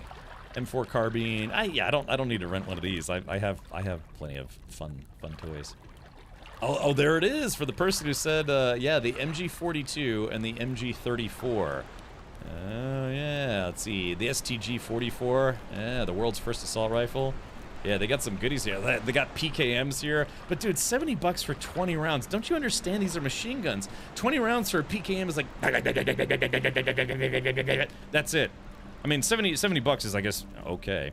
Yeah. So these are all German weapons. MG42, the 34, I think the 42 was the basis for some of the Star Wars guns. It's like 10 grand for a minute for the minute. I know that's expensive. These guys are more expensive than the shop out in Las Vegas. Don't you put that evil on me, Ricky Bobby! Don't you put that on us! I mean, but then you can always say, because I can tell you from having seen this before, 100 rounds for a minigun is nothing. It's like, and that's it. It just goes by instantly. Woo! Yeah, probably the maintenance. Yeah, I can imagine these are expensive. What kills me, though, here's what kills me, is I used to know a Class 3 dealer. Now, that's somebody who can actually buy and sell guns like this. And he called me at my work one day, randomly. He called me at my work, and he was like, hey, Richard, I finally picked up the M134. You should come out shooting. Because I went shooting with him, and he had a whole bunch of machine guns. But he's like, yeah, I picked up a minigun. I was like, dude, no way. He's like, yeah, next time we take it out, come with us. I never did. That was one of my big life regrets. I never called him back to say, it's like, hey, when's the next time you're going shooting? I never heard from him again. But yeah, he was a Class 3 dealer, and he actually bought one of these. God, talk about a good person to know if you're... Yeah. All right, well, cool. Yeah, I've been to Texas a few times. I should do that. I should ask Devastate if he wants to, I don't know, do this. I guess the group cost 2 machine guns with no range fees. Okay, but if you do 3 to 5 different guns per group is 400. And how does that work? 3 to 5 different guns, but it probably doesn't include the minigun. Golly, I love guns. Like I said, man, I've shot a lot of guns in my life. Yeah, I'm not the best shot ever, but Okay, I'm sorry. There's, like I said, there's 3 things that distract me: talking out loud, guns and cars and all sorts of stuff. Dude, I'm very, very easily distracted. But yeah, guns are fun. Yeah, there's a shooting range near me. They rent machine guns, and so I rented like a Tommy gun and some other stuff. Ignore the nip in my base. It isn't there. Oh, okay, gotcha. Yeah, let's see. Yeah, the M134, $500 for 100 rounds is 2 seconds of fire. I know, Nacho Master. So they're definitely more expensive than the shop in Vegas that does one. But the problem with the shop in Vegas, that they have a M134 that they have let people shoot in an indoor range. They don't use real ammo. They use like practice ammo, which is basically, I don't know. It's like plastic bullets or whatever. I don't know. It's. You could argue it's the same thing, but I don't know, it's just not the same thing. It's like practice ammo, and not the real stuff. And they still charge, I think it's like $300 for 100 rounds, and it's not even real ammo. I see your M134 and raise you 120. Yeah, I mean, I guess this place, yeah, they have a whole bunch of stuff. Yeah, that's what I want to fire. I've never fired a full auto 50 cal, and I want to. Oh my gosh. Okay, anti-tank weapons. $1,400 per round. Let's see. German. They have artillery. Woo-wee! $2,000 to shoot 1 round. An anti-tank 1 round. They have the M2A1 105 howitzer. $1,500 to shoot 1 round. Golly, that's expensive. 60mm mortar. That'd be kind of fun. 81mm. Yeah, these guys are expensive. RPG. Now, I have to be honest, man. I'm not sure I would pay to do this. Yeah, contact for price to shoot 1 rocket. Because I watched a video of God, I can't remember what channel it was on. They had a guy that shot an RPG, but it basically blew up in the barrel. Oh, I'm sorry, Uzu. Yeah, let me give you permission again to post a link. But anyways, they had an RPG. And it basically blew up on them because it like misfired. It's like, dude, I don't want to. Even if it's an inert round, having the explosive part blow up in the barrel, I mean, that's very dangerous. Ever since I saw that video, I would feel very hinky about it. Permit. Ah, crap. Oh no, the storm's here. Ah, crap. All right, we'll wait out the storm by looking at gun stuff. Maybe butt stuff. dude. Settings. Alright, there we just turn that down for a bit so we can still hear it. So what else do they have? RPGs. Yeah, it's cool, I guess. Mortars. Okay, but yeah, the tanks. Let's see. Tanks and tracks. Drive and shoot real tanks. United States M4A2 EH Sherman medium tank. Oh, wow. I wonder how they can legally let people do that. Okay. Drive the tank course. Drive and shoot the tank's 76 main gun 1 round. 1200 fire tanks main gun only. The Easy Ava is a late war version of the iconic Sherman tank featuring a more powerful main gun, thicker armor, and a better suspension. Same models as featured in the movie Fury starring Brad Pitt. Pretty good movie, actually. Only fully operational Sherman E8 left in the world. Really? German Deutsche Stug 3 assault gun. Oh, look at this. Yeah, Cobra King. Wow, look at that. I like that. The Jumbo Sherman. They have a T... Wow, they actually have a T-34. 35... I mean, that could be worth it. God, that's so expensive, though. But then you can always say, it's like, yeah, I drove a tank and shot some stuff with a tank. They've got a British Scorpion light tank. I would drive that. That's also pretty cool. They got a Bulldog. Awesome. Man, they got a lot of tanks. Where are they getting all these tanks from? Are they like eBay or something? Oh, yeah, here we go. BMP-1. Yeah. Dude, yeah, this looks fun. Like I said, we have a company here in Florida that they also rent tanks, but they don't have nearly as many. Okay, hold on, we'll check that out here in just a second while we're waiting for the storm to end. Then they have high explosives. Yeah, how many fingers can we lose today? Yeah, we could do a shape charge, throw a hand grenade. Oh, that's unavailable. Fireballs. Yeah, I mean that's not hard to do. I've done stuff like this in the past. Replica grenade. Yeah, shape charge. I don't know. I've done some fun stuff in the past myself. All legal, of course. Yes. But all right, cool. Yeah, like I said, this does look pretty cool, but yeah, their prices are pretty high. Like if we look up, let's see, if we look up Florida tank place.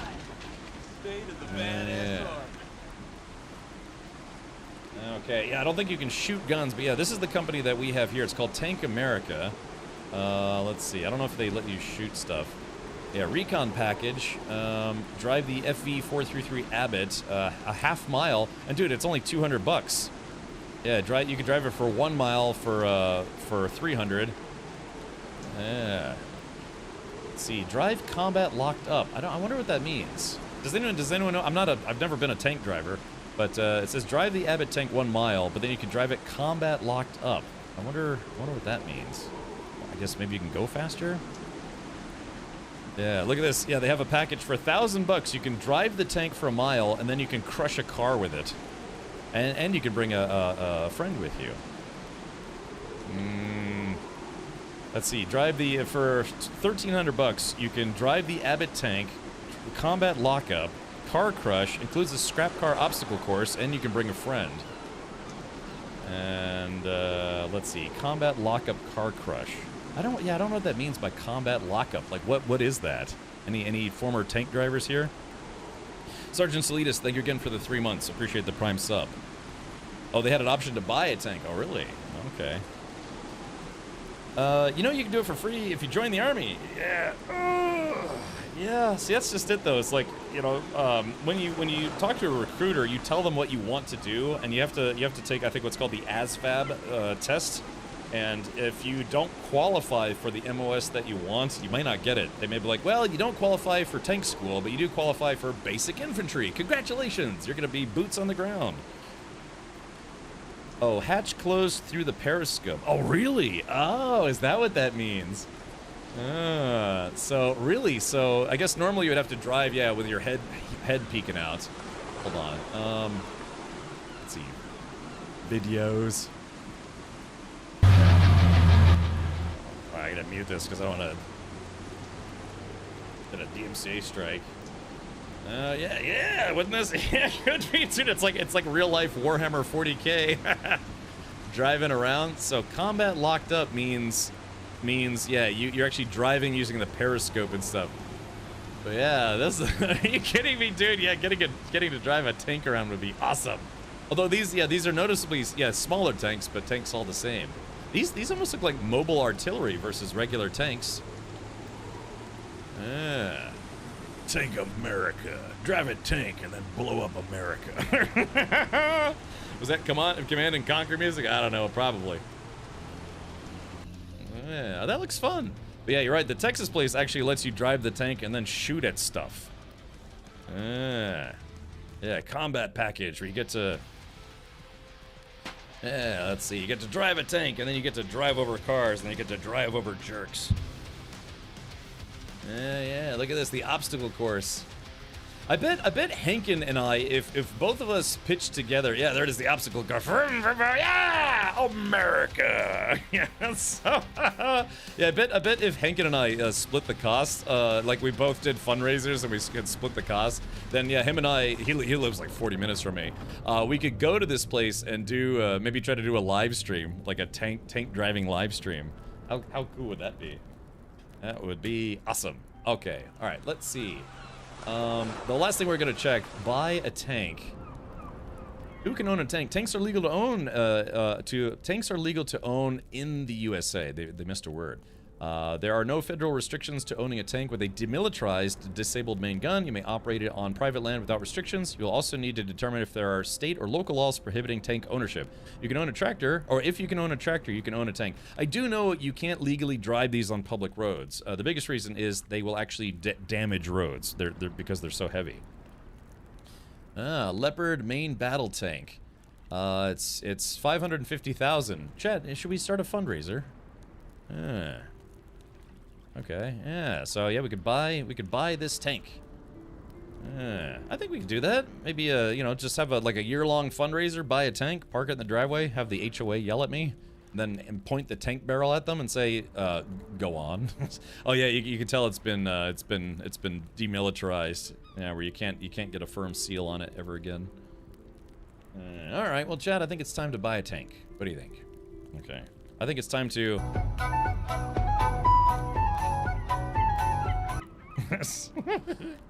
Like I said, I gotta make that a tangent. Okay, let's do this. We gotta build the cutter. All right, here we go. Let's grab this guy. Then we gotta grab this guy.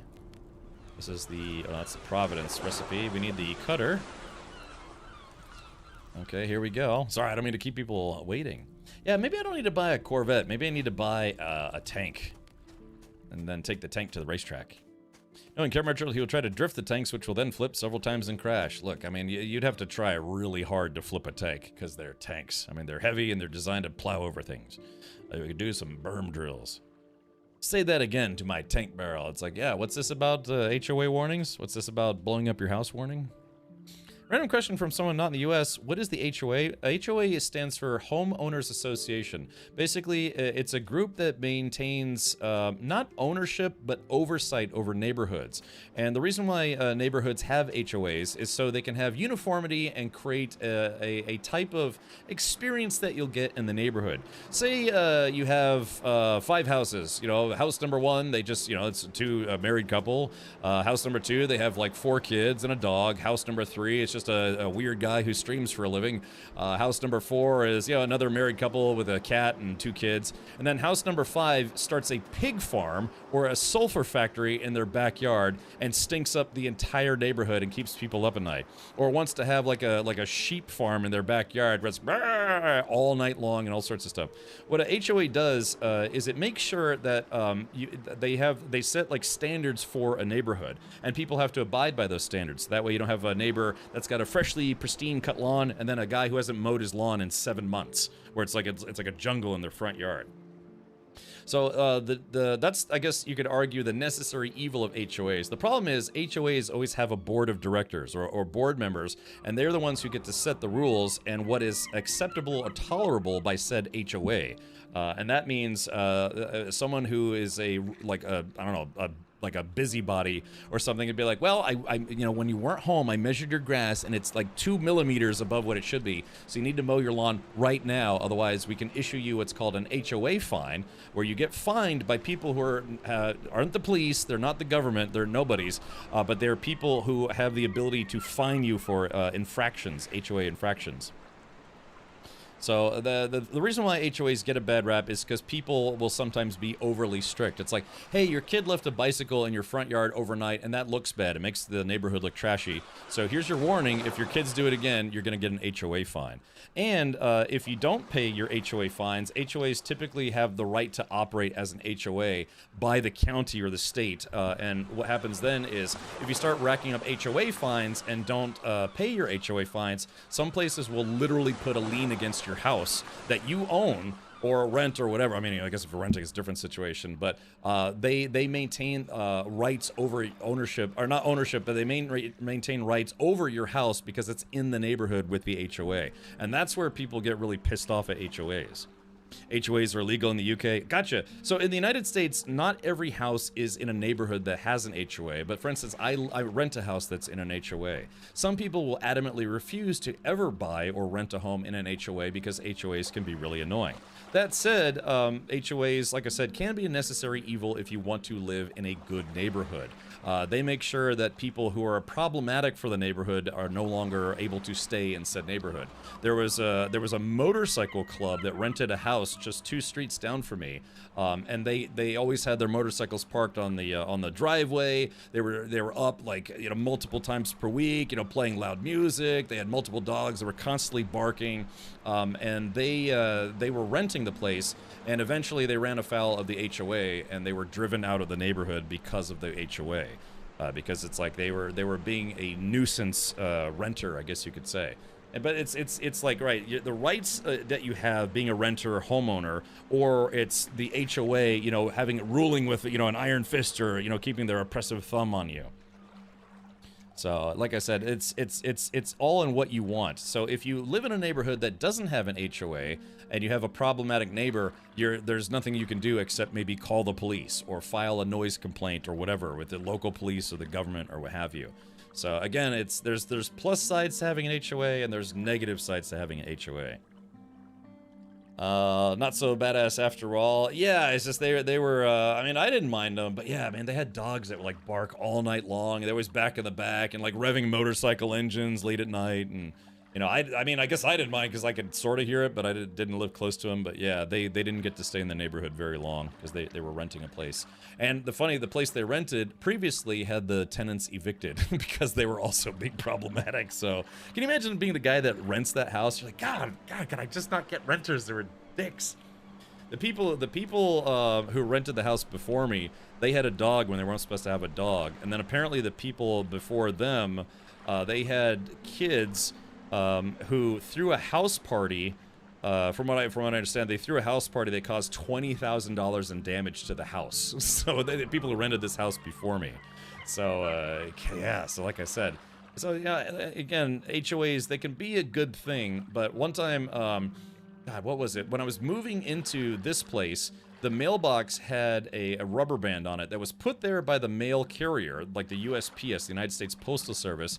And they did that as just a reminder for the mail carrier, yeah, don't deliver mail because nobody lives here. The HOA had opened the mailbox and put a note and said, hey, having a rubber band on your mailbox is a violation of HOA rules. You need to remove it immediately and keep it off. And then I had to explain to them, it's like, yeah, I didn't put it there. I'm just renting this place. It was literally the United States Postal Service who put it there. So good luck arguing with them. You know, good luck trying to find them or whatever. So yeah, it just really, really depends on who is on the board of directors of the HOA.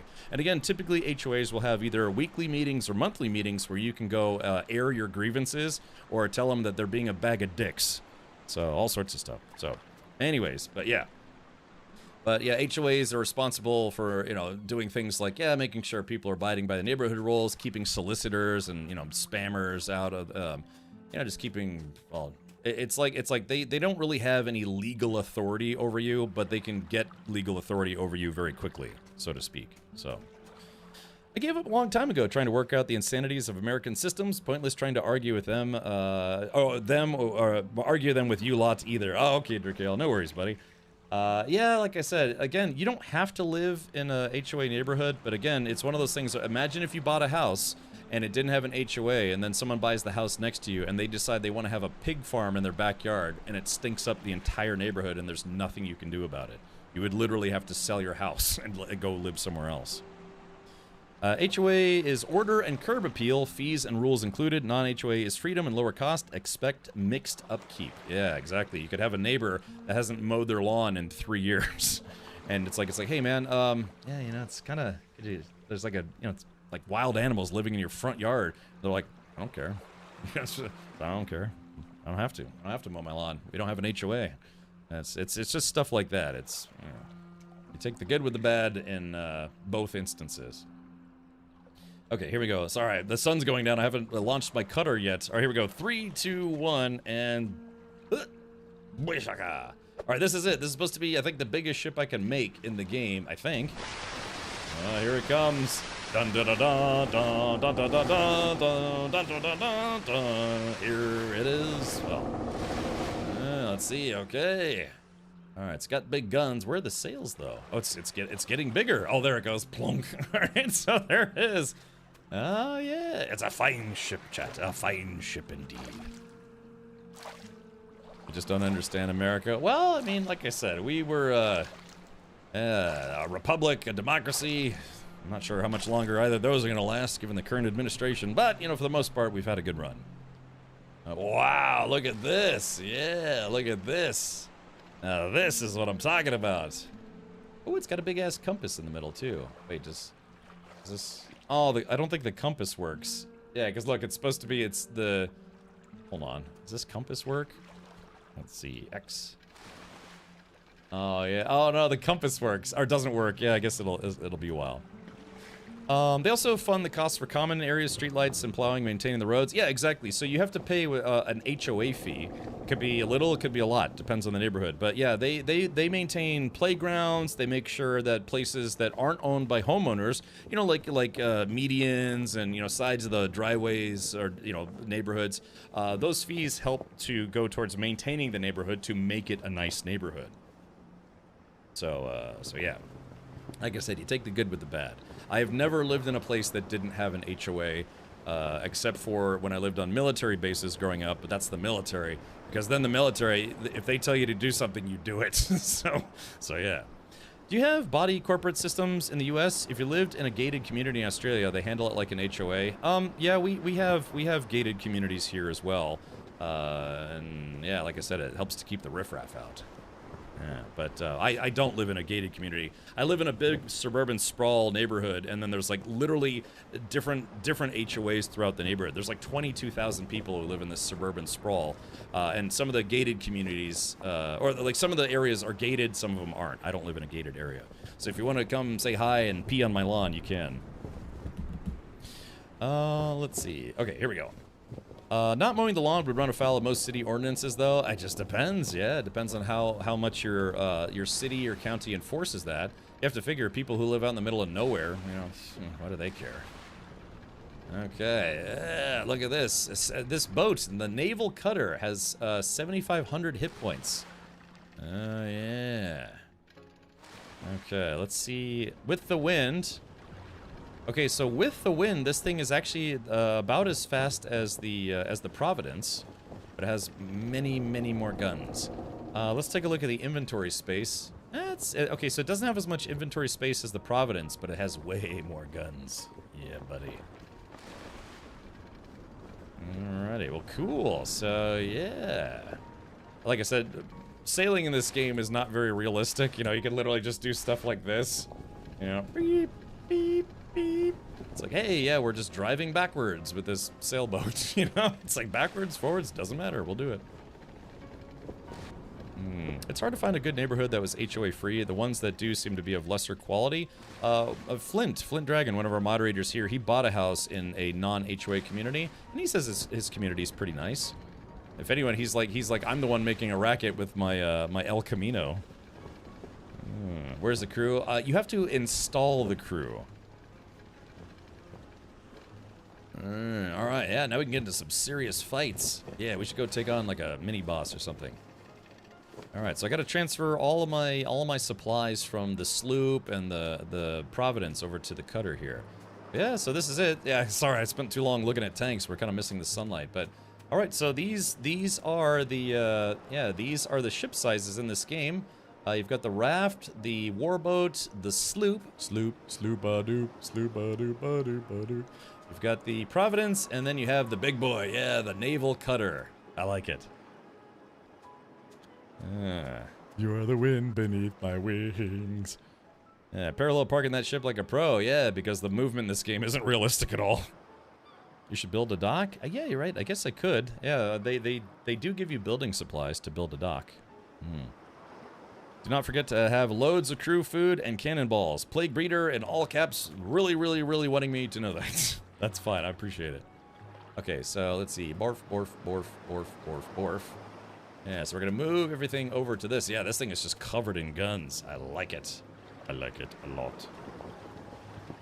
Okay, but yeah, because this ship fires 4 cannonballs at once, right, I'm going to have to make a lot more cannonballs. Yes, you know what that means, Chad. I got to play with my balls again. Okay, so we've got, let's see, we have crew agreements. We've got ship supplies. Probably have to make more. I have 50 ship supply should be okay for now. Crew agreements. Yeah, I need more cannonballs.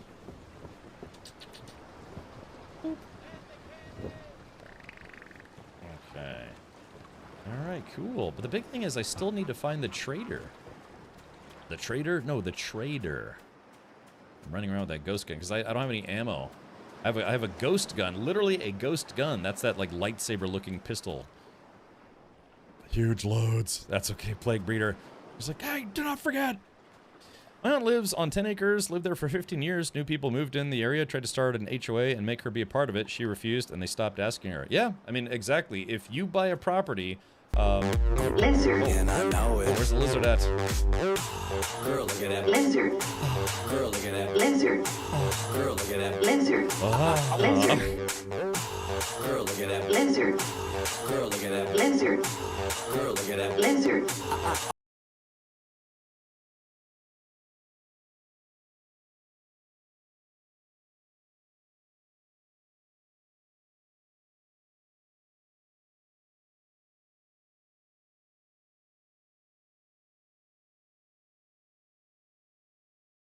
Yeah, get to the, I was trying to get to the sunset before it ended. Let's see. But yeah, if you buy a home and then after the fact, people come in and they're like, say like your neighbors are or consort against you or just in general, they're like, yeah, now we want to have an HOA. There is literally nothing they can do. They cannot force you into an HOA. Yeah. You could tell them it's like, I don't know, make it worth my while. Tell them it's like, I'll join the HOA and abide by the HOA rules, but I never have to pay HOA fees. And they'll be like, well, that's going to be unfair to everyone else. It's like, well, fine. I'm not joining the HOA then. Yeah, there's nothing they can do. Nothing. Nothing. Well, they probably make your life a legal nightmare, but still. Some states like Texas, I think, allow HOAs to make your house part of them, whether you want it or not. Yes, I mean, there's well, like I said, if they're building a neighborhood, and the plan is eventually to have an HOA, and you say, like, let's say you buy a house that's not built yet. You know, they show you a diagram, the 3D model, they show you the location, and there's no HOA yet, and then your house gets built and you've bought it, but then they install an HOA because there was always going to be an HOA, then yeah, then you can't fight that. But yeah, man, if you buy a house like out in the sticks somewhere, and you know, you have a neighbor that's like, you know, 500 yards away, and then you have another neighbor, and they're like, you know what, we decided we want to have an HOA. And you can be like, well, good luck with that. You know, they can't force you into it. Join an HOA after buying the home, never worth it. Well, like I said, there's some instances where it's like, yeah, they are going to have an HOA, but if you buy the home before the HOA is actually present because they're literally building the neighborhood, then, you know, you can't really argue after the fact. It's like, yeah, they were always going to have an HOA. You just didn't have to join it until it was actually established. And that happens. You know, like I said, I live in a suburban sprawl neighborhood, which a suburban sprawl, for, you know, non-English or American, I don't know. It's just a very, very large neighborhood where it's like, it's literally miles of homes. Just home. It's something you don't really see a lot of in Europe, for instance. But yeah, if they will just sit there and build, you know, 50 houses, 100 houses in a neighborhood with the idea that eventually, yes, there will be an installed HOA. Also, the board is all residents of the neighborhood and can vote to change rules. Yeah, where my parents live, there was somebody who was just a savage asshole on the board, and they made everyone miserable. And then they finally left the board, and then things got better. You know, they weren't so nitpicky about everything. So yeah, just like I said, the biggest aspect of it is whether or not someone who's a giant shitbag becomes a board member. You know, some like busybody who's just, they've got nothing else to do other than drive around the neighborhood and see if they can write people up for infractions because they literally have nothing else to do. Typically, it's like older folks, you know, they're retired, they're bored. It's like, let's see, let's start some drama today by enforcing HOA rules that don't need to be enforced today. You know what I mean? And like I said, that literally happens, well, I would say, I guess sometimes, frequently. Because yeah, that definitely happened in my parents' neighborhood. There was a board member who was just a dick. Another thing that's also unfortunate about HOAs is that say you want to change your house. One, you might have to get a construction permit or whatever, but you also have to ask the HOA for permission. Say there's like a pine tree in your front yard. It always drops pine cones and needles, gets sap over your cars. You literally have to ask the HOA first if you can cut it down. Because if they feel it's like, no, we have a look to our neighborhood, we have a certain, you know, established look or guidelines for neighborhood, we don't want you to cut down the tree because then it'll, you know, remove an aspect of what makes the neighborhood look uniform. They can literally say, it's like, yes, we understand it's your property. We are denying you permission to cut down that tree in your own yard. And that's where people start being like, well, that doesn't sound like America. That sounds like poop. You know what I mean? So it's yeah, it's just one of those things, man. You have to put up with if you live in a neighborhood with an HOA.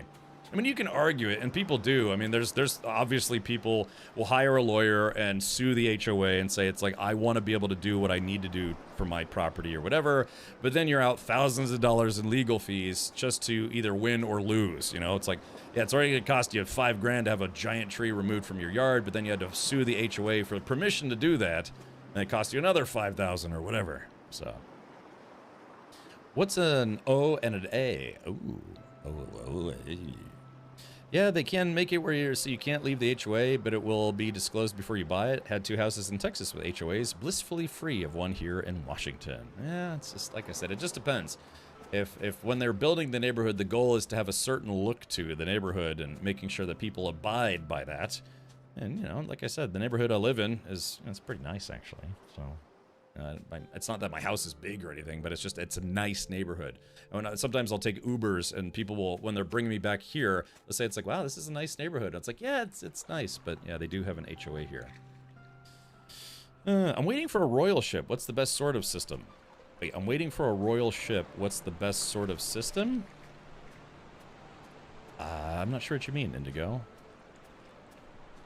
What was that story about a guy parking his boat in his driveway and the local HOA dictator didn't like it and pestered him to build a fence, so he did and painted a boat on it? Yeah, I saw that story. Yeah, they had to build build a fence and put the boat behind the fence, but then he literally had a painting of a boat on his fence just to piss off the HOA guy. So, yeah, again, it's up to you, man. If you want to live in a nice neighborhood, just know that a lot of nice neighborhoods typically have HOAs. Yeah.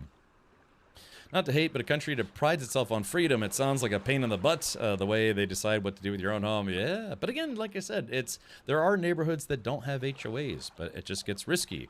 Because if one of your neighbors decides to become a crackhead and lets their, lawn get overgrown and, fill up their front lawn with, used cars and stuff, there's nothing you could do. And it's just nothing you could do. Because then it becomes a thing of what's like, yeah, well, they're allowed to, have junk cars while they smoke crack on their driveway or whatever, because it's their property. They can do what they want. Oh, sorry, I meant HOA. What is that? It stands for Homeowners Association. It's a organization that helps maintain neighborhoods, and they do charge a fee for that, and it's to make sure that everybody abides by the rules, but also to keep the neighborhood nice. and you know, all sorts of stuff. Now, typically, the HOA fees that you pay, the people who run the HOA, they don't get that money, but they get to dictate how that money is used. And they could say it's like, okay, well, the board needs to have a pizza party today, and we're gonna take some money from the HOA fees to pay for our pizza party that only the board of directors and their families and their kids are invited to. You know what I mean? I mean, that's kind of an extreme case or whatever, but it's not like the fees you pay pays people. The fees you pay pays to maintain the neighborhood. To be fair, a lot of people who are on HOA board of directors are volunteers, but it's like getting to have a sense of power over people, because it's like, yeah, I could literally get you in a lot of trouble because I am on the board of the HOA. Malicious compliance, yes. Let's see. Nerf Herder says 50 years ago, HOAs weren't a big deal. Moral fiber has gone down the toilet. And if you want to live in a respectable neighborhood, most likely your quarterly dues will be pushing 1K. I don't have to pay them personally because I'm a renter. Whoever, you know, the person who owns this place, they actually pay the HOA fees. I think it's $1,300 a year. You know, but like I said, but that contributes to making sure all you know, all the trees are maintained in the neighborhood, pays for like mowing areas that don't belong to anybody, all sorts of stuff. Oh, it says has music. Okay, hold on, let's take a look here. Let's see, we're gonna play this. So yeah. Also, hello, Matt. Hopefully things are going well for you, Matt. I know you're doing some moving around stuff already, or moving stuff around as well, potentially. Hey, here's a good question, Matt. Is your... Oh, here it is. Oh yeah, here it is. Okay, so this is... Yeah, so this was the guy who apparently had a boat on the driveway. The HOA put up a stink about it and forced him, I guess what, to build a fence to put the boat behind. But then they did, yeah, what's called malicious compliance. They had a boat painted onto the fence. That is amazing. Yeah, hire an artist. That's so great, though. Malicious compliance. Just because I have junk cars in my yard doesn't mean I smoke crack. I don't know. Have you ever tried smoking crack? It might be fun. I wouldn't know, but maybe. So, yeah. So, God. That is just so awesome. Can you imagine how delicious it would have been to have seen the guy's face that, or, you know, the board's face that said, it's like, no, you are not allowed to have a boat on your driveway. So, and then they drive by the guy's house. It's like, okay, let's make sure they put the boat behind the fence. And then they see this, and it's a mural of a boat parked in a driveway. Like I said, yeah, malicious compliance. And that is just absolutely fantastic. Yeah, alrighty, well, thank you, Matt, for looking that up. Oh, gosh. It's just sometimes it's just, yeah, it's like if someone pisses you off, you gotta do something that isn't, you know, isn't gonna get you any legal trouble, but just irritates them to no end. The major increase of property taxes is causing most of my neighbors to move somewhere else because they can't afford it anyway. Yeah, it's crazy, right? I mean, even if you own your own home, you're probably gonna have to pay annual taxes. That's why I would never buy a home in Northern Virginia, because Northern Virginia has taxes out the wazoo. There's a yearly property tax, including property taxes for any boats you own, any cars you own. For cars, they have a yearly safety inspection, and they have an emissions inspection every 2 years. And you also have to, like I said, you have to pay a yearly tax on your car. Yearly. It's crazy. Tree Run says, hated living in VA, communist, well, yeah, dude, it's, I lived in Northern Virginia for a while. I lived, you know, the capital, all sorts of stuff, but yeah, I would never buy a home in Northern Virginia because of how crazy the taxes are there. And that's where my parents live, you know, they live just outside of Washington, D.C., and it is, like, brutally expensive to live there. Ugh. Yeah, thankfully, you know, they bought their home there 20 years ago, so at least they got it pretty cheap at the time. Relatively cheap. So, I think it's like quadrupled in value. All right, okay, so, let's see. Sorry, I'm just kind of running around in circles while we're arguing about how crappy HOAs are. Yeah, since the incident, the rubber band incident, as I like to call it, they haven't bothered me since. You know, I just, I take care of the lawn and all sorts of stuff. Okay, there's the Providence. What happened to... Wait, oh, did I already drop off all the cannonballs and stuff? Yeah, did I get distracted? Hold on, let's activate the torch. Let's see, we're gonna go swimming while the torch is still active. So, don't ask me why this works, but it does. Yeah, there we go. It's waterproof. Waterproof flames. Remember, this is the Bermuda Triangle. Anything could happen. I'm so happy New Hampshire voted out state vehicle inspections. It was long overdue. Yeah, Florida doesn't have any car inspections either. You will get what's called a fix-it ticket, though. If your car is obviously not meant to be driven in its current state, you'll get what's called a fix-it ticket, where you have to fix it within 30 days. Otherwise, you will get additional fines and potentially can lose your license temporarily. So yeah, it looks like there's a lot of crew on board. Yeah, so these are all jerks I hired to help me kill other people. All right, let's do this. Let's go make some more cannonballs, and then see if we can get into a fight. Yeah? I like how when you have the torch out, you run like you gotta take a dump real bad. You're like, oh god, I'm losing the fight. I'm prairie dogging. Racing stripes in my Buccaneer britches.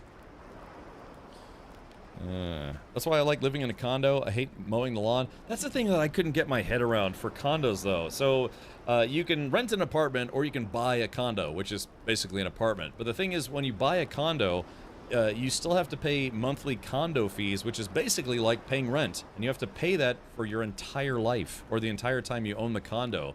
So it's weird. It's like you own the condo, but not really. So it's like living in a trailer park. You can buy the trailer that goes in the trailer park, but then you have to pay the rental fees for the space and the hookup. And depending on the trailer park, you know, it could be $400, $500 a month. So it's like you're paying rent anyways. So, but yeah, but like if you buy, say, like a townhouse or a regular house, you know, you don't have to keep paying those fees, you know, property taxes, but then you still have to pay the HOA fees every year. So, in our HOA, the funds available are information provided to the residents of that HOA. There's usually hundreds of thousands of dollars in reserve in them for legal liability insurance in case some civil BS comes into play. Plus, HOAs usually overpay for landscaping services. Crazy how much our HOA pays these landscape companies to do virtually nothing. Like I said, I admittedly live in a pretty nicely kept neighborhood, but yeah, it's yeah, that's why, Chet, you gotta go buy a house out in the middle of nowhere. Of course, then, you know, you probably couldn't get, like, fiber internet. You have to get Starlink or something. Okay. That's a buddy of mine. He no longer lives here in Florida, but he had a really nice house, man. He had like a 3 or 4 bedroom home, 2-car garage, but then he had a separate 3-car garage with a boat port and had, you know, nice land and all sorts of stuff. He had, like, a gated entrance, all sorts of things, but couldn't get cable or fiber internet. He had to get, like, 5G internet and Starlink internet. And I was like, man, you know, I had a swimming pool. Oh, it was really nice. I had like a party area. Great house, great location. No landline internet. Yeah. So, unfortunate. All right. Let's see. We're gonna make. I'm gonna make like, I don't know, like 25 more balls. It should go fairly easily. Goonie Saint says, I have a 20-acre ranch in sort of the middle of nowhere. Internet is fine, and I can shoot on my prop whenever. Yeah, I mean that's the thing is. I doubt I'll never be able to afford a place like that, not on a streamer's budget, but that's what I dream of. I would love to have a small house, but on a big property, big enough to where I could shoot guns on my own property without the police getting called. I remember one time I went out with a buddy. He also kind of lived out, kind of like the farmland area, but there was still a good number of houses, so we tried shooting in his backyard, and sure enough, one of the neighbors called the cops. And the cops were going to write us a ticket because he had put targets up on a telephone pole, you know, just paper targets, and they were going to charge us or fine us for damaging public property. I was like, yeah, okay, you kind of got us on that one, but he was like, look, no more shooting today. Even though it was on this guy's property, it was kind of out in farmlandish, but there were still houses, you know, like a couple hundred yards away. And we were, you know, shooting like AK-47s and stuff like da-da-da-da-da-da-da-da. And neighbors called the police. So that's like, all right, you got a big enough property where you can shoot guns on your own property where your neighbors don't get nervous. They think like World War III's breaking out. You know, like just all sorts of stuff. The neighborhood I live in has a golf course. Yeah, well, not super close. It's all part of like the, you know, the greater area. Yeah. Yeah, exactly. But yeah, we're just shooting guns, man. It's just a couple good old boys shooting AK-47s and, you know, hunting rifles. All sorts of stuff. Let's see. Sorry, I'm getting very distracted here. I like chatting with people. Never got the appeal to shooting guns. Did it in basic, but was nothing I cared about to want to do as a hobby. Grinning Hound, I just kind of grew up with it. I started doing target shooting in Boy Scouts, and then I ended up winning some shooting competitions at a young age, and from there I just kind of developed into a regular hobby. So yeah, I started off with just BB guns, then moved up to air rifles, pellet rifles, then I bought my first 22 rifle at 18, bought my first 12 gauge at 18, bought more guns after that. And then, yeah, like I said, I don't hunt. I literally go hunt paper targets, at indoor ranges, outdoor ranges, whatever. But it's just something I enjoy. I mean, it is an Olympic event. You have to remember, shooting is an Olympic event. It's like being able to take a projectile and have it eject out of a device that you're holding and seeing how straight you can shoot. It's kind of fun. Yeah, of course, like owning 28 guns might be a little excessive, but yeah, it's just something I've done ever since I was literally 12 years old. I won, like I said, I won a Boy Scout shooting competition. I think, I don't remember if I did that 2 years in a row. I don't know, had a mild knack for it, I guess. I still remember that to this day. I still have they gave me the like the ribbons and things, or first place, all sorts of stuff. And yeah, I don't know. I've just been into guns ever since that. Blame my father. He's the one who wanted me to join Boy Scouts. I was like, okay, cool. It's like we can do fishing, we can do archery, we can do the shooting range. It's like, shooting range? What's that all about? Yeah. So yeah, I got to do. I started doing like BB gun practice, and then they had a Boy Scout competition. Ended up winning first place. So yeah. Like that guy that shoots with no additions. Yeah, the guy who's just like, I'm here to shoot. Ooh, didn't he get like a silver medal or something like that? He didn't use any assists or anything? Florida man arrested for shooting AK-47s at a telephone pole. Police also found imported furniture and illegal fireworks on the property. More at 10. Yeah, exactly. Hold on. God, that's right. So this is something I'll never be able to live down. Let's go to here.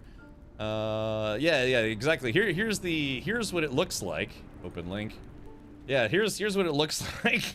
Here's the driver's license of the guy in Florida that goes and shoots AK-47s and bazookas in their back lawn. Yeah, police also found imported furniture and illegal fireworks on the property. This and more at 10. Florida News Now. The Turkish dude won gold at the World Champions. Yeah, he's just a really good shooter. So yeah, thank you, September Subathon. I had to shave my head and then do the monkey tail mustache with the Friar Tuck cut or whatever it was. But what I didn't know when I did this is that my license was due for renewal. So now this is what my driver's license looks like. How many years in prison you get for imported furniture? I don't know. I have not been caught yet. Not this time. My lawyer, he is a slippery snake. Gets me out of everything, He's like, God bless America, God. Yeah, exactly. I import illegal furniture, Somehow it's illegal furniture. Yeah, made with like wormwood or something. Florida man. Yeah, I now have the. I mean, this is not a Photoshop. This is literally what my driver's license looks like right now. And I have to keep the damn thing for 5 years, something like that. Thanks. Thank you, Twitch. Thank you for that. Oh my gosh. Alright, so God, it's such a weird channel on Twitch. Alrighty, let's get back to this. I'm supposed to be blowing up jerks, and all I'm doing is walking in circles, talking about weird stuff. Yeah, you are going. Matt says you are going on a plane today. I am. I literally have to show that ID to TSA and hope they don't like pull me off to the side and say, "Sir, we need to do a full body cavity check." Yeah, that's the Florida license for sure. Yeah, September totes worth it. Yes, exactly. Goody Saints says, yeah, this is it. Got the biggest boat that you can get in the game, I think, right now. This is the naval cutter. I mean, I think it's the biggest one. Yeah, there's a ship over there. Let's go beat them up and see how delicious this is.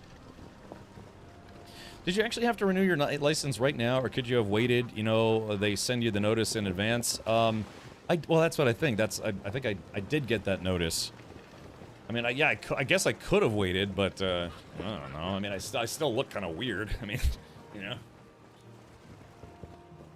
Not much better after a few days, If anything, I was more clean shaven in that picture. So,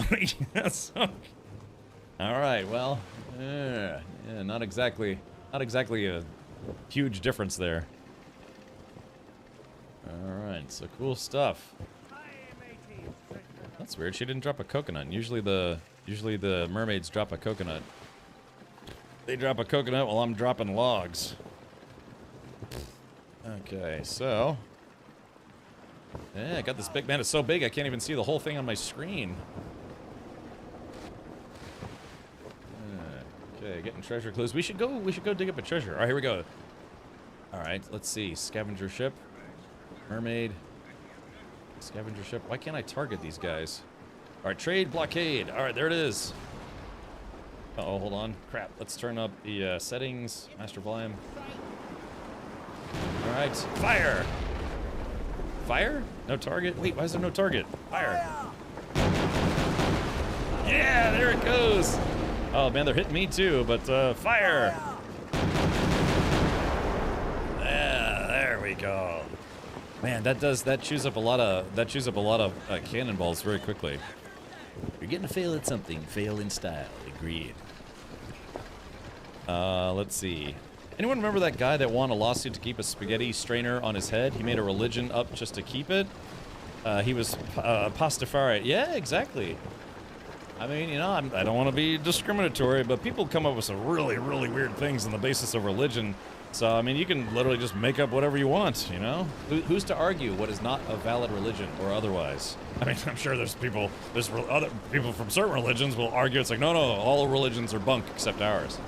I'll never forget that. That was something that I learned about Mormons from having a lot of Mormon friends, that they literally believe that all other religions were invalidated the moment that Joseph Smith found the golden plates. You know, all sorts of stuff. Like I said, I don't want to be discriminatory, but yeah, that is literally something Mormons believe. That was told to me directly by someone in a Mormon ward. Yeah, anyways, but so the concept there, the whole thing about, you know, flying spaghetti monster and the Pastafarian religion was the concept that, like, you can't discriminate against any religion whatsoever. It's like, if you could say, it's like, well, yeah, I mean, you can't discriminate against some religions, but you can discriminate on others. Well, that's just not how it works. So that's the whole reason the whole flying spaghetti monster thing, Pastafarian religion, is because it's like, yeah, you can just make up whatever you want and say it's your religion, and people have to be respectful for it. So if you can't respect a ridiculous religion, and it's like you have no business claiming that you have religious rights over the people who have made up religions or whatever. You know what I mean? It's here we go, targets. Crap. I'm trying to target this guy. I can't seem to target him. There it goes. All right, here we go. But that's, yeah, for the whole Pastafarian thing, it came out of, yeah, the flying spaghetti monster thing. And I think that came out of some guy in school or something like that. I don't remember. You can go read the articles on Wikipedia, but basically, yeah, it was the argument that, you know, if people have to abide, I'm trying to remember what the crux of that was. But anyways, it was just like I said, it was all about expressing religious freedom, up to and including believing that the higher being is a flying monster made out of spaghetti. So okay, well, yeah, this ship kicks butt, man. It's pretty good, and I'm not even using poison cannonballs. Man, if I get some poison cannonballs, we could do some real damage. But it would take me a while to make those poison cannonballs. Oh, the trader finally showed up. Oh yeah, good. That's very good. Okay, hold on. Let's park next to this guy. Cap, do you remember when the feds had to raid John DuPont's estate and he held them off for a bit with his own tank? Dude was crazy, but he had some awesome toys. No, I don't remember that actually. Are we building this ship or what? I know, spooky. I'm sorry, I took kind of a while there. I don't remember that one.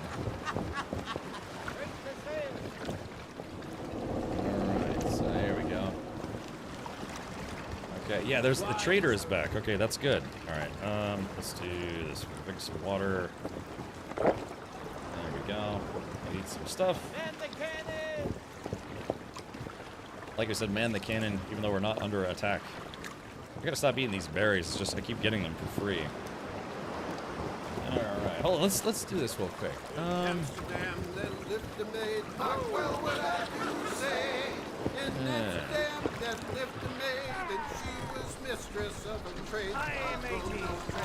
Yeah. So like I said, I try not to cover like religion or politics on the channel because it never ends well. But yeah, so it was yeah, the Flying Spaghetti Monster, as part of the Pastafarianism religion. So yeah,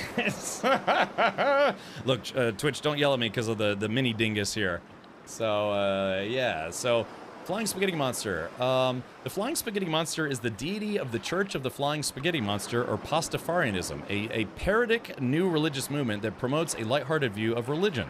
The parody originated in opposition to the teaching of intelligent design in public schools in the United States. According to adherents, Pastafarianism, a portmanteau of pasta and Rastafarianism, is a real legitimate religion as much as any other, has received some limited recognition as such.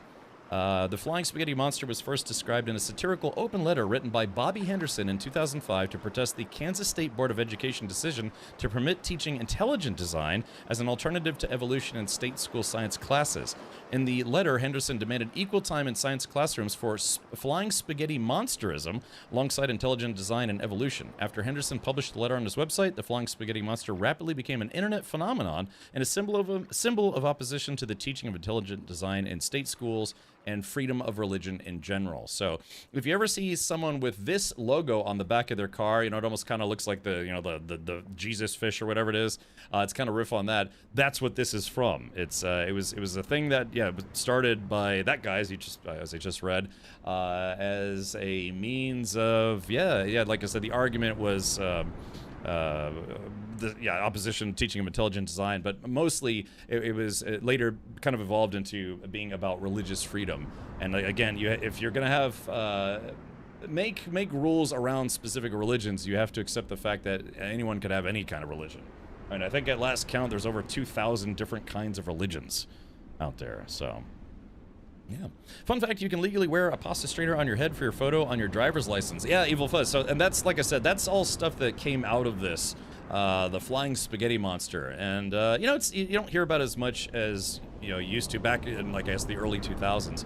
But yeah, I mean, it's just, that's just it, you know? It's your religion can be whatever you want, whatever you believe in, so to speak. And that's why Flying Spaghetti Monster and Pastafarianism came into being, to help reaffirm that sentiment. So, all right. So if I throw a plate of spaghetti in the air, am I God because I created your God for a few seconds? I think it'd be more like a religious display. So, yeah. All right. But anyways, yeah, like I said, try not to cover religious stuff because, you know, some people get a little testy about that kind of thing, especially the folks that think that their religion is the one true religion. So, all right. Let's see. Bam. Okay, so, looks like they lurk at night. You know, I need to do a night haul tonight. Could you take care of these ghosts and keep the port clear at night? As a favor, I could break an IOU or two for you. Do you have some from selling goods at your market stall? You let me worry about collecting debts. I will give you cold, hard cash in return for your services. Okay, so I just have to beat up the ghost. That's easy. But the tropical trade shop. Yeah, so hold on. So market stall, cartography table. There was something I needed to buy. Yeah, like the ammo store. Now, was the ammo store the doubloons guy, or was it this guy? I think it might be the doubloons guy. Yeah, I think it's the doubloons guy. Okay, so what I need to do now is I need to go get my gold.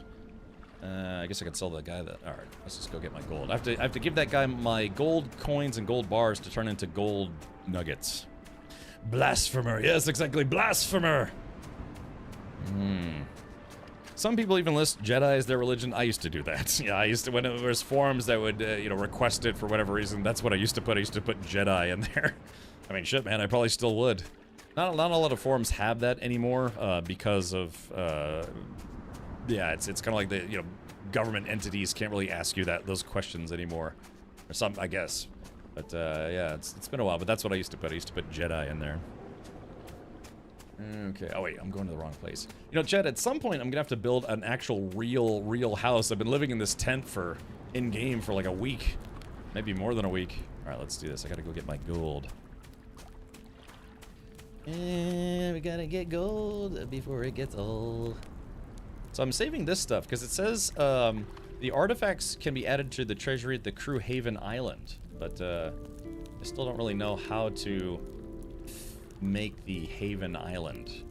That's I mean to really to progress the story of the game, I have to rebuild this island that was destroyed. I could 3D print you one. Ooh, I do have a lightsaber, but it's like a crappy one. So it's time to mow your living room, Cap. Looking a bit shaggy. Hey, we don't have an HOA here. You know, a little conversation throwback. Look, I can have a full-grown lawn in my living room. Oh, here comes the storm. Ah, bummer.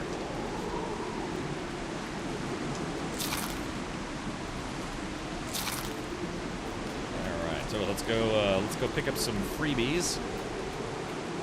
Do I have room? Yeah, I got room. Yeah, so these storms, they're bad for your health, but they make it where treasure washes up on floor. Or washes up on shore, I should say. Yeah, copper bars, gold coins, you get some XP. You get to drink some pee. Alright, no worries, Indigo. Thank you for hanging out, buddy. If you want to come back, I'll be I may still be live when you come back. Can't blame them for disassociating after the last lot of Star Wars drivel. Ooh.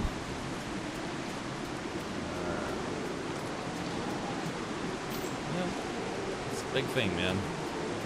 Freedom of religion also includes freedom from religion. So if you want to just, do away with the whole thing personally, that's your call.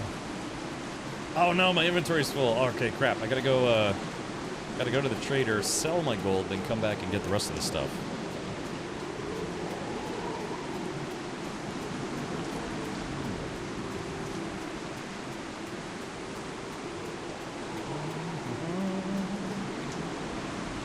Okay, here we go. Exchange. This, and this. So I'm gonna make only 1,900. Could be a little better. Okay, I've still got something on me that's really heavy, and I don't know what it is. Rare treasure. Could be this rare treasure cache. I like when I first started playing this game. I was like, oh no, bio storms, and now I'm just like, yeah, it's okay, I'll be fine. Place. And then the rare treasure cache. Okay, place. Okay, so we're gonna leave those there. Actually, no, we're not. Yeah, we're gonna leave those there and go pick up the time-limited stuff. The guy looks like a bouncer. Yeah, he's the bouncer at the Pirate Club.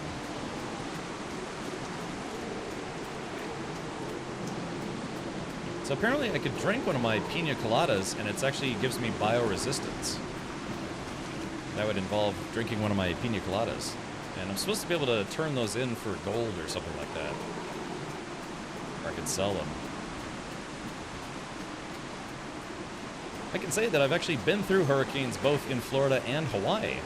True story. In fact, I think I've actually been in more hurricanes here in Florida than I have when I was a kid in Hawaii. I think we only had like 2 really good ones in Hawaii. I mean, not good, but Not like, let's see. Damn it. Sometimes I have this problem where if it's right by the water, I can't, there it goes. Open it for some reason. I'm down to 108. I should probably hurry. I mean, I want the loot, but I don't want to die either. Do you like pina coladas? I do have some in my inventory right now. And also, yes, in real life, I actually really do enjoy pina coladas. Also like a good Miami Vice now and again. A Miami Vice is, if I remember correctly, it's a pina colada swirled in with strawberry daiquiri. Ah, crap.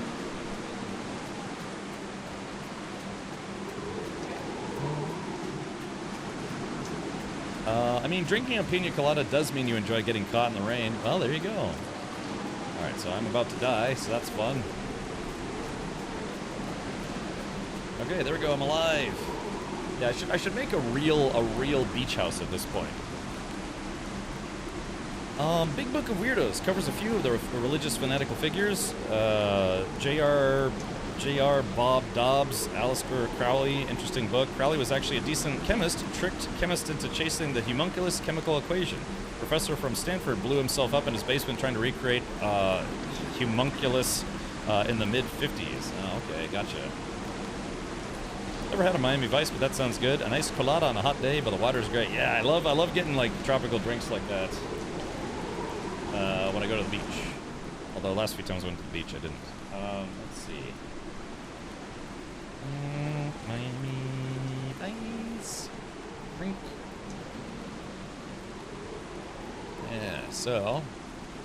Yeah, Miami Vice. It's basically all it is. It's super simple. You know, if a place serves strawberry daiquiris and they serve pina coladas, ask them to make you a Miami Vice, which is simply a mix of the two. Like if you ever got like a twist cone where it's like one side's vanilla, one side's chocolate, or you know, just like a swirl cone or something. But yeah, this is a Miami Vice. It's just a mix of the two. So if you've had a lot of pina coladas and you've had a lot of strawberry daiquiris, ask for a Miami Vice. This looks really nice. Yeah, it's got a couple slices of pineapple. That looks really. I could go for one of those right now. I think they make these with it's like, you know, flavoring and rum. They're not low calorie though, as far as drinks are concerned. Yeah, there's different ways you can do it. You can just kind of blend it all together. But I always kind of like the swirly look to it. Yeah, when you go to like a crappy beachside bar, they serve it to you in like just a plastic cup. But yeah, doesn't that look good? Yeah, gosh, I love a good Miami Vice. I think the last time I had one was, jeez, I don't know, 3 years ago, 2 years ago. Oh God, what I wouldn't give to sit on the beach right now. Yeah, just sit on the beach in a lawn chair, get some rays, sip on a Miami Vice, then go drown in the ocean. So, nom nom. Oh, yum yum yum yum. Oh, I had some coconut the other day. Actually, you know, they have coconuts at the local grocery store, and I still buy them and just like eat coconut. Just from living in Hawaii, you know, I still eat Spam and coconuts and macadamia nuts and things. You know, stuff that was local to Hawaii. I don't know, man. That's what happens when you do stuff as a kid. It kind of sits with you the rest of your life. Yeah.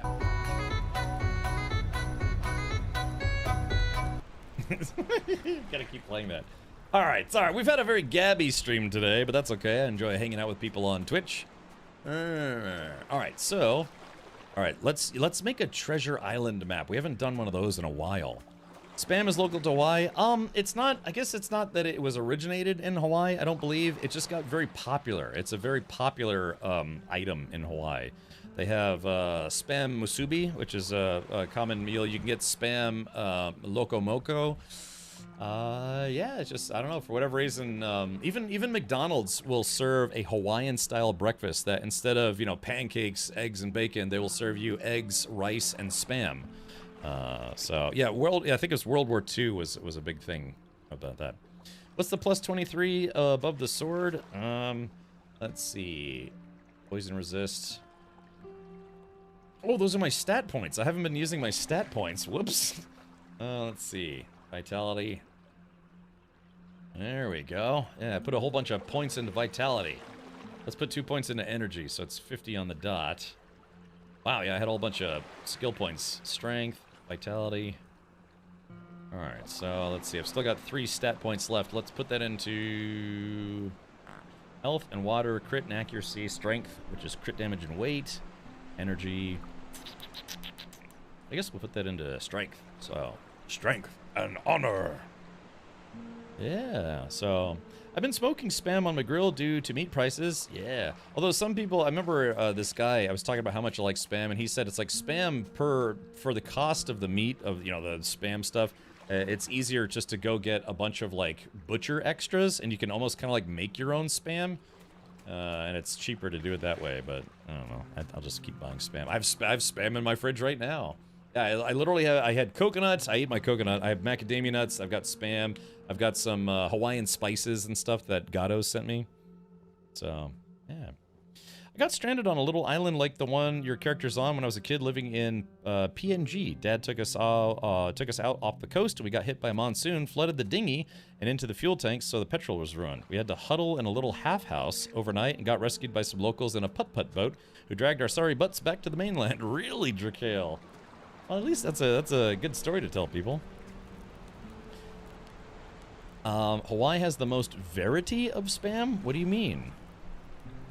What do you mean, like the? What are they? Are you saying like the biggest consumers of Spam as far as like America goes? I don't know. I don't know. They make like 8 different kinds of Spam. Okay, so what was I gonna do? I was going to drink some water. There was something I was going to do. I guess, yeah, I gotta drop some stuff off here. Alright, sorry chat. We will go, we'll make a treasure map and see if we can find some buried treasure, which is not hard. We just don't know where it's going to be. Alright, merge.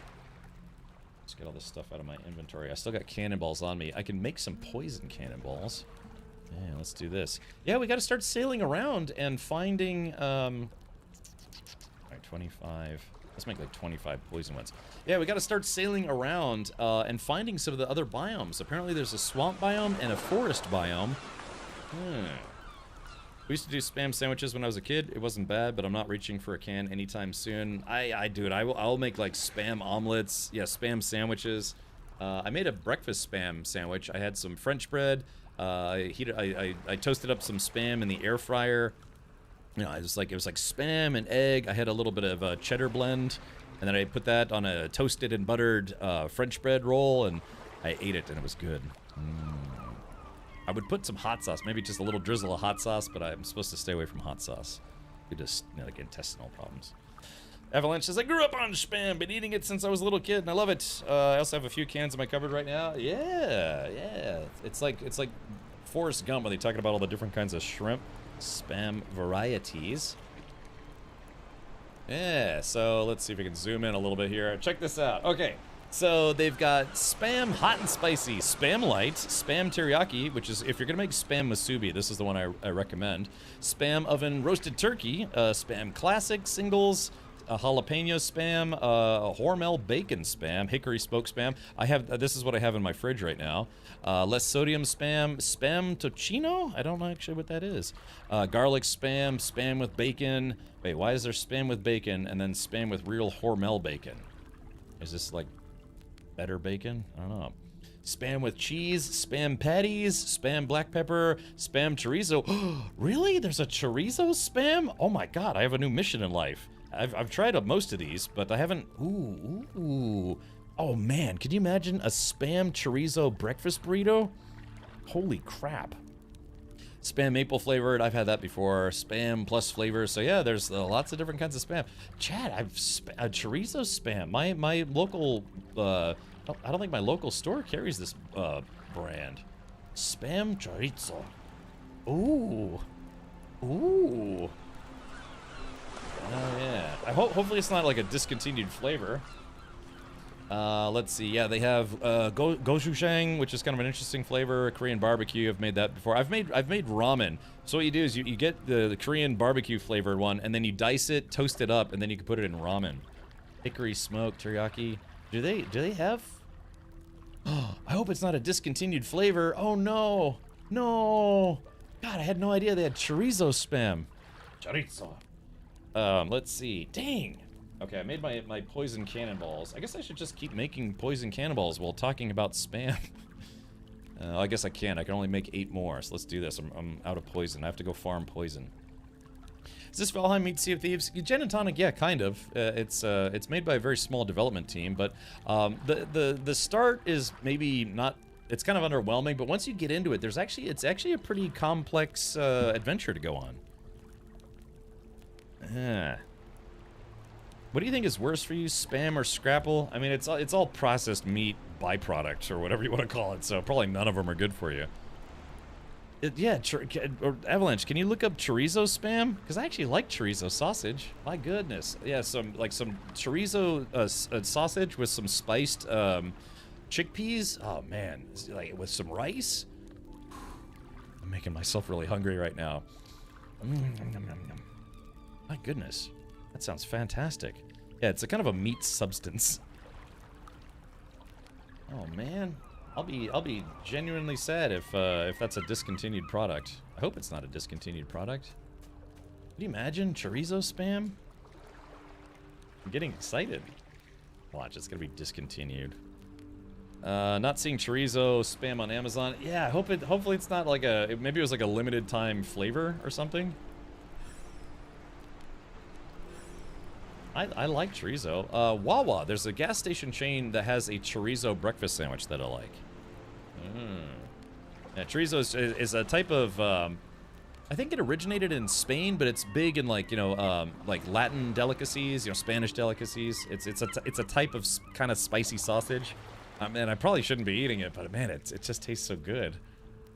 Oh my god, it's just so good. Oh my god, it's just so big. Alright, let's go beat up some jerks.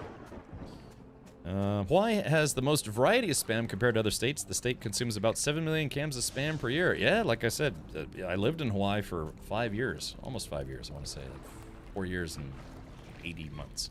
But anyways, yeah, Spam was always a big thing. It was kind of a regularly eaten food. Like I said, they sell Spam snacks in 7-Elevens over there. They had incredible chicken sandwiches and cheap. Yeah, Wawa's pretty good. I like Wawa. I don't have any tattoos, but if I was ever gonna get a tattoo, I'd get a tattoo of the Wawa Goose logo that they use. I mean, I wouldn't get like a Wawa logo tattoo, but they have a flying Canadian goose as their logo, and I always thought it was a nice looking logo. I don't have any tattoos, but if I was ever gonna get a tattoo or like start getting tattoos, I'd get one of those Wawa geese on my arm. Chorizo isn't that spicy, especially in another dish. Well, you have to remember, I'm kind of a spicy lightweight. I have to be. Otherwise, my butthole will fold itself inside out. All right, I feel like I was supposed to do... Oh, yeah, treasure map. Okay, so we have to make a treasure map. Let's see. Treasure map. Here we go. So this is going to bring us to an island where we have to dig up a treasure. Jawa? Yes, it's Star Wars food. Let's see. Okay, hold on. Let's do this. Still got to get all that Temu stuff in too, but ooh, that's a little bit pricey. That is a little bit pricey, but City Fresh Market, Broadway, Astoria, New York. There's no description. I hope it's not expired. Spam chorizo 12-ounce can. And yes, I mean, Spam does last a long time in the can, but it does have an expiration date, you know, where it's like you probably shouldn't eat it too long after that. I would say you could probably eat it like 6 months after the expiration date. Ooh, Spam chorizo. Yeah, Spam with chorizo. Oh, it's just chorizo seasoning. Oh, well, wait a minute. I mean, well, to be fair, the Korean barbecue one is basically just Spam, but it's like Korean barbecue flavored. Maybe I could just get regular Spam and get some chorizo seasoning, and it's kind of the same thing. But then it's, you know, you really need the spices infused into the meat. We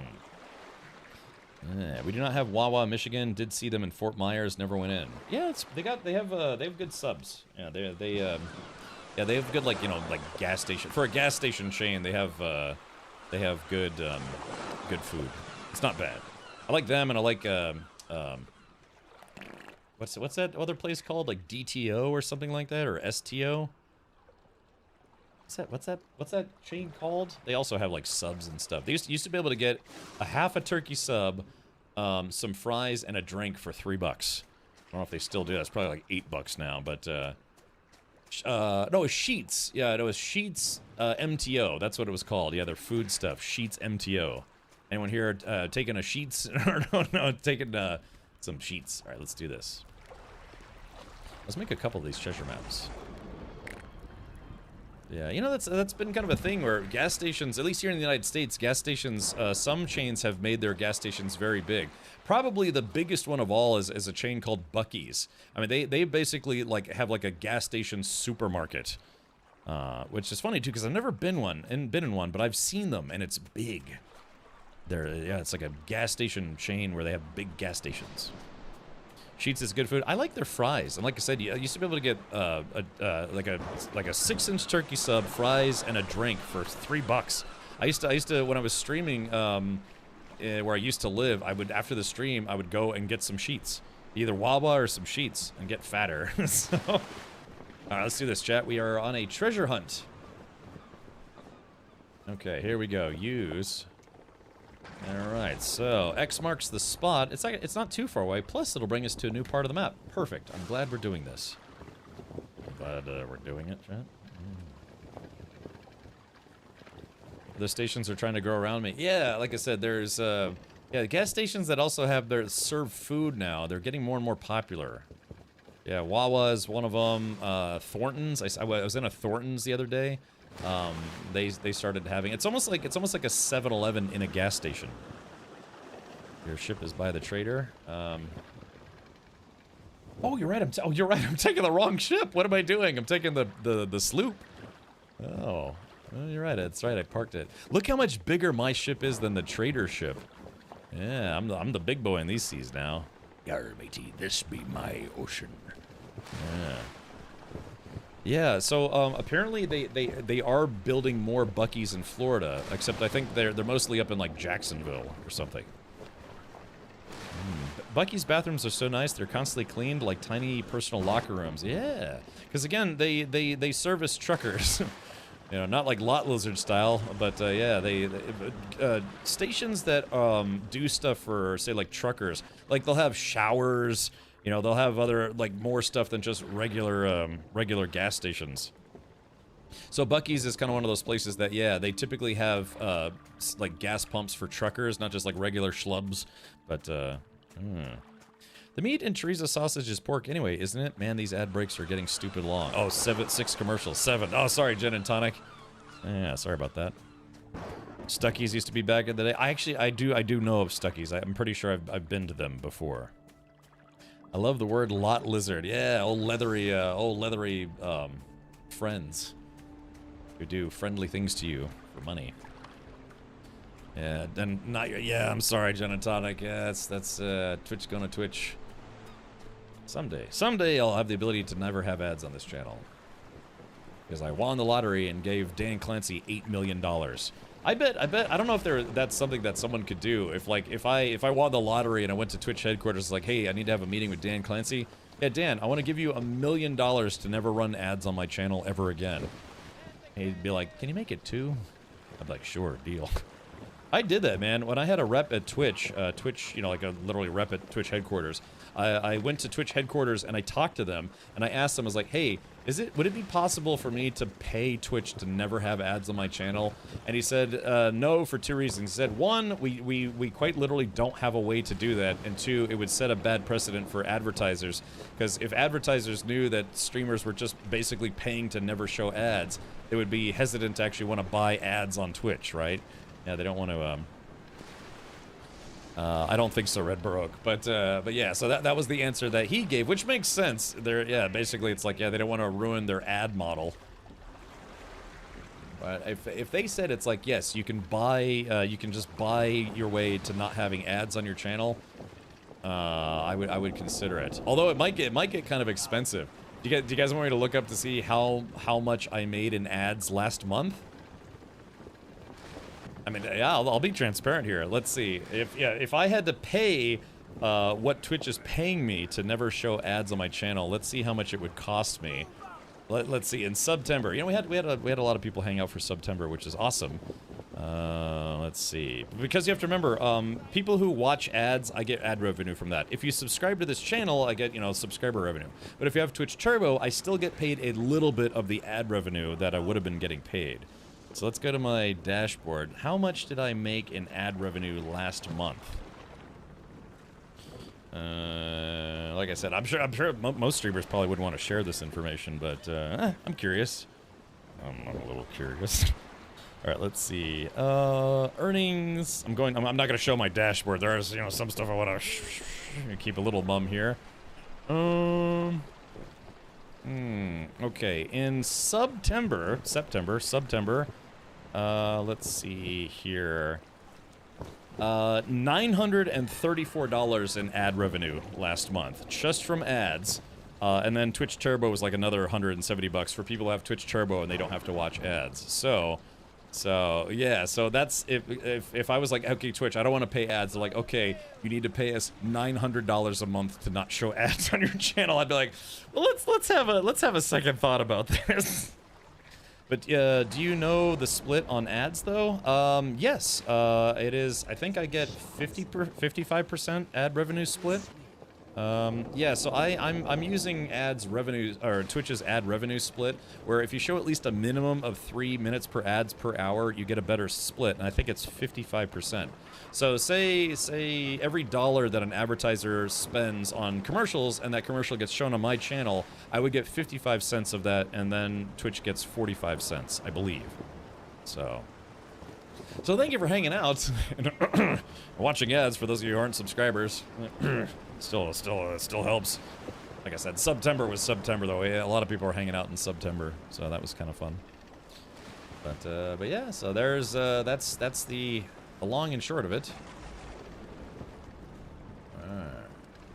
For a long time, I remember, and some of you who've been on the channel for a long time probably remember when I said I used to never run ads myself.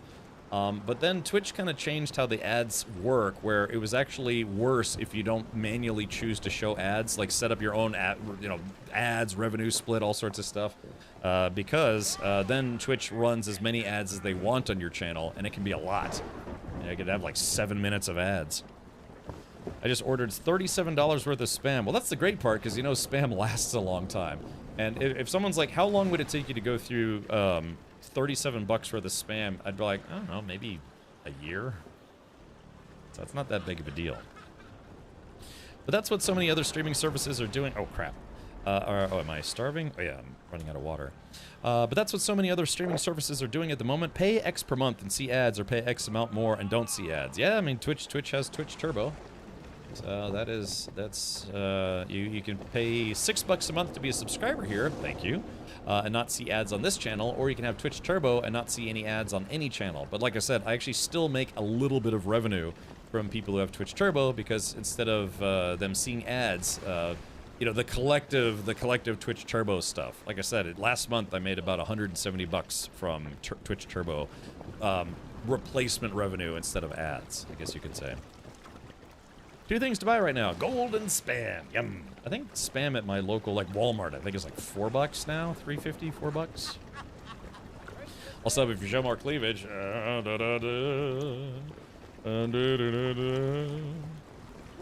mean, wouldn't that make advertisers hesitant to buy their services as well? Well, yeah, that's it. If Twitch Turbo is, I mean, I don't know. I guess it would probably affect it, but it's not bad enough to where advertisers pull out. Although, apparently, Twitch advertiser revenue is down, so maybe Twitch Turbo does factor in it. Oh, shoot! Hold on, crap. It's one of the... There we go. That's one of the guys. The guys in yellow steal stuff from your cargo hold. It's not, like, really elaborate, but yeah, they steal stuff from your cargo hold, but then they get an instant volley from my ship. Mermaid cleavage. I could show more ankle. Yeah, I'm not wearing pants right now. You guys want to see some knee or some ankle? Heard through the voices in the wind that there are ways to never see ads, period, but I would never partake in that. That's just plain rude.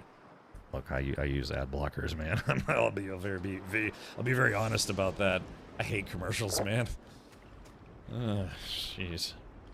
Oh, here we go. So now I kind of wish the treasure was more buried, like it is in Sea of Thieves, where you literally have to look at a map and like look on the ground, and like you have to count out 10 paces from the tree. Yar, then take a left at the turtle, who's maybe not there anymore, and then you have to literally find where it is in the sand.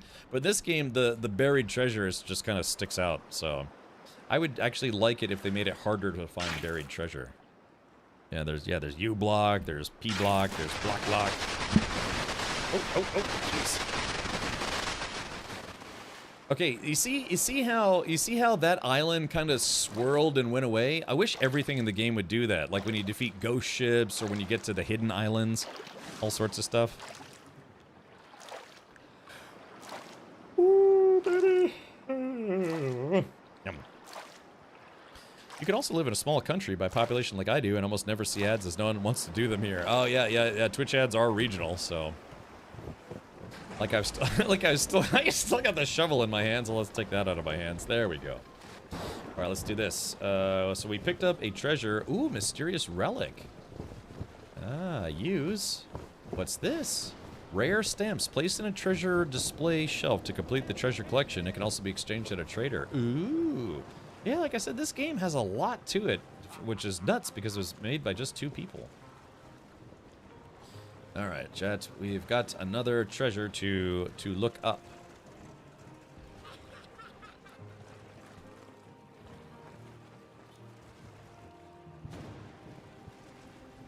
Okay.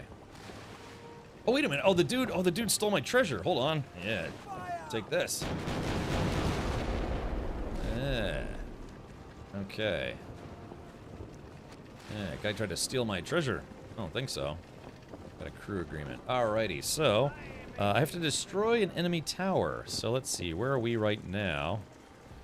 Right now, there doesn't seem to be a way to mark your location, or like, you know, mark a, like, I don't know, like a personal marker on the map. So hopefully I do that. I mute them here and on TV. I feel like I've been beat to death with ads. Yeah, Electra, like I said, that's why I don't blame anybody. Like, if you told me right now, it's like, Cap, I'm not a subscriber and I block ads, I'd be like, great, fantastic, that's fine, because I gotta be honest, man, I gotta do the same thing, you know?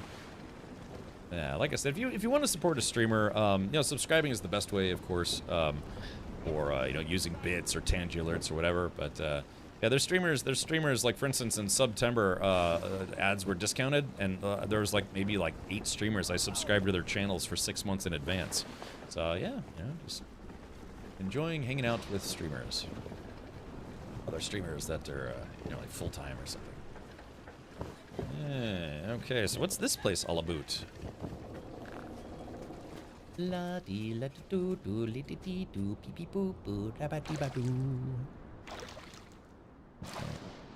Let's see.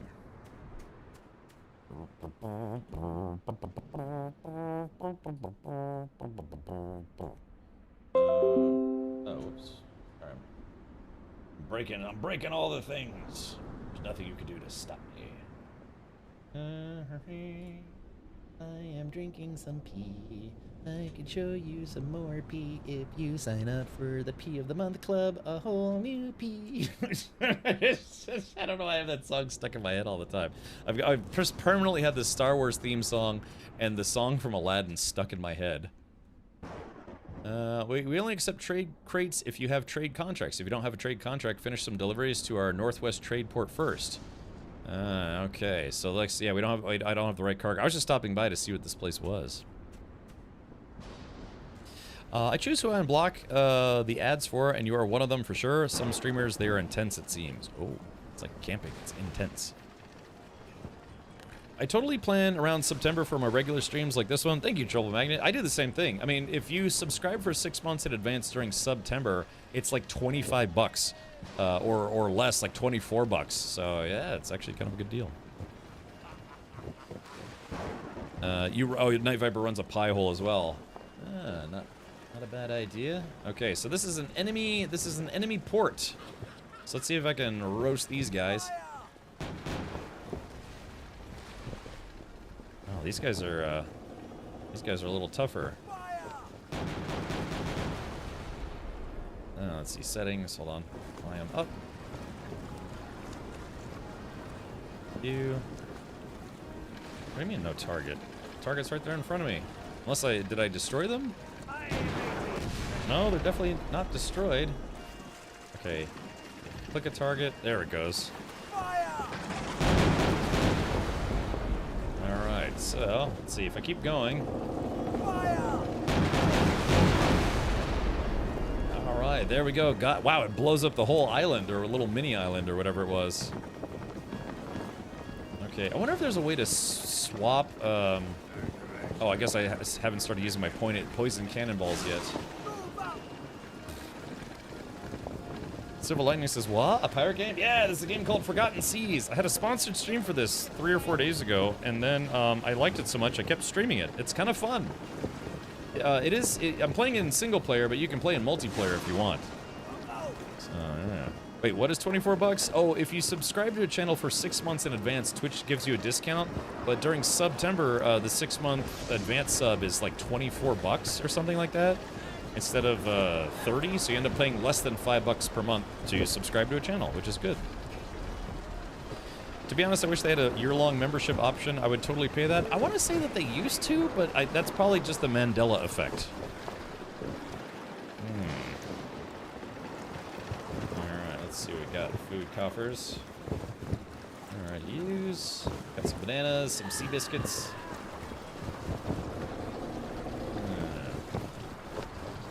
Let's see what else we got here. Rare treasure cache, common treasure cache.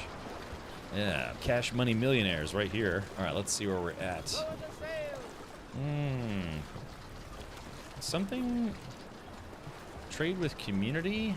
hands-on with BLG? What does that mean?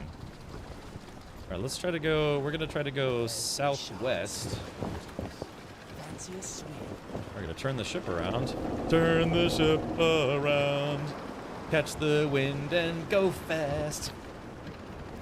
Turn the ship around.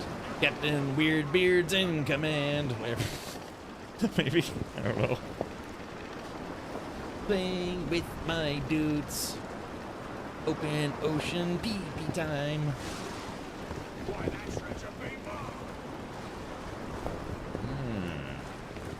Let's take a look at my inventory. Oh, there's autopilot. Okay, so yeah, so I'm using up crew supplies, crew agreements. The thing is, I've got poison cannonballs, but I don't know. Oh, I see. Okay, so it highlights. Oh, it highlights the. So it highlights the cannonballs.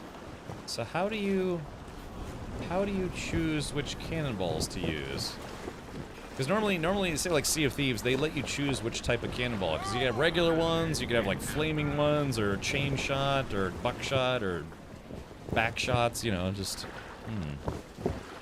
Yeah, I need a bumper sticker. I break for mermaids. Yeah, someone suggested that you rename that we rename the ship the Filthy Mermaid, which is kind of a fun name for a ship. Okay. Now it says here, made with community, hands-on with BLG, Father Jack. So, I guess we're hitting the edge of the map. I don't know.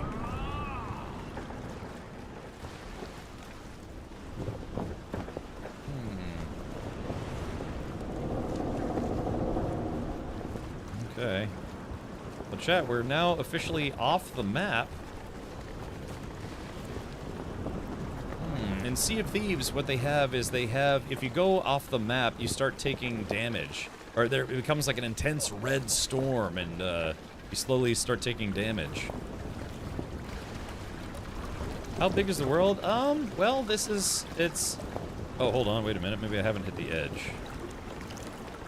Maybe? Oh, it's kind of hard to tell.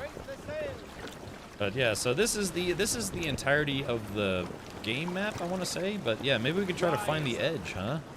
There's nothing more fun in Valheim than yeah, sailing off the edge of the world. Careful for the Blood Sea. Yeah. Yeah, God, this game makes me want to play some Sea of Thieves. Ah, gosh, but it's Halloween month. We're supposed to be doing Halloween things. Of course, I have a pirate cosplay outfit thing that I could put on for Halloween. Boopies, doopy boopies, loopy doopies. Doopy doopy doo. Alright, we're sailing. Yeah, you'd think they would have like a hard stop or something, but I don't know, I guess it'd be cool if they had like giant sharks. There actually is a megalodon in the game, but I haven't seen that one yet.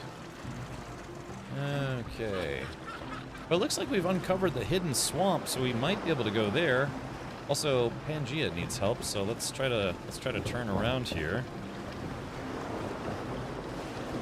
I do wish the game had a mini-map of some kind. It's, like I said, kind of a fun game. I like it. Oh, okay, yeah, okay, so if I let go of the wheel, the ship automatically stops. Okay, that I didn't know. Yeah, the ship is so big, I can't even see all of it with the camera, really. That's a shame. I wish there was like an autopilot where I could just get out and run around on the ship.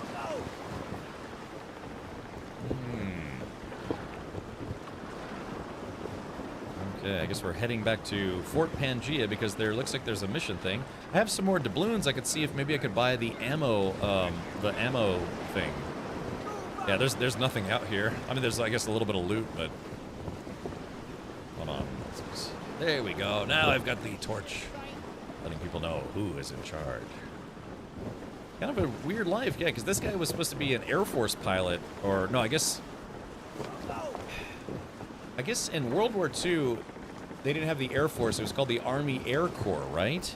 Like, I think the Air Force technically was born out of the Army?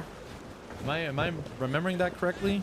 I don't know if Stinky Diaper, if you're here, I think Stinky would know.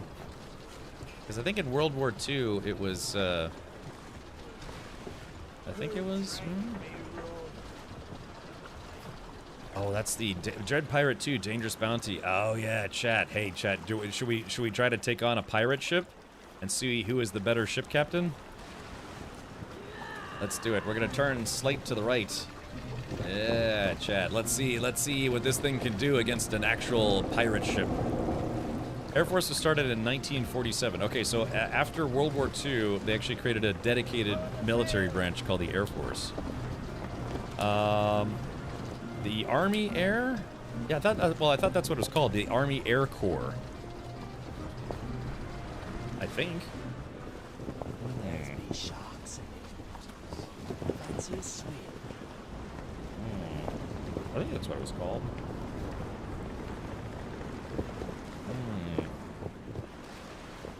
The Marines have been around for a long time, man. I think. Space Force, yeah, Space Force. It's a true story, man. Like I said, if Space Force had been around when I was a kid, I would have probably been like, yeah, man, when I'm of age, I'm gonna join Space Force. I'm only 21, so I technically I think I could enlist, but you know, it's kind of got a good thing going here. So, hey, Warrior Wolf, thank you for lurking. But yeah, like I said, I know some people think it's like Cap. That's stupid. Why is there a military branch for space? It's like, well, you know, I mean, imagine in 100 years, 200 years, Space Force could have been the start of, you know, the Federation, the Star Trek Federation. It's just, you know, had to start somewhere. Yeah, eventually we'll have missile launchers in space, you know, so. Now, from what I understand, Space Force's primary goal is to, oh crap, is to enforce American superiority in space. No, just to make sure that you know, we maintain space as a place where we can do space things. Oh, I'm trying to remember what they described their mission as. It's basically to make sure that I guess enemies of the country aren't doing things in space that we don't want them to do, for the most part. Space Force might have been a little premature, but hey, it's better to be early than late. Yeah, so, and like I said, I was sent this t-shirt by someone who actually works for Space Force, and I don't know, if Space Force had been around, I think I would have signed up. Around when I was, you know, considering it. But I think I talked about this yesterday, that I think my father would have been very disappointed if I had joined Space Force instead of the Army, because, like I said, my father was in the Army for 21 years. He was an officer. His father was enlisted in the Army. His brother enlisted in the Army. His father enlisted in the Army, and so it's, yeah, didn't kind of stick to the whole family tradition kind of thing. Okay, so we have to find Dread Pirate Jerkface, and I don't know where he is. Space really is the final frontier. Yeah, I mean, that's just it. Okay, Hidden Island. Okay, so we're looking for a very large. Oh, I think that's it. Yeah, matey, I think that's it. All right, we're going to load the poison cannonballs. Wait, no, I don't want to drop any. Shit, hold on. Crap, son of a crap. Buttholes, crap. I'm screwing up here. I'm trying to hit the inventory button. There we go. So put the poison cannonballs in there. Okay. And then we have to make sure those are what we're using. I don't know. Okay, like automatically switches. I guess it like automatically switches to whatever the best cannonball is. And they said the weak point for the enemy ships is in the rear. So I have to get behind them and fire a volley right into their Duke chute. Yeah, so we're gonna go up behind them, and then we're gonna cut across broadside. Targeting. Yeah, Dread Pirate Ship 2. Okay, they haven't spotted us yet. All right, so we're gonna turn on them. We're gonna turn broadside. Oh no, they're turning around. Oh, they turned around really fast. All right, here we go. It's a little dance here. And still cooling down. Oh man, they're hitting me pretty hard actually. Okay, chat, we have to make a run for it. They're kicking my butt. Oh no. Oh no. Okay, yeah, we have to leave. Yeah, see, I'm down to 2,800. Damn. Okay, I wonder. I guess we have to use the bulkhead. Now, we were able to cheese this fight previously. we were able to cheese the fight by hiding. So I got them down to almost halfway, but yeah, they were hitting me too hard. And my crew is trying to fix the ship right now. Okay, so they're chasing me, but dang, yeah, they had 37,000 hit points. My ship only has 7,500 hit points. Sorry, my camera's kind of blocking my ship health here, but all right, not in cannon range. Dang. Yeah, last time I kind of cheesed the fight by using an island as cover. So I wonder, hold on. I wonder, oh crap. I wonder if I could cheese them. Oh no, see if we blow up the island, I lose the cover. Okay, so we'd have to find an island that they can't blow up. And we could cheese the fight like we did last time by hiding behind the island and poking our heads out when they were within firing range. You're looking like a natural Navy man to me, I know. Yeah, maybe I should have been seaman after all. Or been a seaman. God. Yeah, well, my parents told me I was a little oopsie. Father was Marines Reserve for 4 years, then 26 years in Air Force. 2 of my grandfathers were in Air Force, and 3rd grandfather was in the Navy. So when are you signing up, Avalanche Master? You have a long history of family military service. Okay, unfortunately, I am not strong enough to kill that guy. So I wonder. I guess we have to beef up the boat with bulkheads. So yeah, I might have to go find some bulkheads. Natural seaman. Step grandfather. Yeah, exactly. Beep, beep, beep. All right, go forward. Beep, beep, beep. Dang, I want to keep fighting, but yeah, unfortunately they were winning that fight, even with the poison cannonballs. Yeah, I mean my ship's recharging, but it's using up all my ship supplies. Ammo coffers. Yeah, so that's a tough ship. Unfortunately, they recharge, so we'll have to escape and then try again another time. I don't take orders very well. Okay. Yeah, I don't know, Avalanche Master. Have you said if you have siblings or not? Did any of your siblings maybe sign up? Yeah, there we go. So I'm turning away. Again, if I could hit them from the rear, I could get a sneak shot on them, but I had to turn broadside, and by then I was too close. And again, the ship movement's not exactly very accurate. You know, you can just like turn in place without any wind. Okay, where the hell am I going? Oh, merchant crew fleet. All right, so yeah, I guess we gotta start installing some bulkheads on this to beef up the ship. Flip it, reverse it, slap it, bop it, touch it. I don't know, Chad. Should I sneak it behind him? I can't repair the ship anymore, so if I try again, this could be a suicide mission. Uh-oh, are they turning towards me? Yeah. Oh yeah. Okay, so yeah, I can only fire one cannonball at a time. I've run out of ship supplies. So I guess maybe next time I just have to stay further away from them, because yeah, they were pumping those volleys right into me. Pumping some babies into me. Think you could parallel park that boat? Absolutely, I did it earlier. So yeah, so there's the Dread pilot ship. They're chasing me, but I've got I can run the ship at about almost 13 knots. And they will not catch up to me. Right, let's see where we are on the map. Okay, so we're almost back to my island. And maybe I'll make a pit stop. I'm gonna have to make some more crew supplies. Now, eventually, I mean, I could try to, I could see if maybe I could get some supplies. Hold on, chat. We're gonna blow up a shark. There we go. Fire. There we go. It's funny, you just literally blow up a shark in this game. Drop some wildfire. Yeah, if I had some green wildfire. It really upset me that,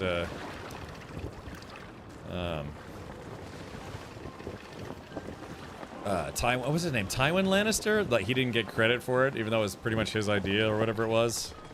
Or Tyrion Lannister. Yeah, Tywin was his father, but, yeah, it really bothered me that he didn't get credit for that. And he just got pooped on his whole life.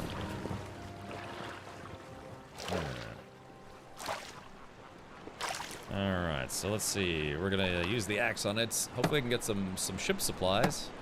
Supplies. Let's see. Got a little bit of stuff. Oh man.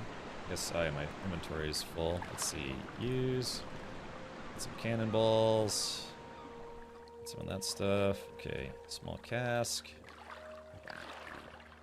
Alright, I gotta put some. Oh wait, hold on. I might be able to use this energy to eat some sea biscuits.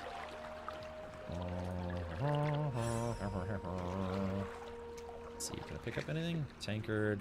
Okay, I guess we gotta drop some stuff out from the ship. This battleship has some pretty good ship inventory. Let's go ahead and take those cannonballs. What else we doing? Oh yeah, crew agreements. The thing is, I kind of don't know. Used for ship crew activities, but we need crew supplies. So I kind of don't know if I need these anymore or not.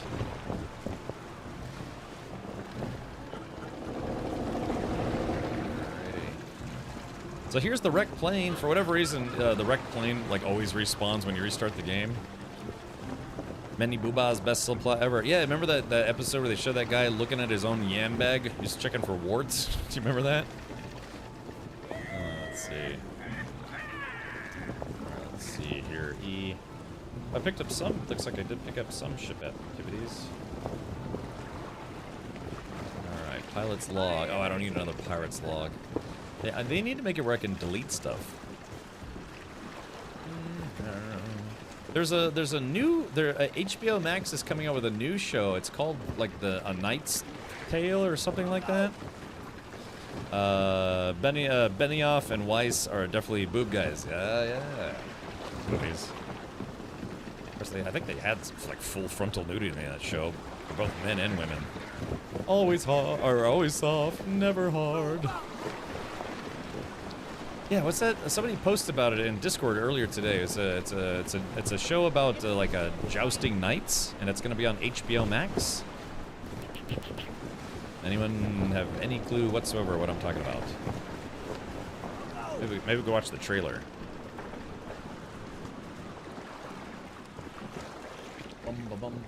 All right. Well, I'm back to the sanctity and safety of my island, my little itty bitty island.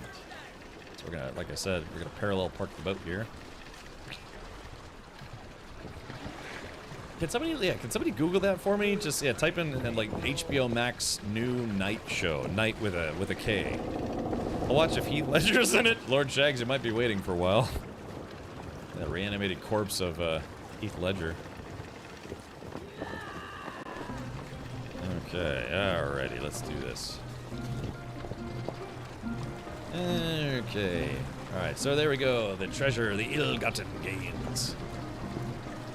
Still don't know how to make the navigation map, or whatever it is.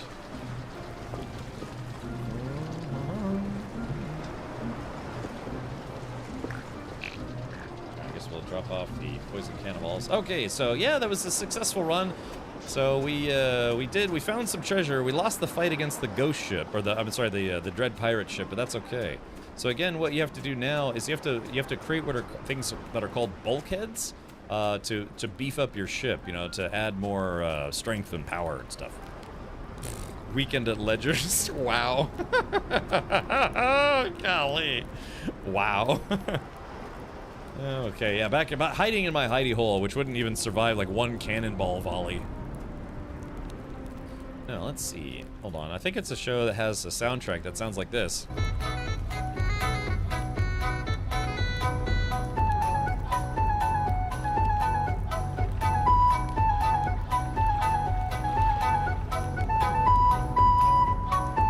I'll just pause that for now. I like that song. Okay, no, let's see if I can find it. Florida Man. Movies and TV. Yes, here it is. A Knight of the Seven Kingdoms. Do you guys want to watch this trailer? Yeah, so Twitch, this is a commercial. This is where we're giving free advertising. Maybe that's what will give me a channel strike. Free advertising for showing an upcoming show. All right, well, let's watch the trailer. Hopefully I don't get a channel strike for this, which would be so stupid if I did. Settings. I'd have to hire a lawyer and fight it in court and all sorts of stupid stuff.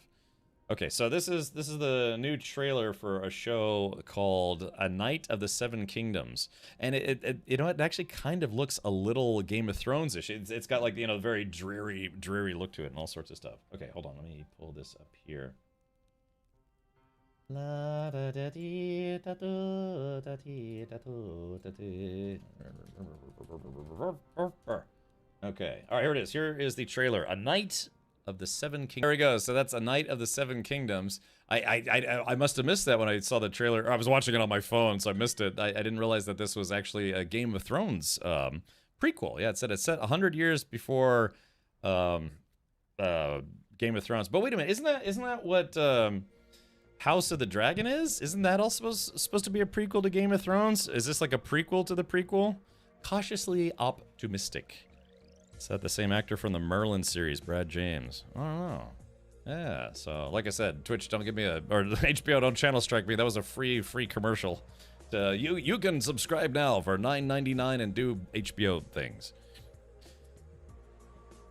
This is after House of Dragons, like 30 years after. Oh, okay, so House of the Dragons is 130, or it's 130 years before Game of Thrones, but then this show is 30 years later.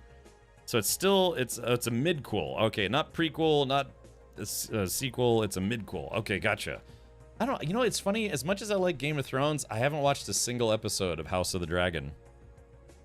I don't know, yeah, I don't know, I never got around to watching House of the Dragon. Someday, maybe. I guess I should probably watch House of the Dragon before watching this, right? They made Kingdom Come Deliverance into a show. Yeah, herply derply. Maybe we can think like vicariously. It's KCD. I found Game of Thrones too gross for me. It was pretty graphic at times. Yeah, you know, like chopping dragon heads off or whatever it was, and yeah, showing boners and things. But overall, it was a pretty good show. I liked the final season. I know a lot of people didn't like it, but I actually did like it. It did feel rushed. I mean, because again, it was one of those things where instead of 10 episodes, they only had like 6 episodes, and they tried to rush the ending. So, all right. Well, anyways, yeah, let's do this. All right, chat. Well, I'm in my hut, and there's about to be a storm, anyways. So I think this is going to be a good place to pause for today. And gosh, and that's such a shame too, because I definitely want to keep playing. I'm actually really getting into it. But yeah, Little Nightmares 3 came out today. I did get a review copy of that. Tomorrow, Battlefield 6 comes out, and I'd like to play the campaign of that. So yeah, you know, it's gonna be tough. It's gonna be tough. Just like September, lots of good games coming out. Well, at least hopefully good games. But I don't know. I guess maybe tomorrow. Well, if let's put it this way: if I don't get a review copy of Battlefield 6 tomorrow, then what I will probably do is, yeah, we'll probably start Little Nightmares 3. It will not be streaming on Saturday because I'm trying to take a little hiatus from 6-day-a-week streaming. I like how Starbucks ended up in the show. Yes, yeah, little production oopsie there. So. All right, well, yeah, I think that's where we are going to save and exit for today. That has been another round of Forgotten Seas. Again, surprisingly good indie game. Yeah, surprisingly good indie game. So it's $25 on Steam. Type in !Forgotten if you'd like to check it out. At this point, it's no longer a sponsored blog. I'm just saying it's actually not a half bad game. I would love to play this in multiplayer. Let's see. Only series I'm excited about is if they can push out the new season of The Orville. Yes, very much so. The Orville is a fantastic show. It's kind of like I don't know, apart from Strange New Worlds, it feels more of like a spiritual continuation of Star Trek The Next Generation, with maybe, of course, a bit more humor to it. Even Strange New Worlds feels, I don't know, in a weird way, Strange New Worlds kind of feels like overproduced. You know? I don't know. I guess, you know, they probably have a budget for it, but, Season 1 and 2 are pretty good. Season 3 was kind of for Strange New Worlds, but yeah, that's the big thing I'm still hoping for myself as well.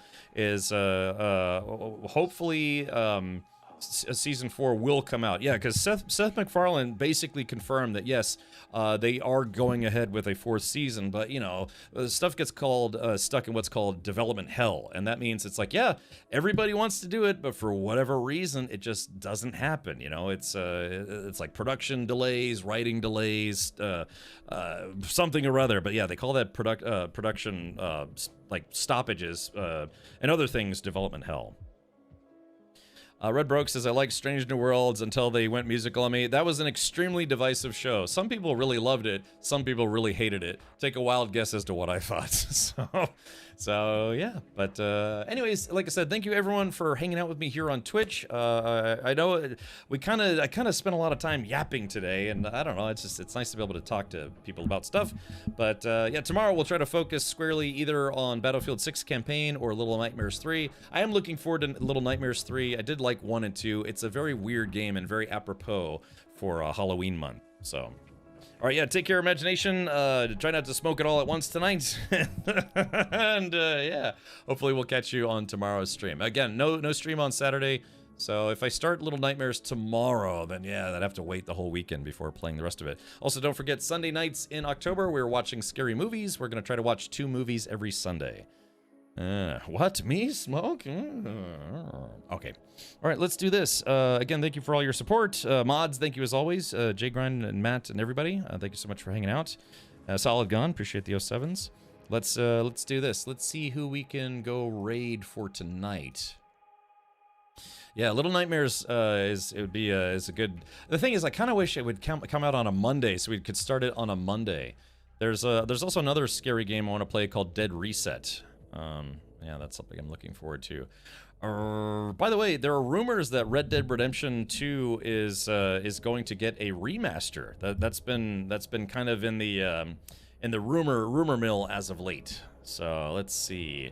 Who can we raid? Oh yeah, somebody I follow is streaming some Little Nightmares right now. I kind of want to watch, but I kind of don't want to spoil anything. Typically the Little Nightmares games are not super long, so yeah, maybe we can start that tomorrow. And I said Call of Duty Battlefield 6 campaign can wait until next maybe next week. Who can we raid that we haven't raided in a while? I'm